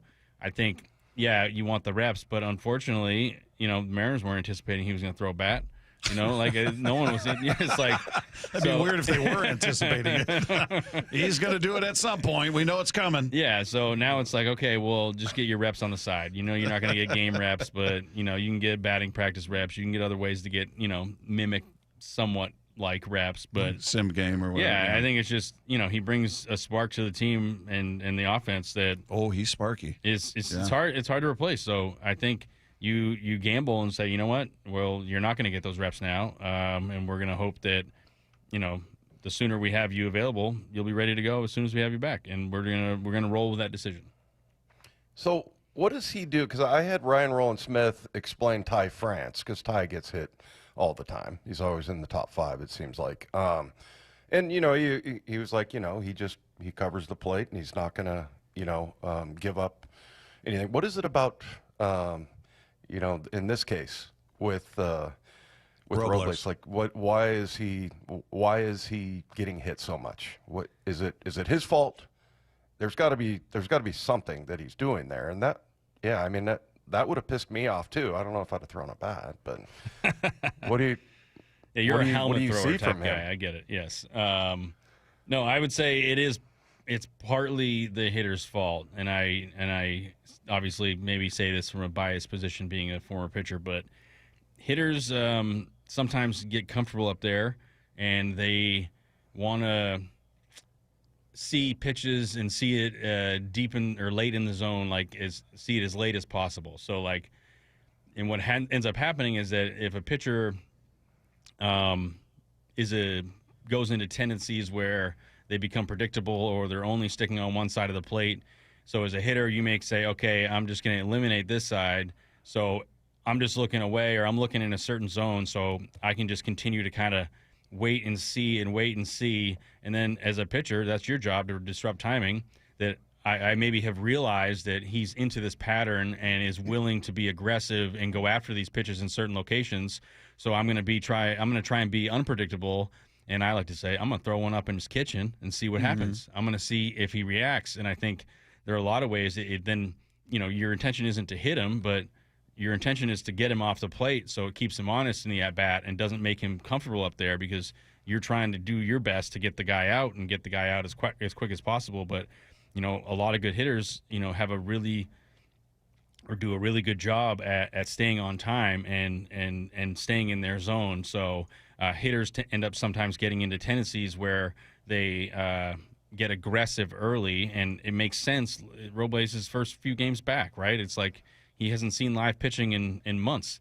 So it's easy to get excited that, there's a pitch right down the middle, I'm going to go for it. And then you finally, get an at-bat where the pitcher's attacking you in different ways, and then, throws a pitch, in on your hands where, in a way, it was like a defensive swing, get out of the way. But, it's still like, I'm going to attack you how I see fit. And unfortunately, it just, nature of the beast, that you get hit a few times. But yeah, I think part of it is on him, but I don't think that he should change his approach, right? Like, I think this is going to be part of the game, is like, hey, you're being aggressive, and that's what you do best, is like attack pitches and, get out in front and try and, drive the ball that way. But there are certain pitchers that the way they throw and how they attack hitters give them an advantage sometimes of going in places they typically don't pitch. It just opens up the zone that much more in how you can effectively get guys out.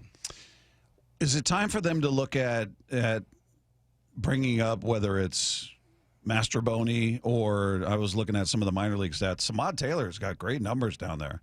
He's got some big league time. I don't know if he's an answer, but do you feel better with either of those guys versus Dylan Moore? Dylan Moore has 1 hit in June, 1 hit in July, 1 hit in August. I mean, it couldn't get worse for the guy, and it's to the point where I feel bad. He's striking out more than half the time. And you look at it, he's only got 9 at-bats in August. He struck out 5 times. You look at July, he had 24 at-bats. He struck out 13 times. June, 30 at-bats, struck out 18 times. So he's over 50% strikeouts in all of these months, where he's got 1 hit in each of those months. Yeah, I mean, Dave, honestly, I thought we'd make it a whole show without the hatred of Dylan Moore. It's not hate coming out. But this is almost a service to him, because he goes up there and he's 3 pitches and he's out of a seat, and I don't even know if it's fair to him at this point. You bring up a bunch of valid points, but why don't we shift the question and maybe shift this hatred towards the Astros, who you also hate so much, Bob. Instead of Dylan Moore. I hate the Astros. Exactly. So Dylan's already going through a tough enough time. Yeah. Let's not pile it on him. Maybe Dan needs to help, and I understand he had to play because Canzone got plonked, so he had to be out there. But I just don't see a reason to put him in really any situation if you don't have to. If you have other options, I think you use those other options. I don't think you're doing him any good. You're not doing the team any good. I haven't seen a slump like this, I don't know, maybe ever, for a guy that's, not sent down or DFA'd or, this is, you're getting nothing from the guy. Do everybody a favor, him and your team, and stop playing the lefty-righty matchup and, okay, we're going to throw him and Garver in the lineup, or it's like, come on, man. I know you want to get him going because he's been better in his career. He's been valuable. It's not there right now. So I don't. When they expand the rosters, I wonder if they would call up Taylor as an example, right-handed bat who's got surprising amount of pop. He's got like 16 home runs down there for a little guy. I don't think Dylan's playing days with the Mariners are very limited now going into these last 34 games. So whether you bring up Taylor now or in September, I think at this point you're only going to use Dylan Moore when you need to use him, right? It's not. I think you maybe gave him that last chance in that series. What was it? Was it Baltimore? The last time he played? He started. He got the start. Well, he started in Philly because it was canceled. Okay, all right, yeah. He the injury, yeah. But before that, I think you were like, oh, if he gets the start tomorrow, oh, my gosh. Maybe it was the Mets. But it's like, all right, we've tried. We tried to get you out of your slump, but it didn't work. So now it's just a matter of, do the best you can to be a great teammate and let everyone else be the best they can. So if that requires, you not playing, then you better be the first guy in and, be the vibes guy as best you can to make sure everyone can be the best baseball player they can be each day. Charlie, you and I'm sorry, real quick, Bob, I have to throw this in because I think we might be at odds here finally because we've been agreeing on everything. The 206 says, I think I remember Wyman like 10 years ago saying that it should be okay for the hitter to throw his bat back at the pitcher if they intentionally hit him. Did you say that? You probably did. I don't recall. That Bob. sounds like a Wyman. I don't recall that. It's one thing if it's intentional. This obviously wasn't intentional. Right? Okay. All right. Dave just wants a reason to throw a bat at somebody. That's when you don't have a good argument to come back. I'm like, I'm just saying. I'm just saying. So I guess we'll open up a business. Instead of axe throwing, we'll do bat throwing. That's right. For Wyman. Yes, exactly. There you go. Charlie, as always, great stuff, man. We appreciate it. We'll do it again next week. Looking forward to it. There you go. Charlie Furbush in studio with us each and every week. If you missed any part of his hour with us, you'll be able to find it on the podcast page after the show at seattlesports.com. Meanwhile, a double dose of great baseball conversations. The Raleigh Show and our guy Jon Morosi, all coming up in the next hour. That's coming your way with Wyman and Bob at Seattle Sports on 710. back. It's the final test. Tonight, Charbonnet is going to rip off a big run. Before the real deal. You kind of see the light at the end of the tunnel. Jobs are on the line. Who's on the initial 53, who's on the initial practice squad. It's off to historic Lambeau Field in Green Bay for the preseason finale. Seahawks, Packers, Saturday. Pre-game at 11 a.m. with Steve Rabel on the call. Touchdown, Seahawks! Kickoff at 1 p.m. on the home of the Seahawks, Seattle Sports, and the Seattle Sports app. You gotta love football season, but when it comes to your windows and doors, you don't want any fumbles. Steve Rabel here, reminding you to trust locally owned Pella Windows and Doors of Western Washington to tackle your project. Their selection of windows and doors can't be beat, and they'll give you top-notch customer service with no trick plays. Schedule a free consultation with Pella Windows and Doors of Western Washington. Go to PellaPNW.com. That's PellaPNW.com. When the weather changes, your home shouldn't be the one left unprepared. Hi, I'm Justin Shirley, CEO of State Roofing and Exteriors here. We offer the strongest solutions in roofing, siding, decking, windows, and gutters, made for the Pacific Northwest. And right now, get 0 down, 0 payments, and 0 interest for 24 months or up to $3,000 off your next project. No gimmicks, no stress, just reliability you can count on. Visit stateroofing.com or call 866-ROOF-ROOF to schedule your free estimate today. State Roofing, the best roof you'll ever need. 1-877 Cards for Kids. KARS Cards for Kids. Ready to get rid of that old car? Donate it to Cars for Kids. Call 1-877-CARS-FOR-KIDS to reach a friendly live agent. Donation's super easy, and your car can be picked up as soon as tomorrow. Call us now, 1-877-CARS-FOR-KIDS. 1-877-CARS-FOR-KIDS. Donate your car today. Did you know you can donate real estate too? When it comes to the security of your business, doubts can creep in about who you're trusting to protect it. At Bail Arm, we got you. For nearly 80 years, we've been putting our customers' minds at ease with our advanced technology and personalized support. Feeling insecure about your current security service? Visit bailarm.com today. I just saw 2 houses for sale. Same neighborhood, almost identical, but one had an Orchard sign and it sold for way more. So I asked my friends at Orchard, why? The first house used a traditional agent. After weeks of price drops and frustration, they settled for less than they'd hoped for. The second homeowner chose Orchard and got more. Their local Orchard agent didn't just list a home, they marketed it. They knew exactly which upgrades would attract serious buyers and brought in a pro to handle everything. And even more, with Orchard's Move First, Sell Later program, the homeowner moved into their new home before their old one even hit the market. They skipped all the hassles and showings. Never settle for less. Get more with Orchard, the smarter, faster, hassle-free way to buy your new home, even before your old home sells. Start with Orchard's free home valuation at Orchard.com. That's Orchard.com. Orchard.com. Bump letting you know the Labor Day sales event is on at West Hills Chrysler Jeep Dodge Ram. Get the 2025 Ram 2500 or 3500 heavy duty for $8,000 off MSRP on credit approval.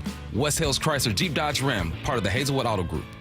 You still have 40 million plus vehicles globally that are driving around with a potential ticking time bomb, a grenade in either their steering wheel or their dashboard. When we look to what injuries may have transpired from a defective airbag, we generally see loss of vision in an eye, or we see facial lacerations. We also see hearing loss. Unfortunately, we started seeing death after death after death. When that passenger airbag exploded, it basically degloved his entire face. He lost his nose, he lost his right eye.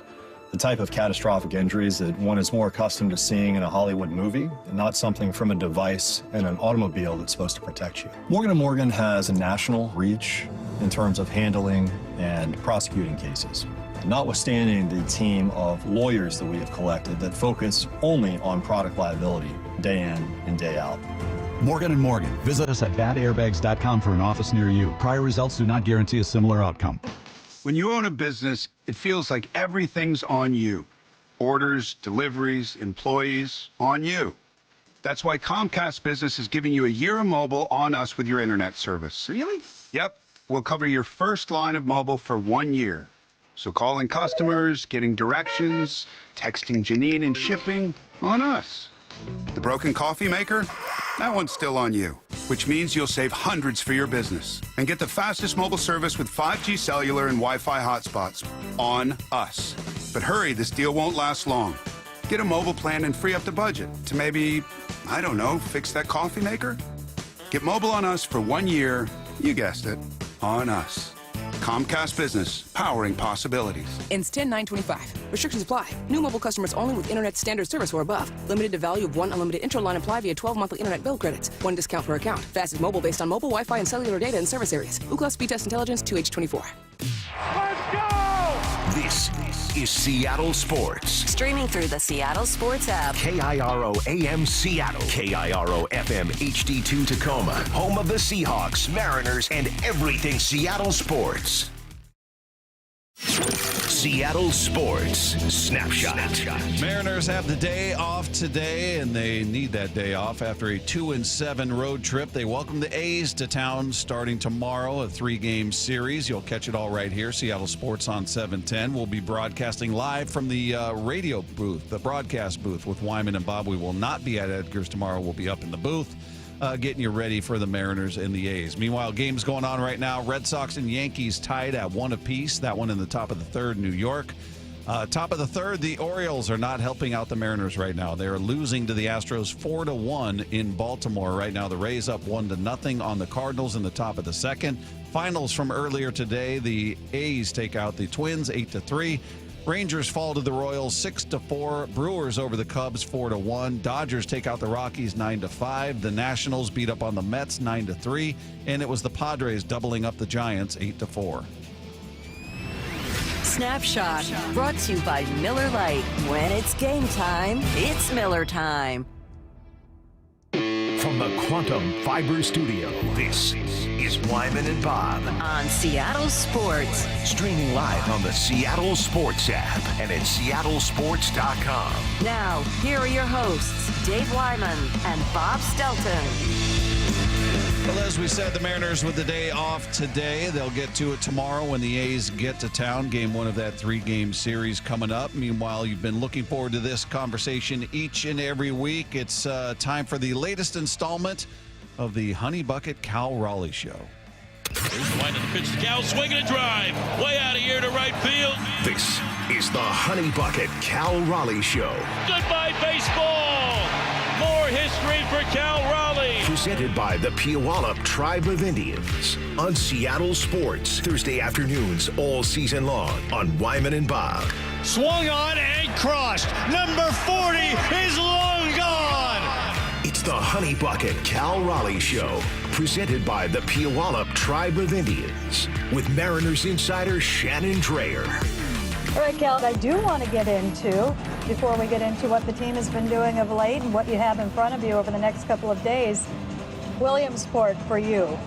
Did you have any idea it was going to be the scene that it was when you walked in? No, didn't really know what to expect. It was a lot of people, a lot of fans, a lot of kids. It was a really cool experience. What was it like to get off the bus and just be mobbed by little kids? Oh, it was great. You know, it was a fun experience. I'm sure it was great for them. They got to enjoy it. We got to enjoy it. It was a, cool event put on for sure.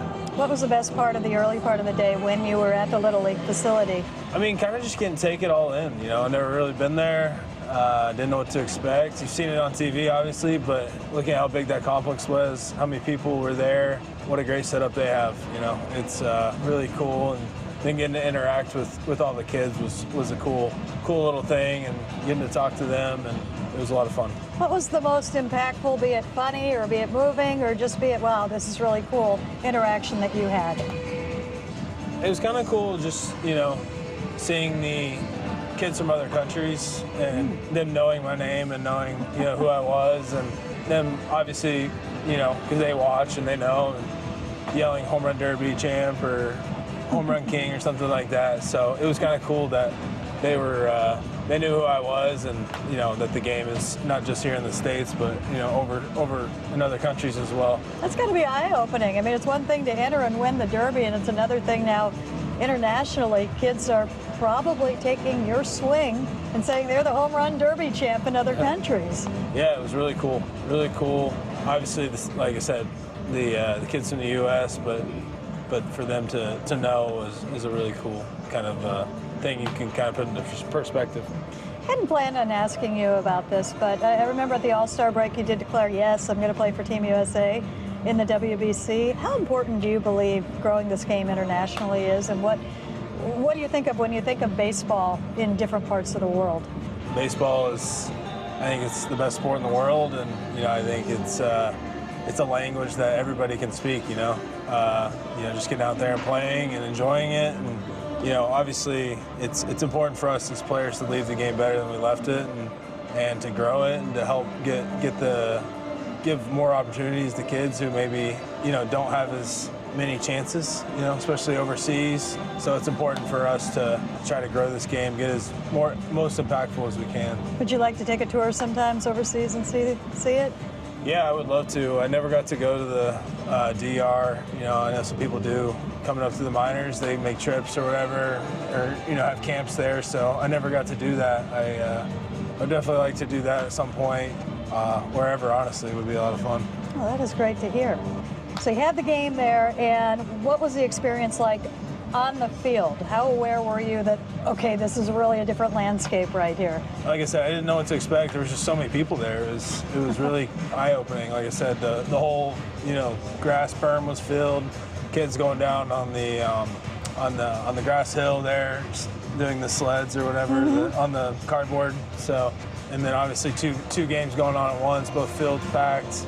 Just, you know, how big it is for that, you know, community as well. It's pretty crazy. A small place like Williamsport. Right. That many people, and what a cool event they put on at the end of summer, you know, kind of capping off, you know, the baseball season for the younger kids. Yeah, it was fantastic. A great experience, I think, for us all. And eye-opening, and just kind of stepping away from our game and these big palaces and taking a look at it through different eyes. I thought it was great for everybody. Yeah, it was cool. It brought you back to some minor league, you know, days, especially being in those facilities. It's kind of cool to play back there again. So small. I had one of the best views I think I've had covering a game possibly ever. I was so close. It was. Right. It looked different. It was fantastic. Need more of that. Love it. Okay, so then just the strangest of situations. It's just mind-blowing that all happened in one day and there was a game and you just continue on with a road trip. And there have been some challenges on this road trip. I think we all knew when we looked at the schedule. You got good teams on the East Coast. You've got weather on the East Coast. What are some of the things that you have to overcome as a team when you have a trip that is like this? It is the tough teams. It is the tough weather. It is the tough travel. And it's just part of being a big leaguer. It's part of being a professional, showing up every day, no matter what's going on. You know, bringing your A game and your best every single day, and that's really all you can do. So, to me, it's just about bringing the edge every single day. You know, you can't lose your edge. You can't lose that feeling. You know, especially after, you know, good homestand and winning some games. Obviously, you're not going to win every single game, obviously, and that's just unrealistic. But just keeping that edge too, you know, and I think that's really important from both sides of the ball, pitching and hitting. Cal, I get asked quite a bit. The starters in particular, their numbers on the road are much different than they are at home, and I think some of it is, well, you had 2 on the IL forever. It's a smaller sample right now, but is there anything that you can put a finger on that perhaps is a little bit tougher for them away from T-Mobile? When you pitch in the best pitcher's park in the league, you're obviously going to have better numbers. It's not just us, it's other teams too. You know, other teams put their best numbers up usually when they pitch at T-Mobile, so it is what it is. I mean, you know, that's just, you know, that's pretty much just normal math. So, you know, we're not really worried about that though. Like you said, we've had some injuries. You know, I think we've seen our guys throw perfectly fine on the road. We've seen our guys give up lots of runs at home. So it's just one of those things where they're gonna have a little more room for error when they're at home, and on the road sometimes you get, you know, a little less. You know, it's just how it is. And you know, teams build pitching around their ballparks, and that's how it can be sometimes. So people with short porches, you know, they usually see a lot more sinker ballers. Try to keep the ball on the ground, limit that damage of getting the ball in the air. And, you know, bigger parks, you might be able to get away with some more fly ball pitchers that can get some easier outs. So it's usually what teams do in the league. It's not just us, it's everybody else. They try to limit runs their own way. So since half the games are at your own park. So, you know, it is what it is. Like I said, our guys, you know, they're great. They're awesome. They've been good all year. I'm not worried about them too much. Hearing it from you, I think everybody should feel pretty good about that. Just a little punch right there. Thank you, Cal. Tonight, Bryce Miller comes back from the IL. Is there a special responsibility in handling a pitcher the first time he comes out, or something that you have to look for a little bit more? No, just, I mean, he's probably going to be a little juiced, so excited to come back. You know, it's, you know, like I said, and, you know, just taking it one pitch at a time. He doesn't need to go out there and try to get everything back in one pitch, one outing. It's unrealistic. It's about him coming out here, competing, filling up the zone, you know, putting up a few zeros here and there, and then creating that momentum into the next time he pitches. He's a little extra juiced, and look out. He was hitting 97, 98 in AAA, so I hope we are seeing good things. I know he feels good right now, and that's the important thing. Right. All right, the fun thing. This is the talk of baseball right now. How did you get the idea to do this? Yeah, so, I mean, kind of just came up with it, you know, bounced some ideas off people. Obviously, our Rawlings rep kind of came up with an idea, you know, through AI. You can AI anything now. It's just make a chest protector with baseball cards on it. And, you know, obviously with us playing the Little League World Series, I thought it'd be a cool tribute to put some guys, you know, on there when they were younger. They did a great job, you know, doing this thing and putting it together. It's kind of amazing they could do that. So. What's your favorite card? I don't know. I mean, Luke Raley's is goofy, so He's got his hands way out, far away from him, and you can definitely tell he was posing for that picture. So I think everybody at some point had to do that kind of cheesy Little League picture for their mom, you know, put on the refrigerator and stuff. So He's going to have some trouble with that stance. yeah, I know.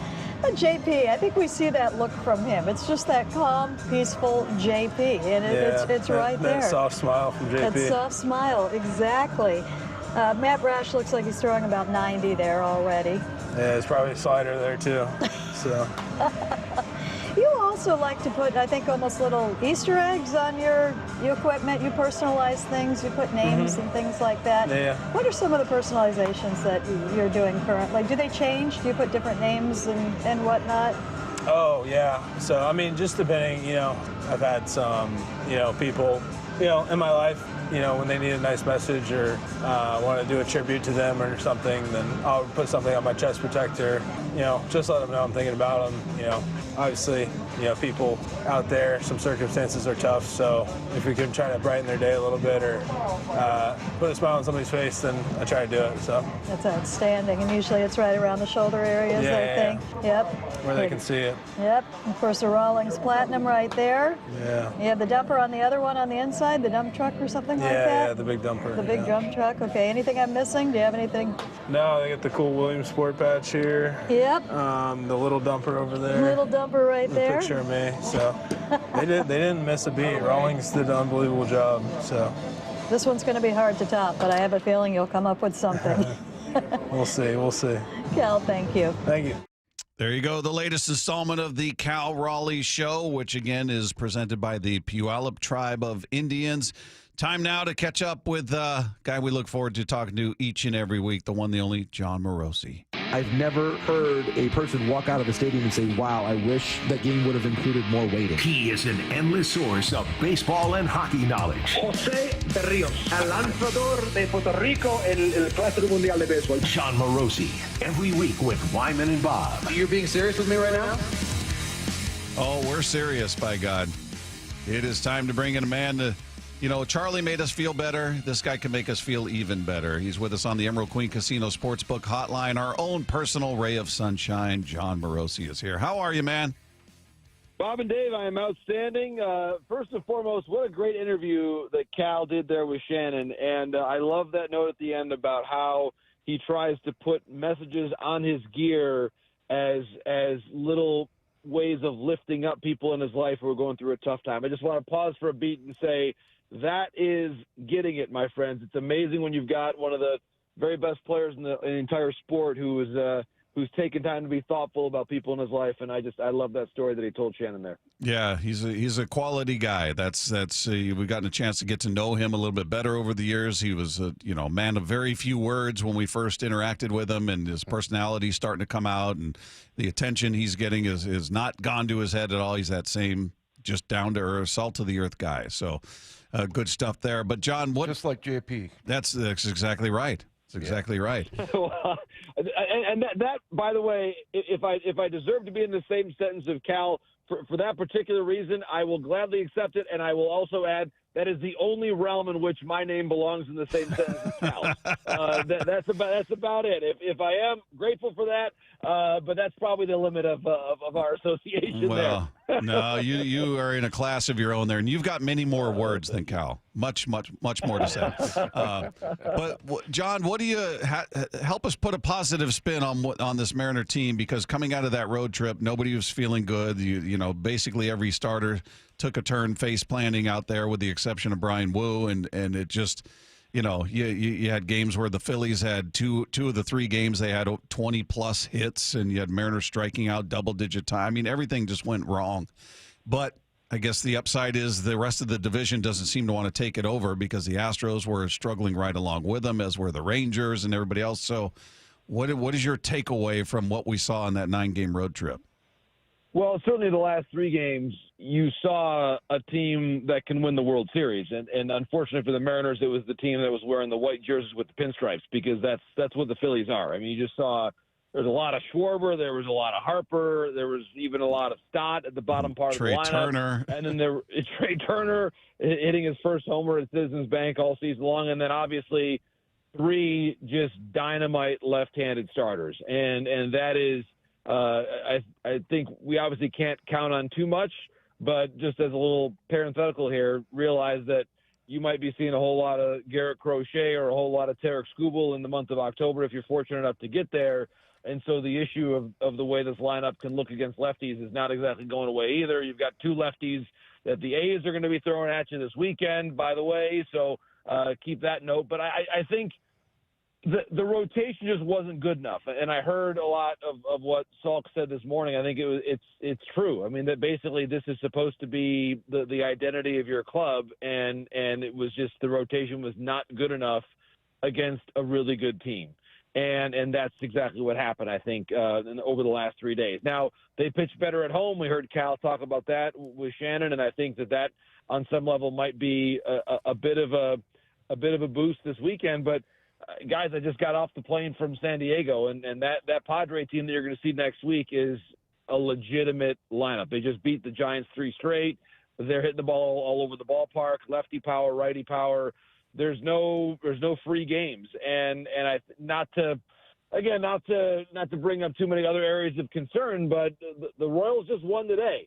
It's a 2-game lead right now, and the season series against the Royals is not over yet. There's one more series coming up, the Mariners and the Royals, that's going to basically decide which team would have the tiebreaker. And the Royals are now just 2 games back. I mean, this is real now. I mean, it's starting to get tight. And there's any number of different ways this could take in the next 6 weeks or so. But what has to happen is the rotation beyond Brian Wu needs to be more consistent, because we can talk about the bullpen and things got away from them a little bit in different games in Philly, but it starts with the rotation not being deep enough into games and not being consistent enough. And either that has to change, or this entire odyssey into October is not going to last as long as Mariner fans want it to. Hey, JP, I just I sounded like you were listening to the Cal interview with Shannon, and it's always kind of refreshing to hear from, like, we get the same thing from Charlie Furbush, where it's like, okay, he gives us some perspective, and and Cal was talking about the home and away difference in ERA and with the pitchers and everything, and it's like, look, this is nothing different than what's going on around the league. And I don't know, I mean, a lot of the things that you see with the Mariners, I mean, they're like on full blast here, but if you look at it from like a national perspective, it seems like it always kind of brings you back to, okay, it's not as bad as it seems. Right. And listen, it's not. The Mariners right now are in a playoff spot if the postseason begins today. And I would say that there are going to be a lot of teams, especially when that Phillies lineup gets going and when that ballpark gets rolling. It is as hard of a place as there is to play in Major League Baseball for a visiting team. It feels like, I remember Alan Embry, who's a great Northwest native, he told me once that when you pitch in Citizens Bank, it feels like the wall is right behind your left shoulder because it's just that close. I remember Alan saying that. I've never forgotten it. And that's real. And that lineup, Harper, Schwarber, all the names you talked about, Turner, Realmuto had a big series. That's real. Okay. So there's a lot of pitching staffs that Phillies lineup is going to be able to really go through pretty handily during the course of a season. It just so happened that was the Mariners and that was this week. But that needs to change this weekend. You're playing a non-competitive, at least in terms of making the playoffs, A's team. They've got a legitimate dude right now in Kurtz who's probably going to win the American League Rookie of the Year. Again, you've got to face now 2 lefties who we've seen in Springs and Lopez. Obviously, the Mariners' recent struggles against lefties are well known now. So you're going to have to correct things there. But that Padres series is going to be tough. So this weekend, all of a sudden, has become a really big series at T-Mobile, because this is how you stop a bad trip from becoming a bad 3 weeks. And guys, it's poetic in a lot of ways. This is basically almost the exact moment in last season when things went off the rails, when they couldn't beat the Tigers, and then all of a sudden the Tigers got momentum and the Mariners didn't, and Service got fired and everything went went haywire. It's not exactly the same week, but it's around that time. Well, 34 games. Right, exactly right. And so if the 2025 Mariners are going to be different than the 2024 Mariners, it's going to have to happen right now, this weekend, because this is right about the time where things really kind of took a turn for the worse a year ago. And again, I'm not gonna overreact to losing 3 straight to the Phillies, because again, that's a really good team, and the Mets are a good team that I think was bound to bounce back a little bit. And McClain had a big debut on Saturday. That's all forgivable, but you can't lose a series against the A's this weekend, because I just saw what's coming. And from San Diego, what's coming is that's a dangerous team they're going to face next week. So you got to win this series this weekend. John, we're up against the clock, so just a quick answer on this. A, have you ever seen a player throw a bat at a pitcher like we saw with Victor Robles? And do you suspect that he'll get some reduction in that 10-game suspension? What's your expectation? And when might we hear? That's the other part. Well, yeah, I mean it's. First of all, it brings me back to the 1992 or 1972 American League Championship Series, A's and Tigers, right? Campaneris throwing the bat out at the pitcher's mound. I mean, that's like 50 years ago. It doesn't happen very often. I mean, this is in my lifetime. I haven't seen it a whole lot, obviously, and so there's not a big precedent. I understand. And, he posted that he's been hit a lot since coming back on the rehab assignment and even when he was playing, and I get that. But you can't throw a bat. It doesn't excuse that. And I think the suspension is commensurate with that. So it's hard to reduce that based on precedent. There's not a ton of precedent to reduce it based on. And that's a very, very dangerous thing. I mean, it was awful, and it could have been a lot worse. So I don't think that he's going to be getting a whole lot of grace on that one, to be honest with you. And so I think the Mariners have to basically proceed as if he's not going to be able to come back to be that righty bat in right field, which is tough because that's what they need right now. You've seen them not be able to get a lot of production against lefties, and it's unfortunate all the way around. And I would not expect that suspension is going to get reduced by much, if at all. He is Jon Morosi with us each and every week. Always great stuff, John. We appreciate you, my friend. Have a great weekend, and we'll talk again next week. Sounds great. This is when the game gets fun, my friends. I love it. We got the football starting up, too. It's just a wonderful time of year. And I will say this. I was in Williamsport on Sunday, and the Mariners certainly represented the game very well. Julio loved it. I had a chance to talk to him a little bit, so I could tell how much the guys enjoyed being there. It was a pretty cool experience. Yeah, it looked like it went very well on TV. It was very cool. Very cool. John, thanks so much, man. All the best, guys. Have a great night. Thank you. There he is, Jon Morosi, with us each and every week. If you guys missed any part of that, you can find it on the podcast page after the show at seattlesports.com. Meanwhile, there was a lot happening at the Seahawks-Packers joint practice today. We'll get into some of our takeaways from that matchup. That's coming up next with Wyman and Bob at Seattle Sports on 710. There's something special happening in Soto. I feel like that's what happens when you add guys. It just changes the mojo. That roar coming from the corner of Edgar and Dave, it's different. This one is going. Goodbye, baseball. Josh Naylor with a home run. Tomorrow night, the Mariners return home for a huge 6-game set. Mariners-A's. First pitch at 7:10. We believe in each other and we're ready to fight. The push to the playoffs lives on Seattle Sports, the home of the Mariners. Since time immemorial, the Puyallup tribe of Indians have lived on what is now called Puget Sound. The Puyallup tribe is a sovereign nation of more than 6,000 members and one of the largest employers in Pierce County. Today, the Puyallup tribe continues to serve its members and community with generosity and is committed to building a sustainable way of life for future generations. Learn more at puyalluptribe-nsn.gov. That's puyalluptribe-nsn.gov. Whether you're building a high-rise or hosting a family reunion, you need things to run smooth and clean. That's where Honey Bucket comes in. They deliver top-tier portable restrooms, hand-washing stations, storage containers, fencing, and much more for construction sites and special events of all sizes. Just ask Cal Raleigh, Big Dumper himself. He knows a clean setup when he sees one. Honey Bucket. Local, trusted by pros, preferred by party planners. Call today or visit honeybucket.com. What is that sound?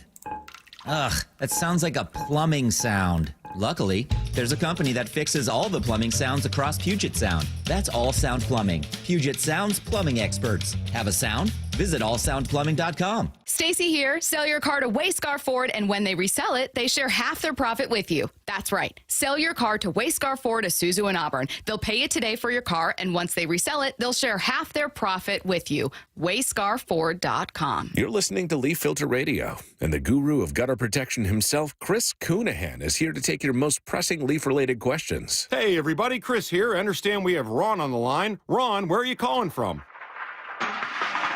Uh-oh. Ron, are you calling from a ladder? Well, I was. I wanted to ask Chris what I need to do to get my gutters ready to have leaf filter installed. Oh, Ron, you don't have to do anything. A Leaf Filter Trusted Pro will come out and clean out your gutters, realign and seal your gutters, and install Leaf Filter, America's #1 gutter protection system. So I didn't need to get on this ladder? Ron, Leaf Filter Trusted Pros are in your neighborhood and ready to help. Just visit leaffilter.com/deal to schedule your free gutter inspection and get up to 30% off. Thank goodness.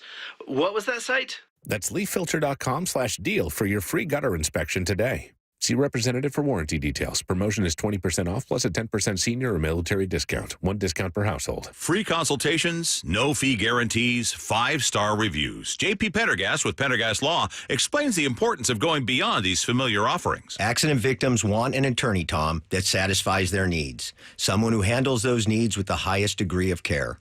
Pendergast Law offers the no-fee guarantees and free consultations, but these only scratch the surface. Okay, explain more. We make sure that every member of our team is genuinely passionate about helping others. Customer service and communication are our top priority. It's how we take care of our clients so they always feel one step ahead of the insurance companies. Our strong reputation for high standards provides comfort and confidence when it's needed most. Pendergast Law offers the free consultations, the no-fee guarantees, and, of course, they are 5-star rated. But what really makes them different is their genuine passion for helping others. I can't recommend them enough. If you or a loved one has been injured in a car accident, call Pendergast Law. We can help. That's PendergastLaw.com. The home of the Mariners. It is gone! Cal Raleigh, 2-run home run! Hear every pitch on 710 and the Seattle Sports app. This is for all you guys on Viagra. ED pills are no longer needed. The brutal side effects like 4-hour headaches, blurred vision, and that flush feeling can all be put behind you with our treatment. Here at West Coast Men's Health, we have a better approach to ED. Acoustic wave therapy creates blood flow circulation by safely removing the plaque in your arteries and restoring function naturally. Guys, let me be clear. Pills will never fix your problem. Our equipment is the latest technology, and our medical staff is the best in the industry. So give West Coast Men's Health a call today. Speak with our clinic manager. Ask him any question you like, how it works, the science behind it, and even the cost. If you suffer from ED or Peyronie's disease, give West Coast Men's Health a call today. It's not just about better health, it's about a better life. With clinics in Redmond and Tacoma, call 206-519-6541. That's 206-519-6541. Online at westcoastmenshealth.com. This is the story of the one. As a lineman, he does whatever it takes to keep the power on in his community. And he wants a partner like Grainger who does the same. Grainger offers the professional-grade products he needs, from voltage detectors to harnesses to hard hats, plus fast, dependable delivery, so he can rise to every challenge. Call 1-800-GRAINGER, click Grainger.com, or just stop by. Grainger, for the ones who get it done. If you love to travel, Capital One has a rewards credit card that's perfect for you. With the Capital One Venture X card, you earn unlimited double miles on everything you buy. Plus, you get premium benefits at a collection of luxury hotels when you book on Capital One Travel. And with Venture X, you get access to over 1,000 airport lounges worldwide. Open up a world of travel possibilities with the Capital One Venture X card. What's in your wallet? Terms apply. Lounge access is subject to change. See CapitalOne.com for details. Wyman and Bob. From the Quantum Fiber Studio. Weekdays 2 to 7. On Seattle Sports and 97.3 FM HD2. Our thanks to Jon Morosi, who joined us in the previous segment. In case you guys are just tuning in and missed that conversation, you'll be able to find it on the podcast page after the show at seattlesports.com. Meanwhile, Dave is out there in Green Bay, took in the joint practice today, did his best to stay out of the fights as much as he wanted to run into the middle of the field and get in the thick of it. He elected to just stay out of it, thought better of it, which I think is a wise decision on your part, Dave. But outside of the practices, or the fights, I should say, at the practice, what was what stood out to you most in a good way, bad way, or just something you just didn't expect to see, perhaps?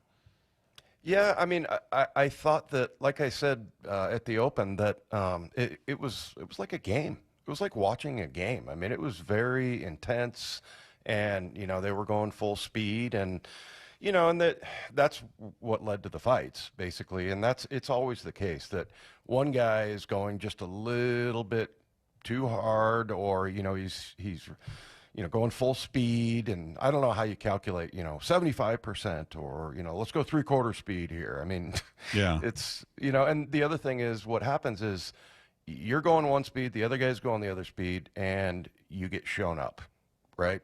All of a sudden, you're not doing your job because the other guy's going harder, so you get frustrated. You're getting yelled at by the coach, and you're like, well, what the hell? I mean, this guy's going full speed, so all right, now I'm going to go blow him up, and then that's when the fight starts. So, but yeah, I mean, I thought that you saw a lot of that. I thought it was very useful. It amazes me the resources that have to go into this. I mean, first of all, there was probably 3,000 or 4,000 or 5,000 people that were there watching that practice, and then you got to ship all that stuff down and all the pads and basically build a locker room and all of that just for and everybody was complaining about how long the practice was, but you want to get as much as you can out of it because this is a big deal to do this. Now they're playing here, and so you would have to do part of that anyway, but still, it just getting that done. I think it's really important, and and I think Mike McDonald is going to say this is something that we need to do every year because the last two times that I've seen these joint practices, they've been very useful. How do they go about picking the team? Is it just whoever's willing? It's certainly not proximity. It's not like Tennessee is right down the road, or even Green Bay for that matter. So you're not going to practice against somebody in your division. What's the what any logic behind that, or is it just, hey, these guys are willing and I know those guys and it'll work out? Yeah, I do think it does come down to that. Like Jon Schneider is very familiar with the Green Bay Packer organization. I mean, there was a ton of, and I didn't know who a lot of the guys were, but there was a lot of older guys that have been with the Packers for a long time. So I think it does kind of start there. We know these people, we know a lot of people in the building. Maybe we can work something out and get this done. So, like I said, I think and I think it would be really cool for the Seahawks to host somebody. Yeah, that's what I was just going to say. Is it cool if they could have somebody come here next year? They've gone the past 2 years. They've gone to Tennessee and now Green Bay. Maybe they could coerce a team to come out to Seattle. I would like that, Bob. Yeah, that'd be fun. Mike I McDonald. would love it. I wouldn't have to travel. Yeah. Mike McDonald speaking afterwards about Tyrese Knight, a guy we're waiting to see just health-wise where he's at. Here's his latest update. We got some great news today, so that's what I was referring to earlier in the week. So we're kind of activating the plan, and so we'll see how long it takes, but really positive day on T Knight's front this morning. So not specific, but at least it's positive. We don't, they're activating the plan. I don't know what the plan is, but it's been activated, Dave. So I guess that's a step in the right direction. Yeah, and I mean he's very important, really. I mean this is a really good player. That it didn't really strike me. I guess I gave a lot of credit to Ernest Jones last year, but Tyrese Knight and him, really sort of. I mean, that was pretty unusual for a guy. Was he a 4th or a 5th rounder? And I think he was for a 4th, I believe. Yeah, if only there was a way to find I out. know, But, some sort of technology. But yeah, I mean, he's really been a huge surprise, and maybe not a surprise to Mike McDonald, but I remember last year that was one where Jon, or not last draft, but the draft before, where Jon was like, yeah, these guys are all about the same. And I don't know if it played out exactly like this, but it was kind of like, which guy do you like, Mike? And, you know, he was like, yeah, I like Tyrese Knight. He makes lots of tackles. Yeah. And sure enough, that really worked out for him. So he's fourth rounder. Fourth rounder, yeah. So, you know, you don't expect a fourth round rookie to play. It was pretty amazing that he did. And I don't think we really gave him enough credit for that. At least I didn't, because, you know, everything was all about Ernest Jones. So yeah, that's good news. Yeah, that's great news, and I don't know if that means he'll be ready for the start of the season or what that means, but at least it's, again, trending the right direction. So that is great news. A reminder that the Seahawks regular season is approaching. They've got one more preseason game coming up Saturday against the Packers, and then it's all business. It's all for real, and we want to send one of you and 3 of your friends to watch the season opener, which is on September 7th against the San Francisco 49ers. All you need to do is open the Seattle Sports app, click the Win tab to find out how. Where's that Win tab, Lefko? Where can people find that Win tab? On the app, and if you open the app, you go to the very bottom right of the screen. Right. It says Win. Okay. So click on that. Right where it says Win, you say? Yes. Okay. That's for you, Dave. Okay. How do you spell win again? I can't help you with that one.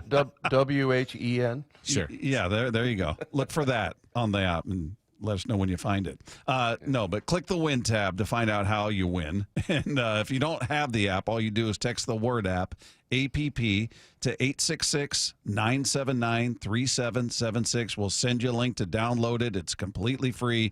You can enter every day to increase your chances to win. The contest runs through Monday, August 25th. Meanwhile, we learned that if the Mariners miss the playoffs, we know who to blame. We'll figure that out coming up next with Wyman and Bob at Seattle Sports on 710. I might be in love with Clint Kubiak. Oh. Brock and Salk. I did not think I was going to say this at any point, let alone after a second preseason game. It was just the orchestration of it all, too, wasn't it? It was a symphony of destruction. I got multiple highlights here that start with Steve Rabel saying, IBAX behind you. IBAX. And that's not one word. That's not like IBAX or anything like that. Or like, what are those animals, the ibex? IBAX. Brock and Salk. Morning 6 to 10 on Seattle Sports. Hey, it's Bob Stelton here. I got to tell you about one of the great decisions I've made in recent years, maybe ever, maybe one of my best decisions ever. And I've made a lot of good ones, but this is great. I went to K2 Vision for RLE. That is refractive lens exchange. Now, Dr. Kopstein did my procedure. He started K2 Vision with Dr. King from King LASIK, the most experienced LASIK surgeon in the Northwest.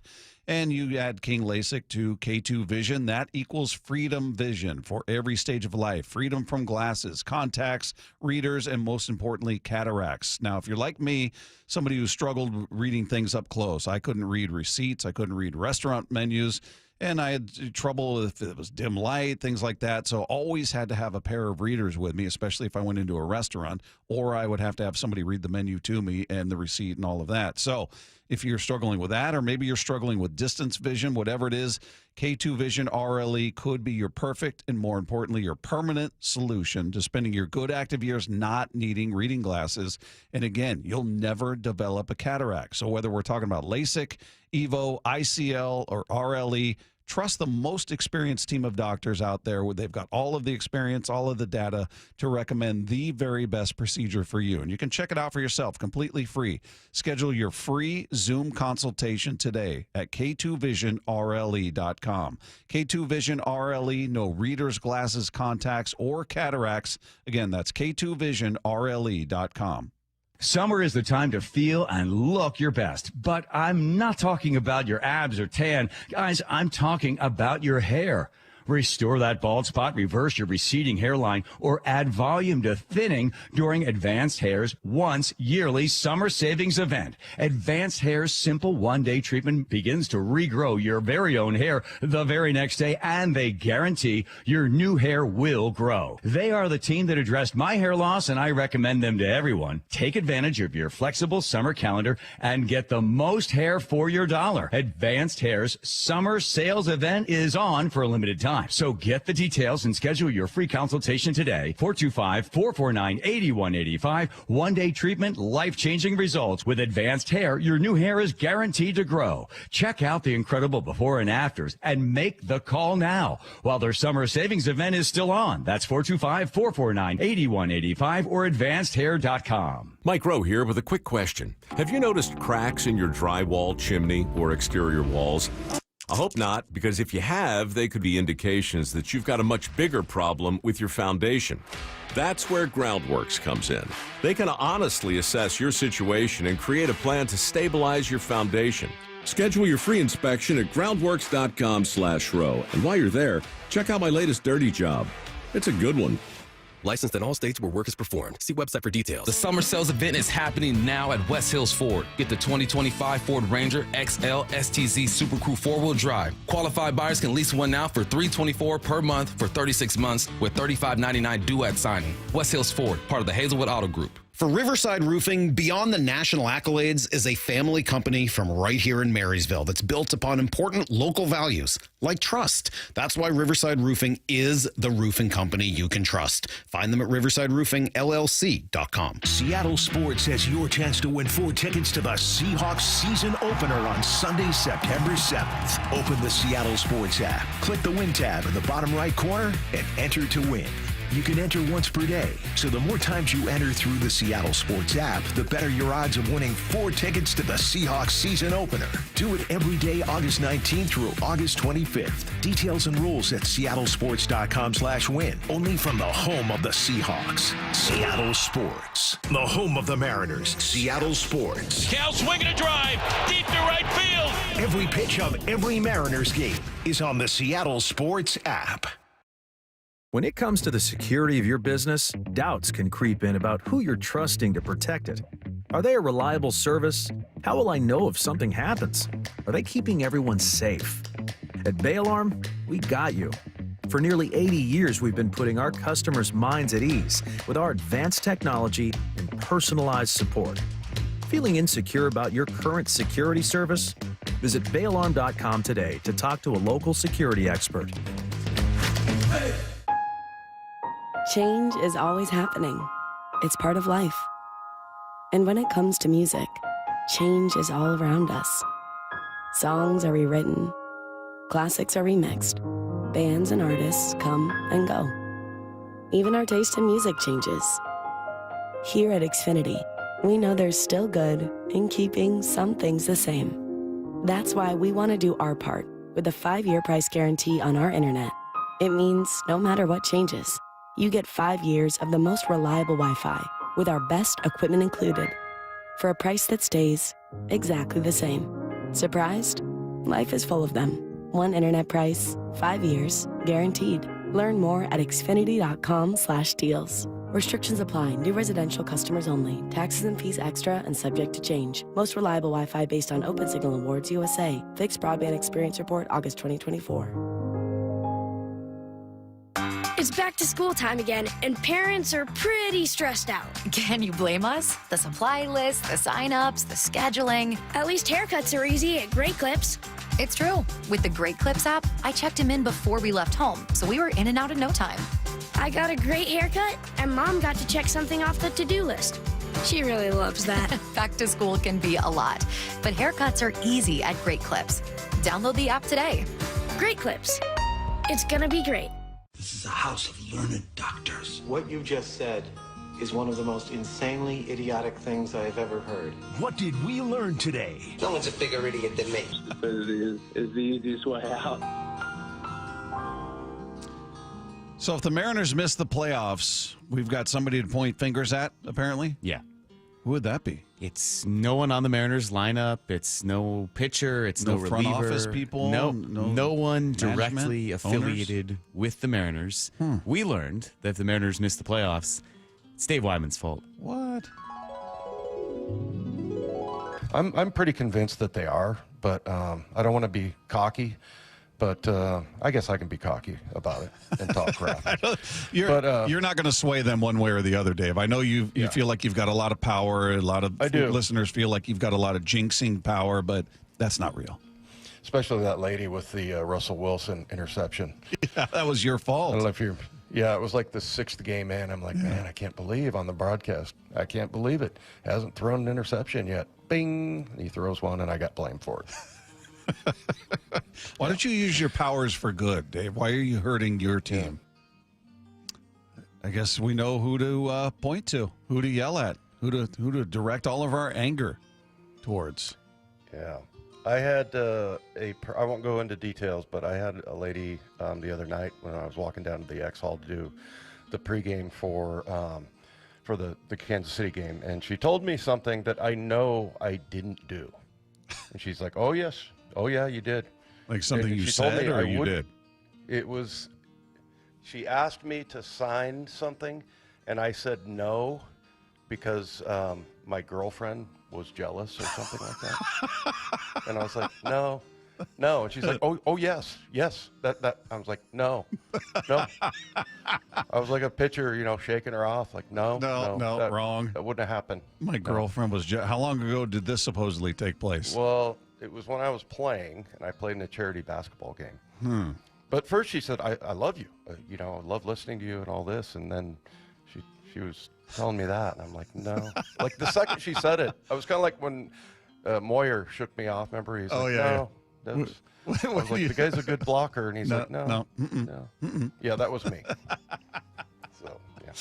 Oh, I love it when people tell you more about you than you know. Yeah. Remember the guy that was texting in saying Dave doesn't understand what's happening to his body when he travels to the East Coast and they play those early games. He's not really aware of what's happening. I was like, you think? Okay.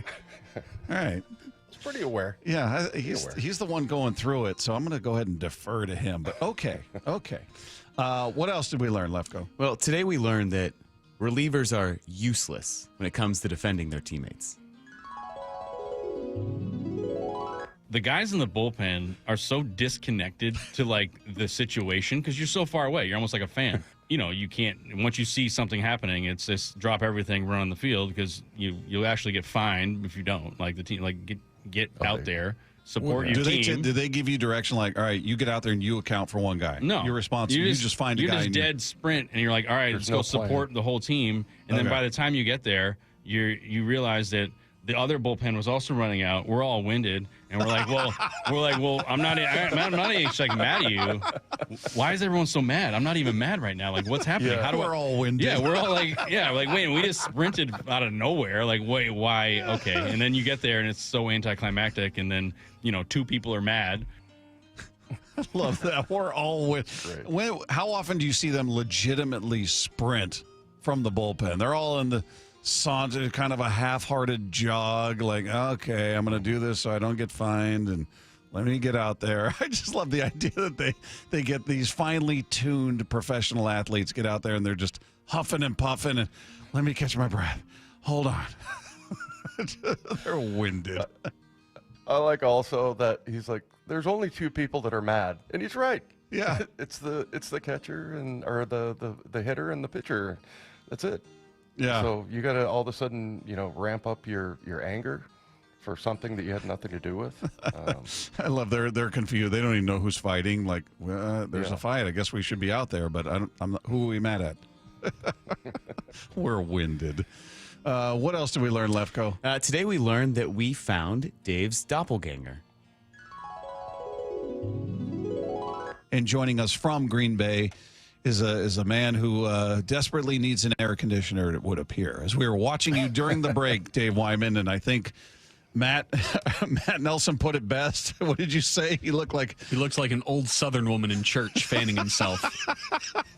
We were watching you on the video stream in the control booth back there, and you didn't look pleased. You looked uncomfortable. No. Yeah, I mean, they're very helpful here in Green Bay, no question. But things move a little bit slower. Are you in a closet? Where are you?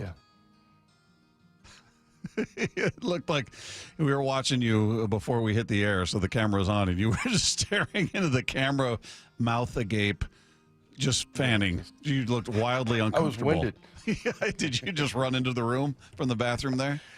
No, it was just particularly warm in here for some reason. So I went over and said, hey, can you turn on the air conditioner? And I'm pretty sure whatever unit is covering this pretty good-sized room here is also like making, it's the same. I think it's the same system that's in the bar and out in the lobby and everything. So I like to think that they just lowered the temperature of the entire lobby and just to accommodate you floor of the hotel. Yeah. Well, we also saw. I was going to say, Dave sent us a picture. You've made a giant mess of the room.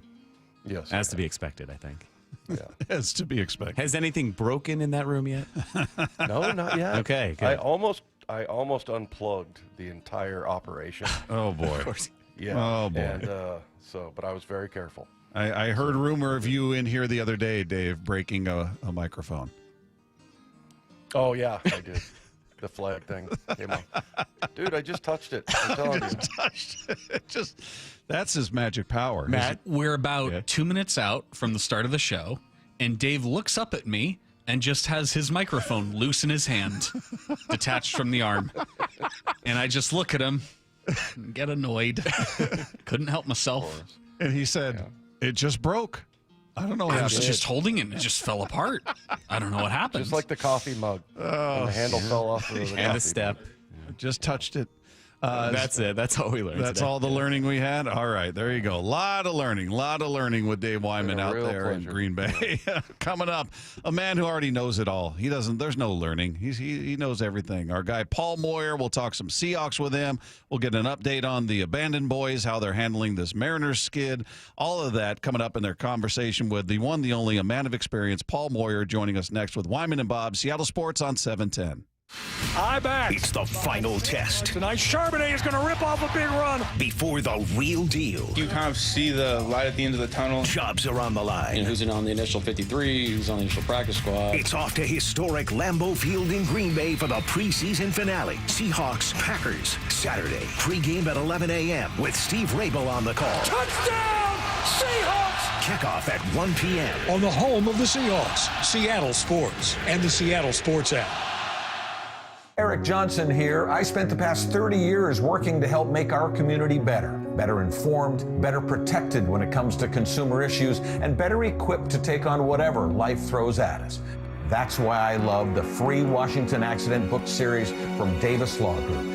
These books keep us better informed about the law, better able to protect ourselves on and off the road, and better off when all is said and done after an accident. Chris Davis didn't have to write these books. He did it because he saw a need.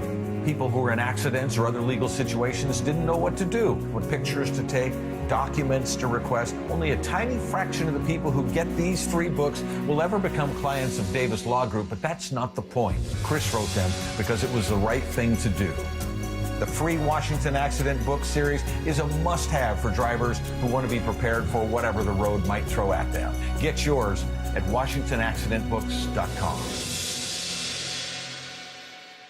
Dave Wyman here, and since I stopped playing football, we've been fortunate to live in the same house for over 20 years. That type of longevity is a good thing, except 20 years in the same house means a lot of things start to break. Most recently, it's our windows. Virtually every seal has broken, and that's why I reached out to Harley Exteriors. Chris and Ray came out to the house, and I could instantly tell we'd get along great, and I'd want to do business with them. They're local, they're huge fans of our teams, and big listeners to the station. Better yet, they have the best product. Olympic Series windows offered exclusively through Harley Exteriors are manufactured right here in Washington and designed for our Pacific Northwest homes and climate. That means cooler in the summer, warmer in the winter.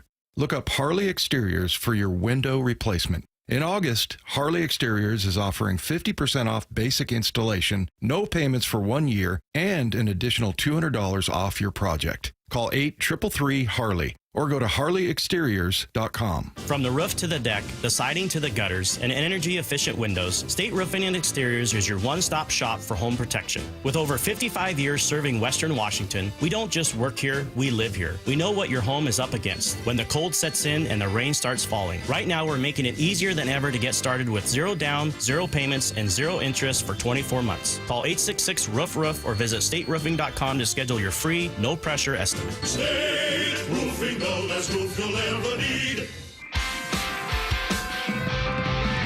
1-877 Cars for Kids.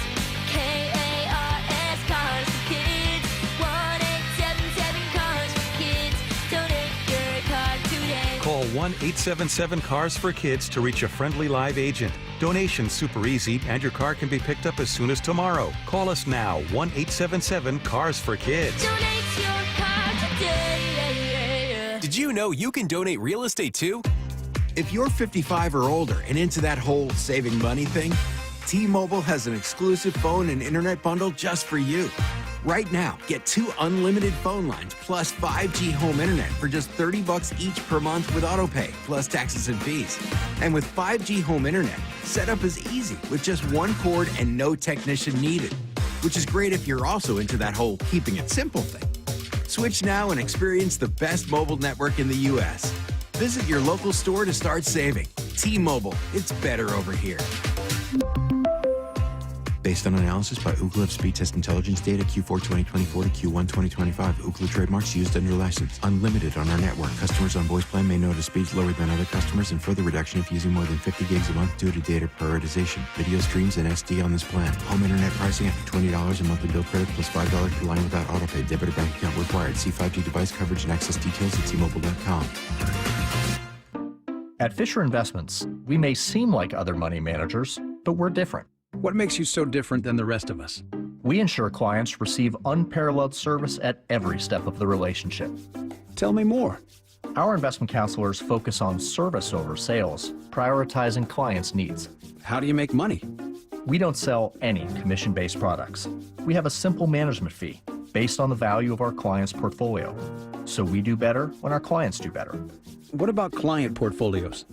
We get to know each client, their finances, family, health, lifestyle, and more, and then we tailor a portfolio based on their specific goals and needs. Your clients really come first then, huh? Yes, we make them a top priority.